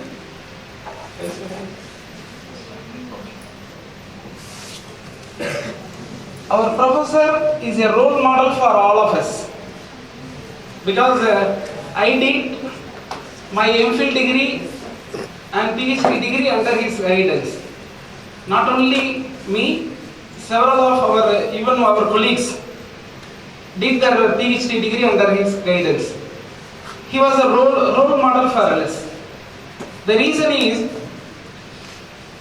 he was the only one professor in Bharatadasan University got Bhatnagar Award. Bhatnagar Award is the highest Indian Science Award given to the people who are working in science. Highest Science Award. Even our past President Abdul Kalam came to Bharatadasan University, asked about our professor to meet him. So such kind of caliber he has. In spite of his busy schedule, one of the schedule I mentioned here, for the last 5 years, he has visited more than 20 times to America for doing research alone.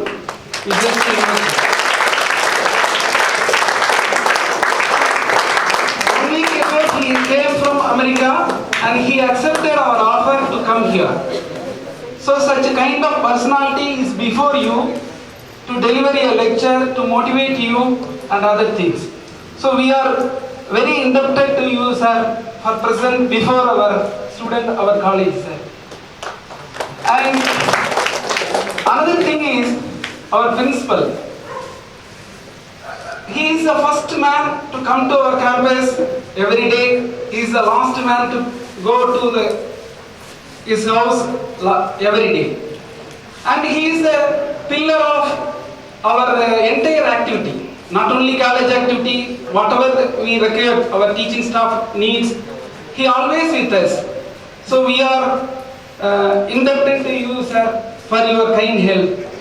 And second thing, even though we have 40 or 50 aided staff and 120 self-financed staff, among them, Meenakshi Sundaram takes very encouragement, so very, what do we say, that very courage to take this opportunity for the past 3 years. We congratulate him for his organization.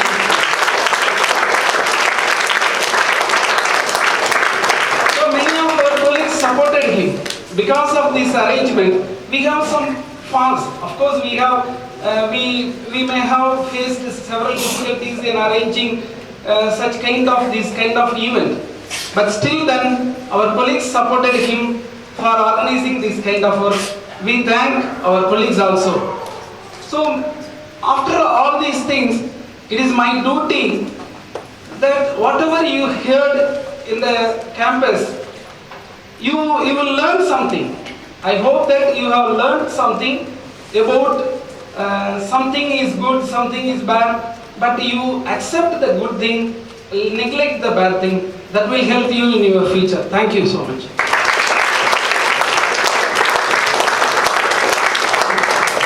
Thank you, sir. The consulting report of the Inspire Internship Camp 2015 sponsored by DST, Government of India, New Delhi. Motivating talented youth to take up research as a personal undertaking by rubbing shoulders with global icons of science including Nobel Prize winners is the objective of Inspire internship. This program aims to work as a lifelong catalyzing experience for the 11th graders in science stream. It is a scheme for yearly attraction of talent for Science Inspire internship in which annually about 50,000 students of top 1% performance in class 10 board examination and pursuing science at higher secondary level are being given an exposure with leaders in science in summer or winter camps to explore the joy of innovation. The camp nourishes the curiosity of children in science to help them to think out of box and attract the students at an early age of 16 to 17 years. Mentor's role is to interact with the students through lectures related to scientific success stories and joy of innovation across all the science streams. The strength of innovation infrastructure of a nation has enormous significance in the competition among emerging knowledge economies.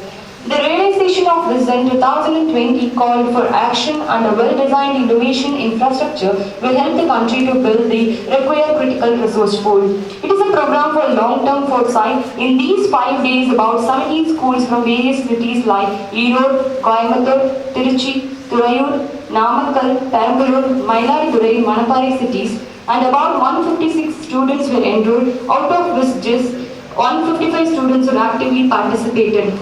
School students from the following institutions were participated: SRB Boys Matriculation High Secondary School, Razipuram, Namakkal; Cambridge Matriculation High Secondary School, Avinasi, Tirupur; Amrita Vidyalaya Metric High Secondary School, Coimbatore; Raj Vignesh Metric High Secondary School, Perambalur; SVN Matriculation High Secondary School, Erode; SET Vidyalaya Metric High Secondary School, Pattukottai; Alagujodi Academy Metric Higher Secondary School, Mayiladuthurai; Vidiyan Metric Higher Secondary School, Trichy; Nehru Higher Secondary School, Puthanampatti, Trichy; SRB Matriculation High Secondary School, Samyevaram, Trichy; Government Girls High Secondary School, Manchanagar, Trichy; Sri Vidya Mandir Metric High Secondary School, Thurayur; National College High Secondary School, Trichy; Government High Secondary School, Tiruvalluri; Sri Jayendra Metric High Secondary School, Trichy; the High Secondary School for Boys, Srirangam, Trichy; RSK High Secondary School, Kailashapuram, Trichy. To achieve the goal of Science Inspire program, 12 mentors were invited from different universities and science centers of India from different streams of science, especially maths, physics, environmental science, chemistry, geology, zoology, biotechnology, etc. The mentors are Professor M. Lakshmanan, Professor of Eminence, DST Ramana Fellow, DAE Raja Ramana Fellow, Center for Nonlinear Dynamics, Bharathasan University, Trichy; Dr. K. Muthuchelian, former Vice Chancellor of Periyar University and Head and Chairperson, School of Biological Sciences, Madurai Kamaraj University, Madurai; Dr. A. Subbaya Pandian, Principal, Government Arts College for Women, Pudukkottai; Dr. A. Balachandran, Professor and Head Department of Maths, Bharatiyar University, Coimbatore; Dr. N. Ramanujan, Emeritus Professor of Mathematics, Bharathasan University, Trichy; Dr. K. Murali, Associate Professor and Head Department of Physics, Anna University, Chennai; Dr. V. Kumaraswamy, Syndicate Member, Professor and Head Department of Geology, Bharathasan University, Trichy; Dr. Subhashini Sripati, Professor, Department of Chemistry, Avinasi Lingam University, Coimbatore; Dr. M. Jayalakshmi, Assistant Professor, Department of Immunology, School of Biological Science, Madurai Kamaraj University, Madurai; Dr. M. Suresh Gandhi, Assistant Professor, Department of Geology, University of Madras, Chennai; Dr. P. Venuvanalingam, UGC Emeritus Professor, Department of Chemistry, Bharathasan University, Trichy. This workshop was inaugurated by Dr. K. Muthuchelian, former Vice Chancellor of Periyar University and Head and Chairperson, School of Biological Sciences, Madurai Kamaraj University, Madurai. Chairman and Governing Bodies, Nehru Memorial College, Sri Ponnammalamaiah, lightning the Kuthuvelakku. The Principal of the College, Dr. K. Jayaprakasam, delivered the welcome address, and N. Shepon Balasubramaniam, President, Nehru Memorial College, Puthanampatti, delivered the presidential address. The valediction started with the welcome address, which was addressed by Dr. T. Jayaprakasam, Principal, Nehru Memorial College. A valedictory address was given by our Professor M. Lakshmanan, Professor of Eminence and DST Ramana Fellow and DAE Ramana Fellow, Center for Nonlinear Dynamics, Bharathasan University, Tiruchirappalli. It's a time for feedback, so I request the participants to share the experience of this Inspire camp with us. Please, students.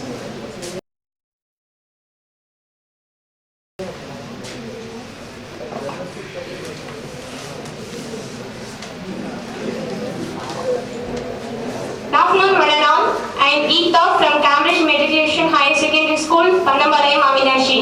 First of all, on behalf of our Cambridgians, I thank the institution, the principal, the mentors, the faculties, and the coordinator, Dr. Meenakshi Sundaram sir, for giving this wonderful opportunity to take part in the Inspire Internship Camp.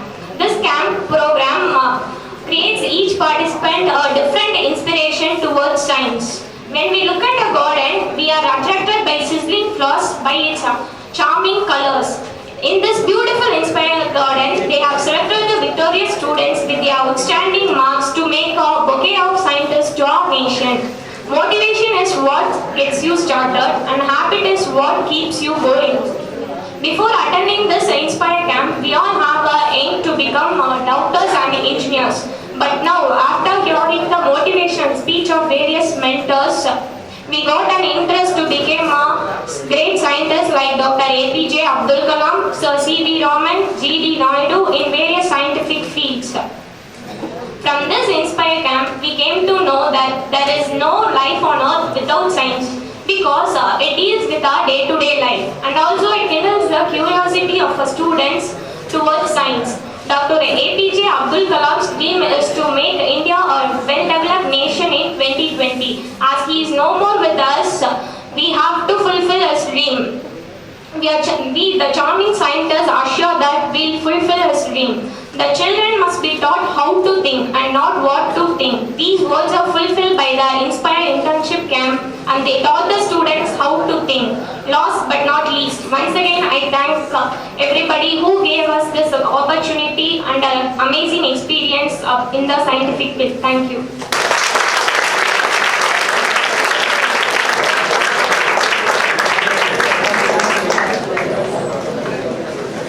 Good afternoon. April Sharmila, நான் SRV matric higher secondary school சமயபுரத்துலேருந்து வந்திருக்கேன். First நான் இந்த inspire கேம்ப்க்கு வரதுக்கு முன்னாடி என்னோட future கரியரை பற்றி எந்த ஒரு ஐடியாவுமே இல்லை. இங்கே வந்ததுக்கப்புறம் தான் இங்கே வந்த எல்லா ரிசோர்ஸ் பர்சன்ஸ் மூலமாக நிறைய விஷயங்களை நான் தெரிஞ்சுக்கிட்டேன். இங்கே நான் வந்தது மூலமாக தான் லைஃப்பில் எங்கெங்கெல்லாம் சயின்ஸை அப்ளை பண்ணுறது அப்படிங்கிற நிறைய விஷயங்களை தெரிஞ்சுக்கிட்டேன். சயின்ஸில் என்னென்ன ஸ்கோப் இருக்குது அப்படிங்கிற விஷயங்களையும் தெரிஞ்சுக்கிட்டேன். இப்போ சயின்ஸ் படிக்கிறோம் அப்படின்னா அதை மக்கப் பண்ணக்கூடாது, எப்படி ஈஸியாக படிக்கணும், என்ஜாய்மெண்ட்டோட படிக்கணும் அப்படிங்கிற நிறைய விஷயங்களை தெரிஞ்சுக்கிட்டேன். தியரட்டிக்கலாக மட்டும் படிக்காமல் ப்ராக்டிக்கலாகவும் செஞ்சு பார்க்கணும், எப்படி வேரியஸ் திங்க் பண்ணணும் அப்படிங்கிற எல்லா விஷயங்களுமே நான் தெரிஞ்சுக்கிட்டேன். அன்னைக்கு பிளானிட்டோரியம் கூட்டிகிட்டு போனாங்க. அங்கே நிறைய சோலார் சிஸ்டத்தை பற்றி தெரிஞ்சுக்கிட்டேன். நிறைய விஷயங்களை பற்றி முன்னாடி எப்படி இருந்தோம் அப்படிங்கிற எல்லா விஷயங்களுமே தெரிஞ்சுக்கிட்டேன்.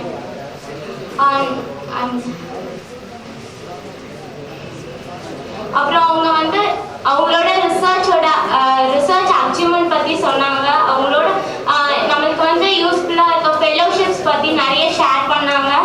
இது மூலமாக நிறைய தெரிஞ்சுக்கிட்டேன். இது எனக்கு ரொம்ப யூஸ்ஃபுல்லாக இருந்துச்சு. இது எனக்கு ஒரு டேர்னிங் பாயிண்ட்னு சொல்லலாம். இந்த ஆப்பர்ச்சுனிட்டி கொடுத்த doctor M Meenakshi Sundaram sir and college principal, president and சேர்பர்சனுக்கு thank you.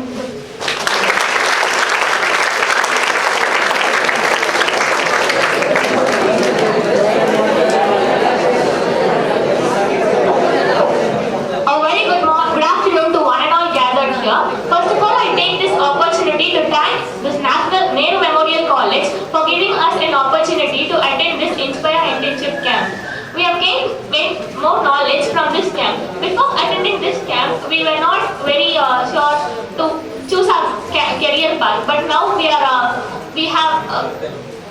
are familiar to some paths what we have to do in our future. This camp was really useful for us. We learned many new things, science experiments. We have to, I have an idea that I should become a scientist in future.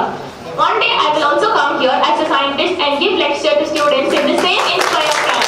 I am very confident in that. I thank the mentors who gave this confidence to me. And I also thank this institution. Thank you.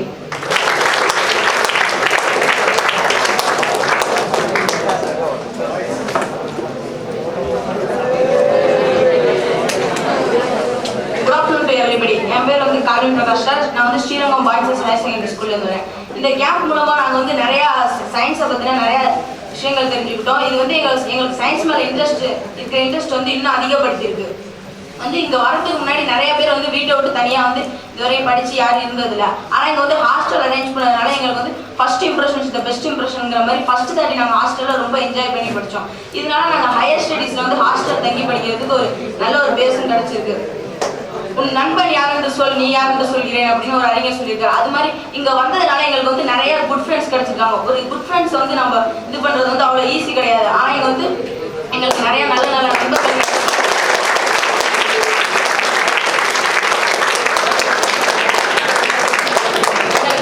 கிடைக்கிறதுக்கு இந்த camp arrange பண்ண Nehru memorial college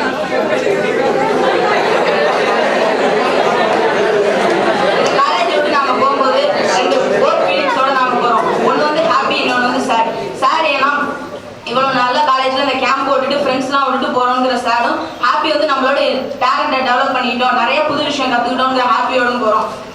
இப்போ வந்து இதுவரை நாங்கள் எங்கள் ஸ்கூல்லேருந்து இப்போ 7 பேர் வந்திருக்கோம். இங்கே 7 பேர் இதுவரை நீங்கள் என்ன ஆக போகிறீங்க அப்படின்னு ஃபியூச்சரில் என்ன ஆக போகிறீங்கன்னு கேட்டால் எல்லாம் வந்து டாக்டர் எல்லாம் இன்ஜினியர் தான் சொல்லுவோம். இப்போ எங்கள்கிட்ட கேட்டிங்கன்னா நாங்கள் சொல்லுவோம் இன்னும் சில வருஷம் கழிச்சு நம்ம இந்தியாவுக்கு வந்து ஒரு மிகப்பெரிய 7 சயின்டிஸ்ட் கிடைக்க போகிறாங்கன்னு சொல்லுவோம். அப்படிங்கிற அந்த மேடை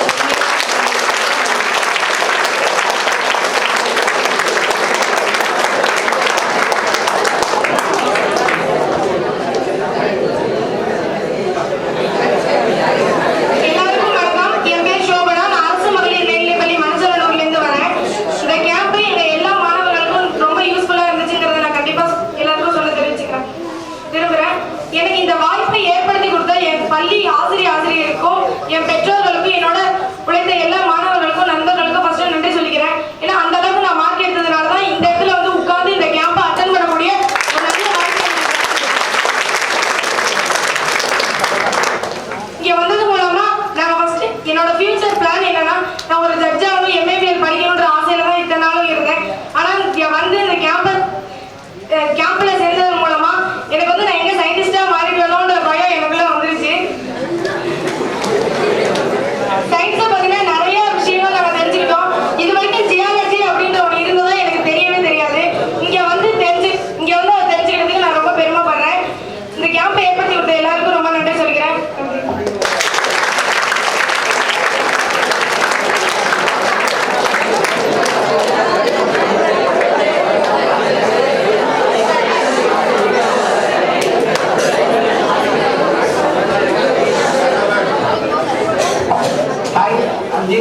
From SIV Boys Higher Secondary School. I thank the coordinator, Dr. Meenakshi Sundaram, for conducting a marvelous inspired camp. And it created a spark in our mind. The titles and events which attracted more in the past 5 days or the past day, Dr. K. Muthucharian explained and made us to eradicate the global warming. The visit to planetarium which made us to visit the space without rocket. Dr. Subbaya Pondian showed more experiments regarding science. The visit to labs improved the practical knowledge and indirectly said the practical is the pillar for theoretical science. Dr. Yam Suresh Gandhi made the lecture about the geology. We thank Madurai Kamaraj University, Bharatiya University, Bharatiya University, Anna University to send their experienced staffs to take a lecture about science. And we thank the teachers and lecturers belonging to Nehru Memorial College. From this camp, I admire that the quote said by the state overall nothing is impossible. It is good in this camp.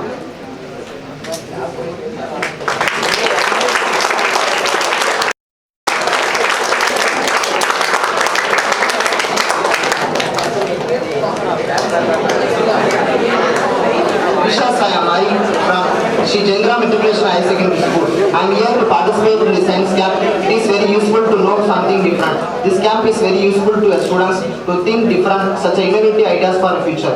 We have learned many things, new things from this camp. They gave a lecture about global warming, biological diversity and climate change. Those who are very helpful to us to protect our earth. This is also useful for our next generation. And also we learned about golden ratio, which is the subject of maths. It is very useful to us. Then they gave a lecture about microalgal biotechnology. As a biological student, it is very grateful to us. by this opportunity, we can expose our talents and skills. I am really happy to participate in this concept. Thank you very much. Good afternoon, ரெண்டு பேருக்கு thanks சொல்ல விரும்புகிறேன்.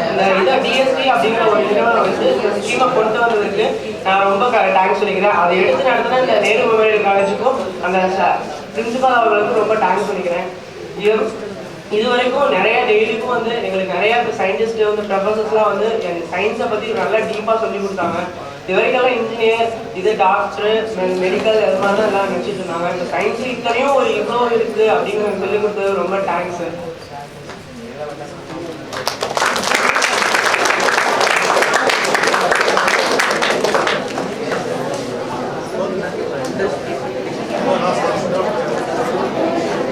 எல்லாருக்கும் வணக்கம். இந்த முதல்ல நான் இங்கே வந்ததுக்கு இந்த கல்லூரி நிறுவனத்துக்கு நான் நன்றி தெரிவிச்சுக்கிறேன்.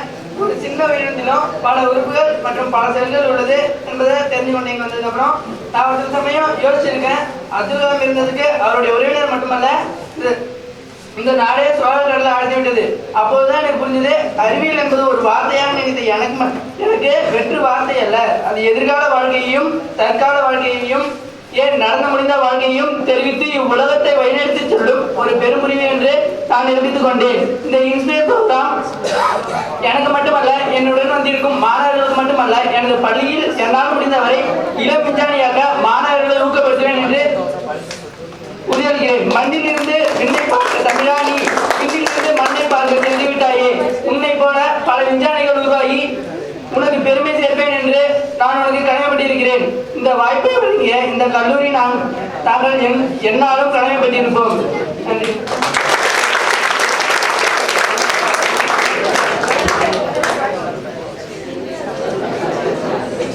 ஒரு பொண்ணோ பையனோ அதிக மார்க் எடுக்கணும்னு முதல்ல அவங்க பெற்றோர்கள் மட்டும்தான் எடுப்பாங்க. ஆனா அதை விட அதிகமா என்னை என்கரேஜ் பண்ணது என் பள்ளி தலைமை ஆசிரியர். அவங்க அந்த இடத்துல நன்றி சொல்லிக்கிறதுக்கு ரொம்ப ஆசைப்படுறேன். எனக்கு இந்த வாய்ப்பை கொடுத்த மறுபடியும் வாய்ப்பு கொடுத்த பிரின்சிபலுக்கு நன்றி.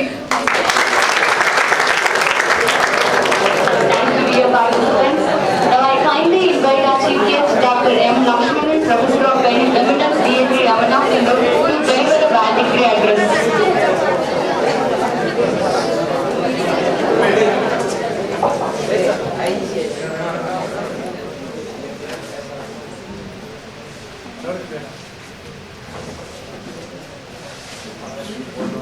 Respected principal, Dr. Jayapradasam,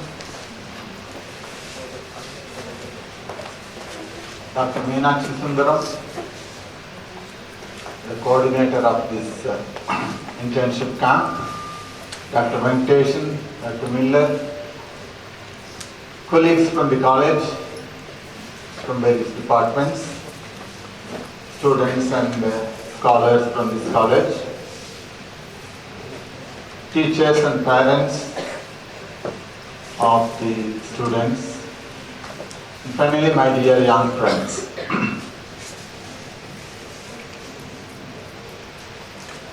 நான் காலையிலே நிறைய பேசிட்டேன்.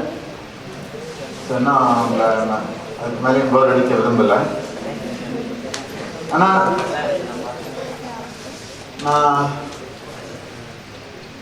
what I heard from you people, and you are so enthusiastic. At the end of my lecture, so many questions came. Initially,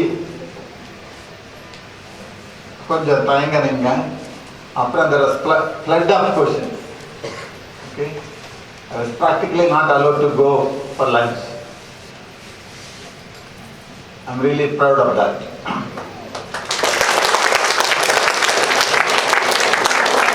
Because I have been attending this kind of inspired camp at different parts of the country and so on. I find in the rural setup இருந்து வர students தான், they show more enthusiasm, more questioning. Elite school இருந்து வர பையங்கெல்லாம், I don't know, for some reason they don't ask that many questions. So I really congratulate all of you. And உங்களோட expressions எல்லாம், உங்களோட feelings எல்லாம் you expressed. I'm very glad to hear that Dr. Meenakshi Sundaram has organized a very successful camp. In fact, it is the third camp which he is organizing. He has organized.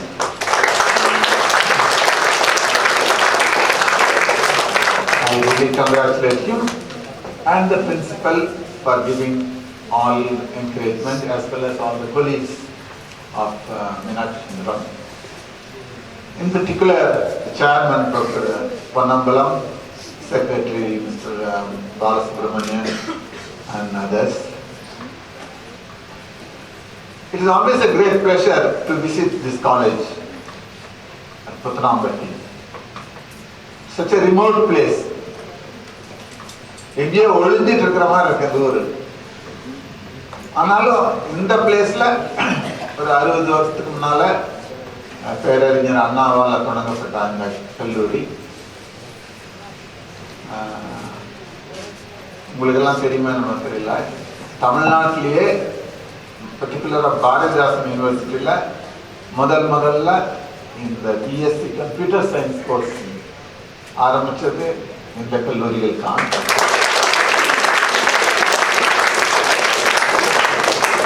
அது வந்து information revolution ID ஏஜுக்கு முன்னால. So அப்போவே professor Ponnambalam வந்து இந்த course very important. Sujatha வந்து தான் அதை ஸ்டார்ட் பண்ணாருன்னு. Sujatha Tamil writer, very famous Tamil writer, is no more. So அதனால இந்த கல்லூரி வந்து பல விதங்களில் மற்றவர்களுக்கு முன்னோடியாக திகழ்ந்து வருகின்றது.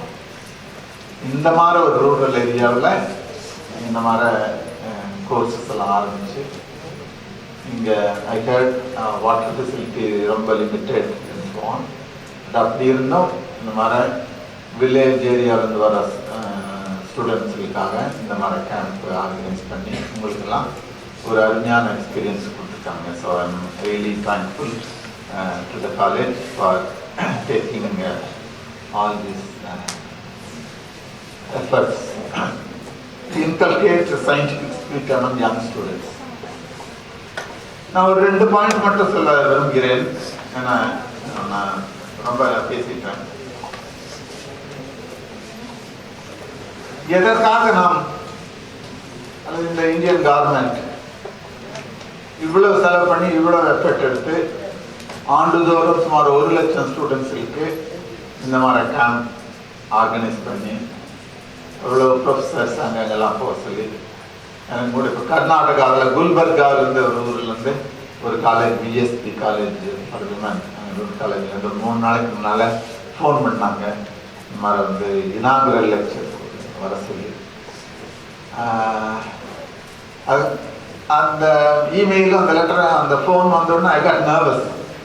இந்த சென்ஸ் அந்த குல்பர்கா வந்து பெங்களூர்லேருந்து 670 கிலோமீட்டர் தூரத்தில் இருக்கு. ஸோ ஜஸ்ட் ஒரு லெக்சர் கொடுக்கறதுக்காக, அதுவும் இல்லாமல் தாய்மொழியில் கலந்து பேசினா கொஞ்சம் நல்லாயிருக்கும். நாங்கள் போய் இங்கிலீஷில் தான் பேசணும். அப்புறம் பார்த்தாலும் approaching is very difficult. There's no airport. Bangalore போய் அங்கேருந்து ட்ரெயினில் போகிறதுனா ரொம்ப கஷ்டம். Then the organizer called me. இல்லை நான் ஹைதராபாத்துக்கு நான் ஃப்ளைட் அரேஞ்ச் பண்ணிட்டேன். அங்கேருந்து காரில் கூப்பிட்டு போயிடுறேன். 4 hours தான் ஆகும். அப்புறம் ஐ திங்க் அபவுட் இட் டெல்யூன்னு சொன்னேன். அப்புறம் நினச்சி பார்த்தேன், it's too physically too tiresome just to go for one lecture அப்படின்ட்டு ஐ பொலைட்லி டிக்ளைன். பட் இந்த கேம்ப், இந்த காலேஜுக்கு எப்போ கூப்பிட்டாலும் வர்றதுக்கு I always feel so happy.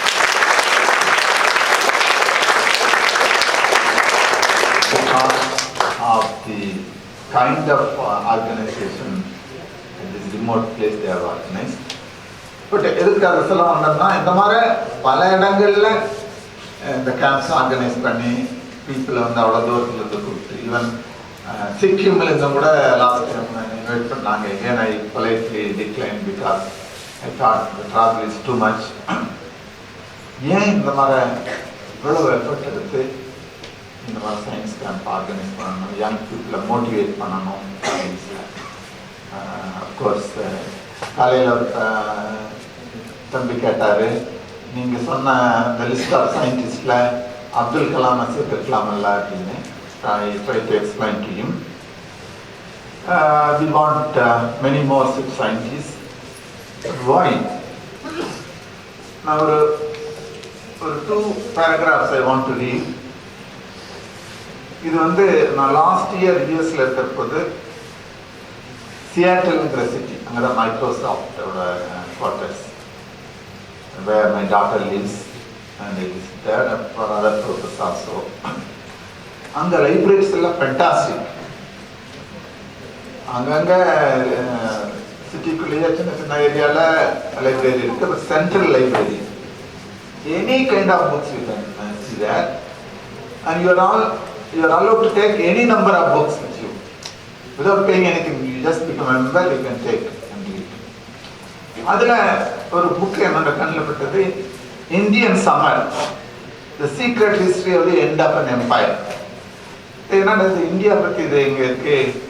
Author யாருன்னு பார்த்தா அலெக்ஸ் பான் டுன்சல்மேன் அப்படின்னு ஒரு lady researcher from Cambridge university.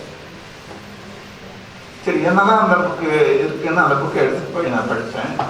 இந்த ஃபர்ஸ்ட் சாப்டர் இல்லை ஃபர்ஸ்ட் பேராகிராஃப் ஸ்டார்ட் பண்ணுது. In the beginning, ஆரம்ப காலத்தில், there were two nations, இரண்டு நாடுகள். One was a vast, mighty and magnificent empire, பரந்து விரிந்த புகழ்பெற்ற சாம்ராஜ்யம், brilliantly organized, culturally unified, which dominated a massive swathe of earth. அது வந்து பரந்து விரிந்த ஒரு சாம்ராஜ்யம், அப்படி ஒரு country.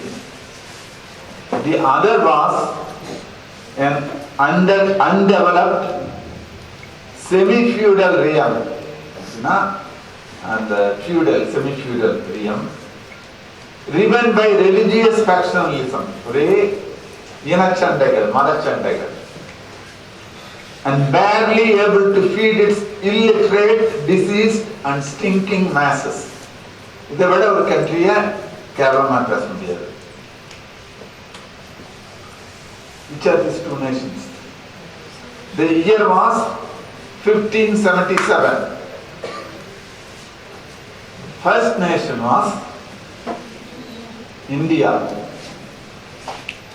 The second nation was England. Can you imagine? 1577. And the year 1577, and the Mughal emperors were in the process of uniting India. The domain spread 1200 miles along the Tropic of Cancer, from the eerie white salt flats of the Rann of Kutch on the shores of the Arabian Sea to the verdant delta of the holy river Ganges in Bengal, and so on. The 100 million people who lived under its edges were cosmopolitan and affluent, and quite rich. In the bazaars were sold gold from Jaipur, rubies from Burma, fine shawls from Kashmir, spices from the islands, opium from Bengal, and dancing girls from Africa, etc., etc. That was India. The empire was ruled by the world's most powerful man, Akbar the Great, and so on. On the other hand, in England, meanwhile, most of the population of around 2.5 million lived in a state of misery and impoverishment. Politically and religiously, the country had spent much of 16th century at war with itself. உள்நாட்டு சண்டைகள், அளவுக்கு மீறிய உள்நாட்டு சண்டைகள். Around 90% of the population lived in rural areas and worked on the land, going hungry during the frequent food shortages. They were prevented from moving into industry by the protections to the racket of gill entry fees and so on.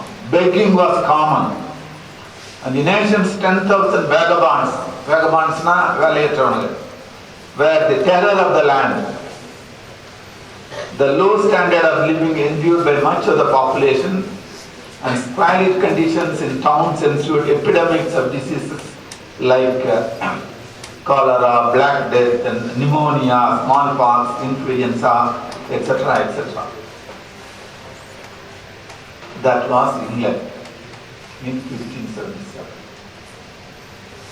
Yet, 300 years later on, in the year 1877,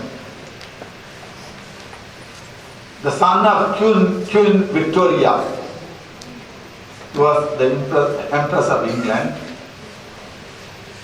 in the Darbar in Delhi, in front of all the kings of India, various states of India,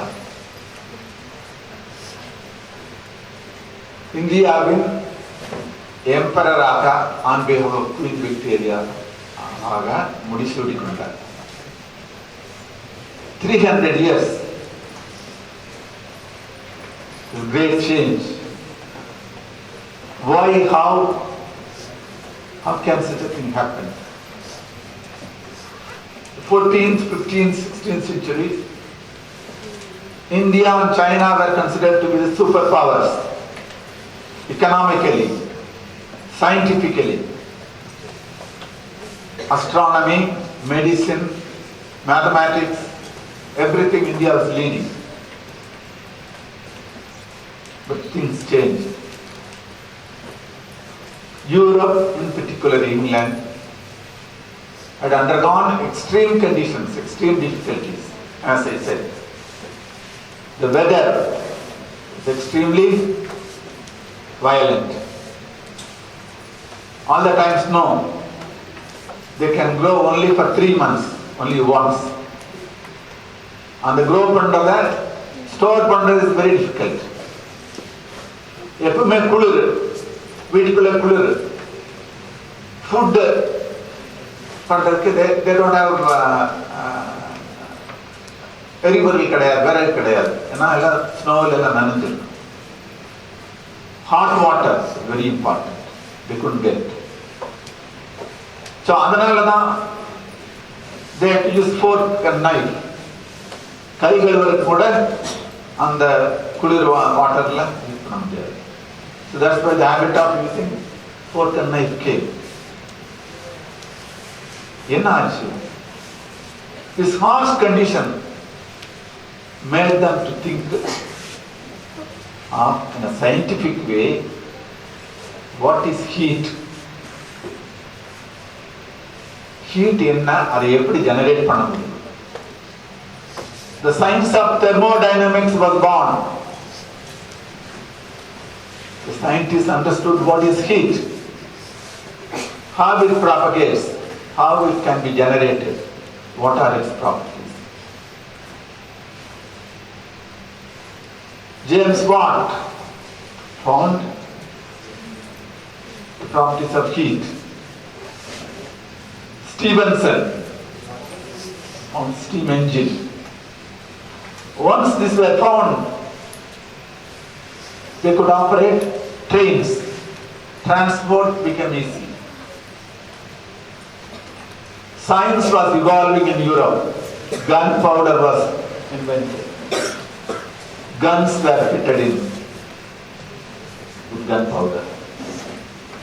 When the steam engines were fitted to the ships,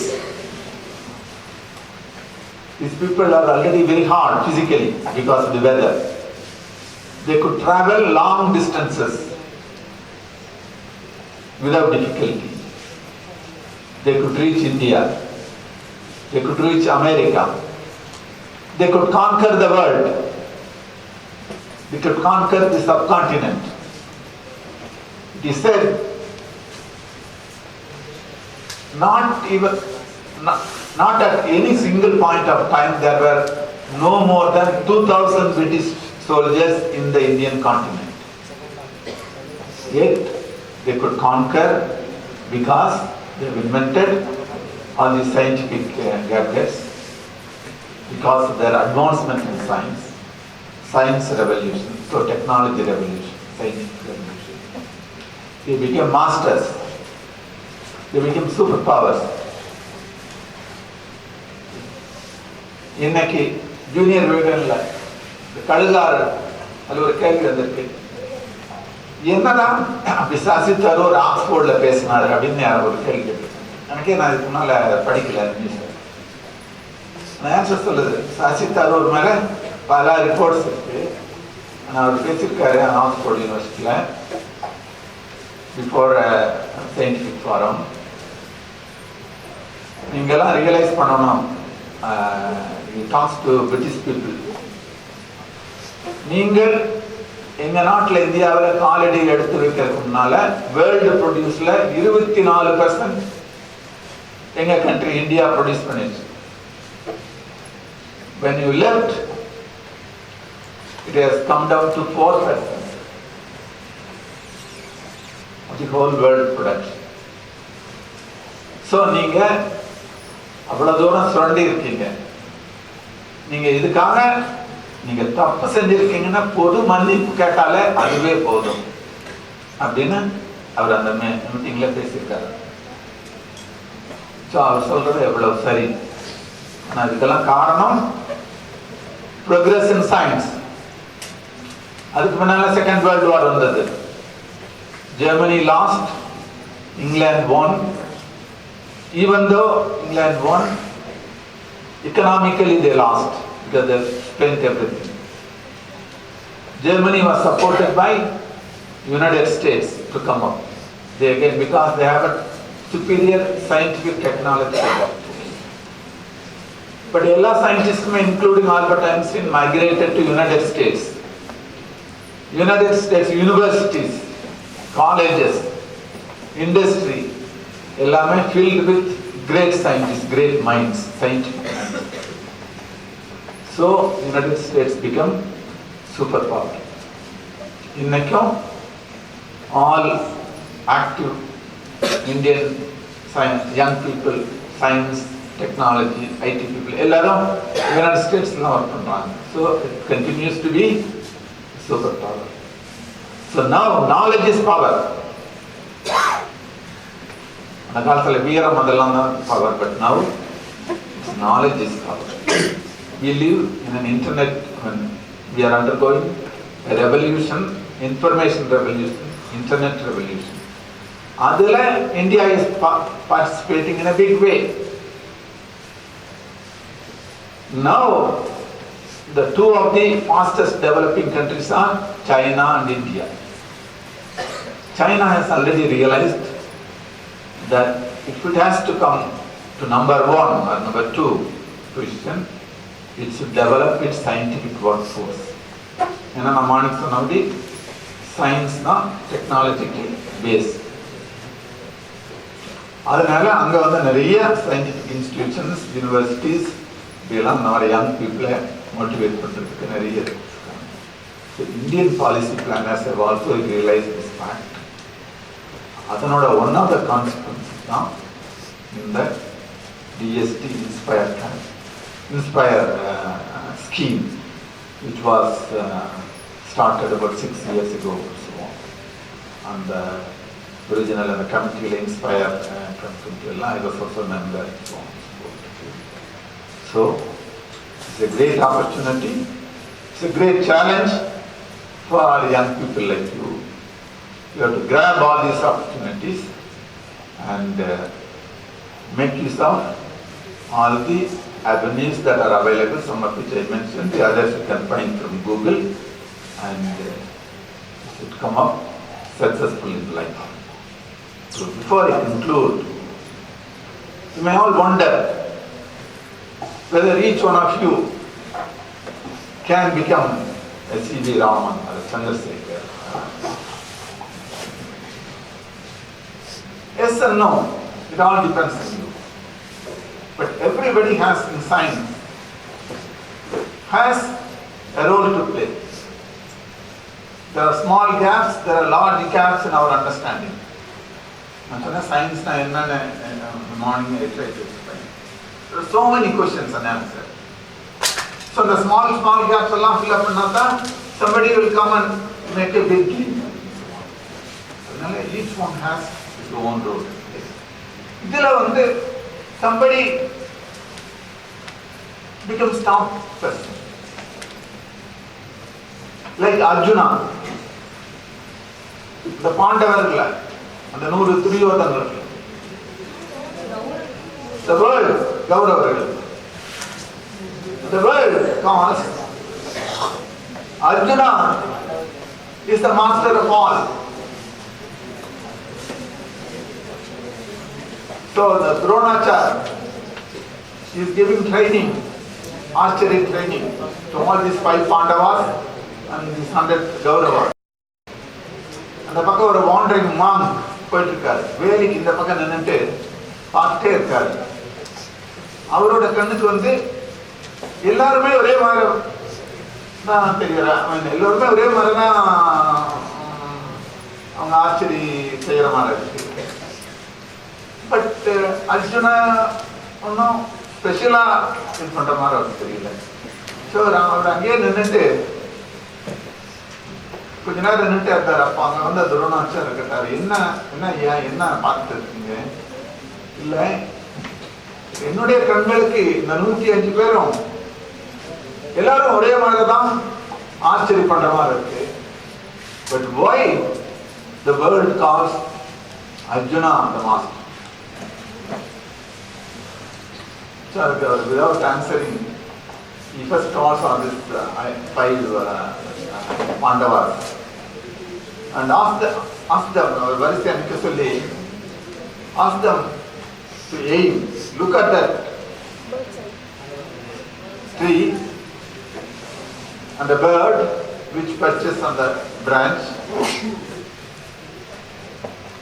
Look at them, aim at it, but don't shoot. ஒவ்வொருத்தராக கேட்குறாரு, நீங்க என்ன பார்க்குறீங்க? அது தர்மம் கேட்குறாரு, மரம் இருக்கு, கிளை இருக்கு, அதில் பருந்து இருக்கு. இதே ஒவ்வொருத்தரும் அந்த மாதிரி சொல்லிட்டு வர்றாங்க. Finally he asked Arjuna, what do you see? Answer பண்றான், oh master, I don't see nothing but the eyes of the bird. And Dronacharya says, this is why we call the world calls Arjuna the master. So the concentration, the sincerity of purpose, isolates from the good, from the best, the most good. I wish you, I wish all of you to be Arjuna solution. I wish you all the best.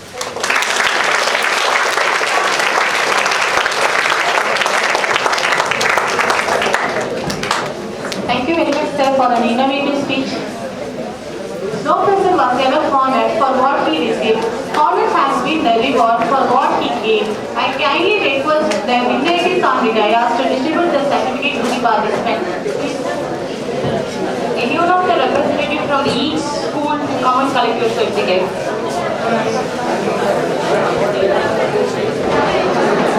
SRG Boys Education High Secondary School, Rasipuram.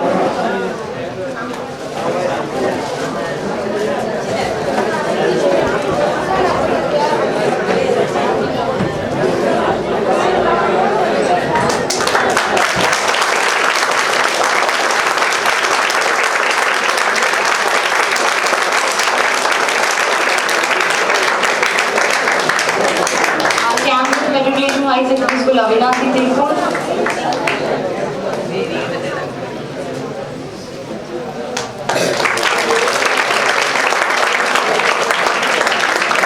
Raj Vignesh Metric High Secondary School, Tarmalur. Raj Vignesh. SVN Metric Learning.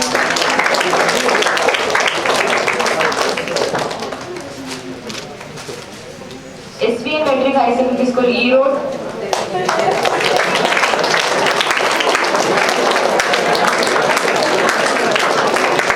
SCT Vidyalaya Metric High Secondary School, Pattukotai.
National College High Secondary School, Trichy.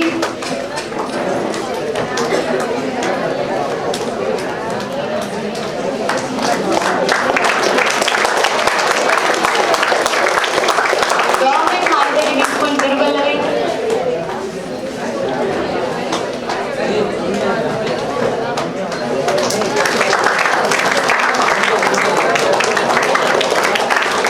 Sri Jainga Matriculation School, Trichy.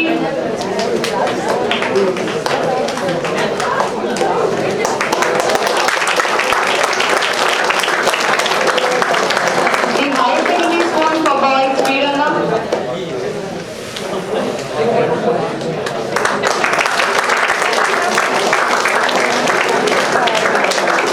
RSK Higher Secondary School, Kailashpuram, Trichy.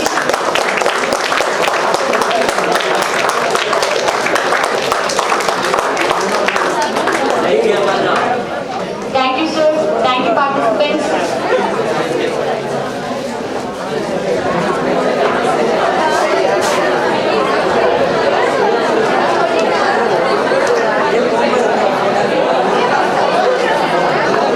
Thankfulness is the beginning of gratitude. Gratitude is the completion of thankfulness. Similarly, thankfulness may consist merely of words. A good head knows the way, goes the way and shows the way. Now I call upon Dr. Meenakshi Sundaram, Assistant Professor of Biotechnology and Coordinator of this 5-day internship camp, PG and Research Department of Biotechnology, to propose the vote of thanks. Respected and Honorable Professor of Eminence, Dr. M. Lakshmanan, and our beloved Principal of this prestigious institution, Dr. D. Jayaprakash, Dr. A. Venkatesan, Associate Professor of Physics, Nehru College, and my dear colleagues, Professor S. Miller Sampson, and my dear friends, and various school teachers, and my dear students, all of you, good evening. So I feel very happy to welcome the vote of thanks on this August gathering.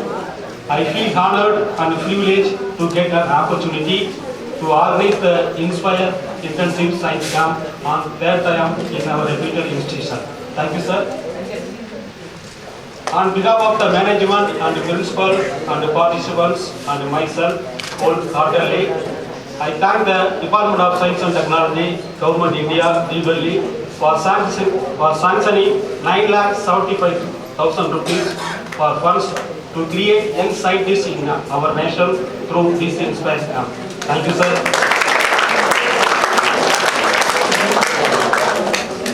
I gratefully thank the management, especially our college, vibrant President Engineer Pon Balasubramanian sir, providing necessary facilities to organize this camp. His motivation and continuous support make this workshop memorable and successful one. Thank you, sir. I place my heartfelt thanks to our beloved principal of this prestigious institution, Dr. T. Jayaprakash sir, for his untiring support, constant encouragement, and friendly approach. Thank you, sir. On behalf of our college and PG and Research Department of Biotechnology and Botany, I express my sincere gratitude to Dr. Muthichelian, former Vice Chancellor of Periyar University, Salem, to inaugurate this Inspire Science Camp, and the beloved well-wisher, Dr. M. Lakshmanan, Professor of Eminence, Patnagar Awadi, D.S. Ramana Fellow, and the DAE Raja Ramana Fellow, Center for Non-Linear Dynamics, Badass University, to accept our invitation to deliver valuable well-university address. Thank you once again, sir. So, நீங்கள் இந்த கேம்புக்கு வர்றதுக்கு sir ஒரு முக்கிய காரணம். So sir இல்லாட்டி இந்த கேம்புக்கு நீங்கள் வந்திருக்க முடியாது. ஸோ சார் ரெக்கமெண்ட் பண்ணுறதா இந்த கேம்ப் உங்களுக்கு வந்து ஒரு ஆப்பர்ச்சுனிட்டி கிடைச்சிருக்கு. Thank you sir.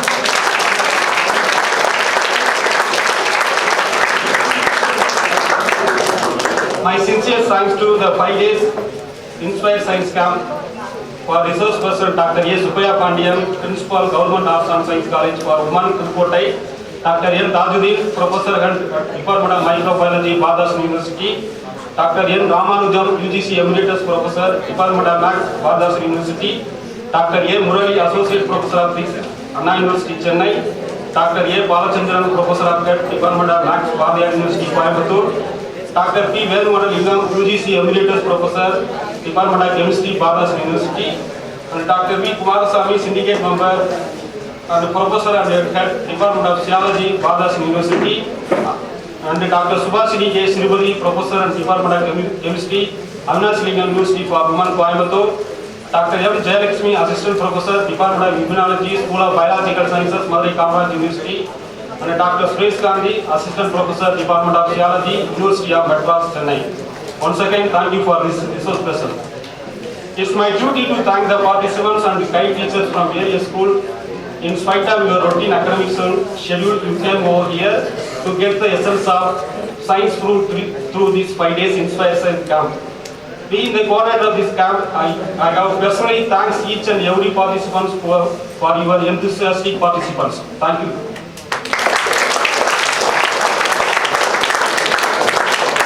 My special thanks to the staff members of zoology, physics, computer science and chemistry for strengthening the demonstration of scientific experiment for this Inspires camp. And also thanks to Warden for CVR Hostel, Mary Madam, and the Highland Hostel for Kabian for providing wonderful food and accommodation for this 5 days Inspire camp.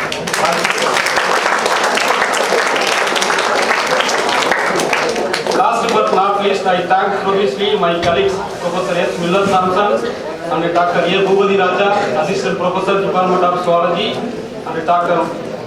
Prakash, Assistant Professor, Department of English, Mr. Radhasekhar, Assistant Professor of English,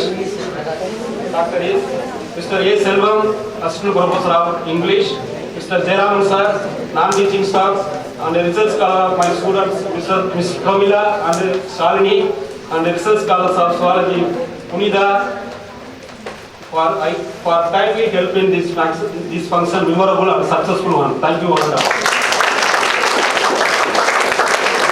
Thank you, sir. It is now time for national anthem.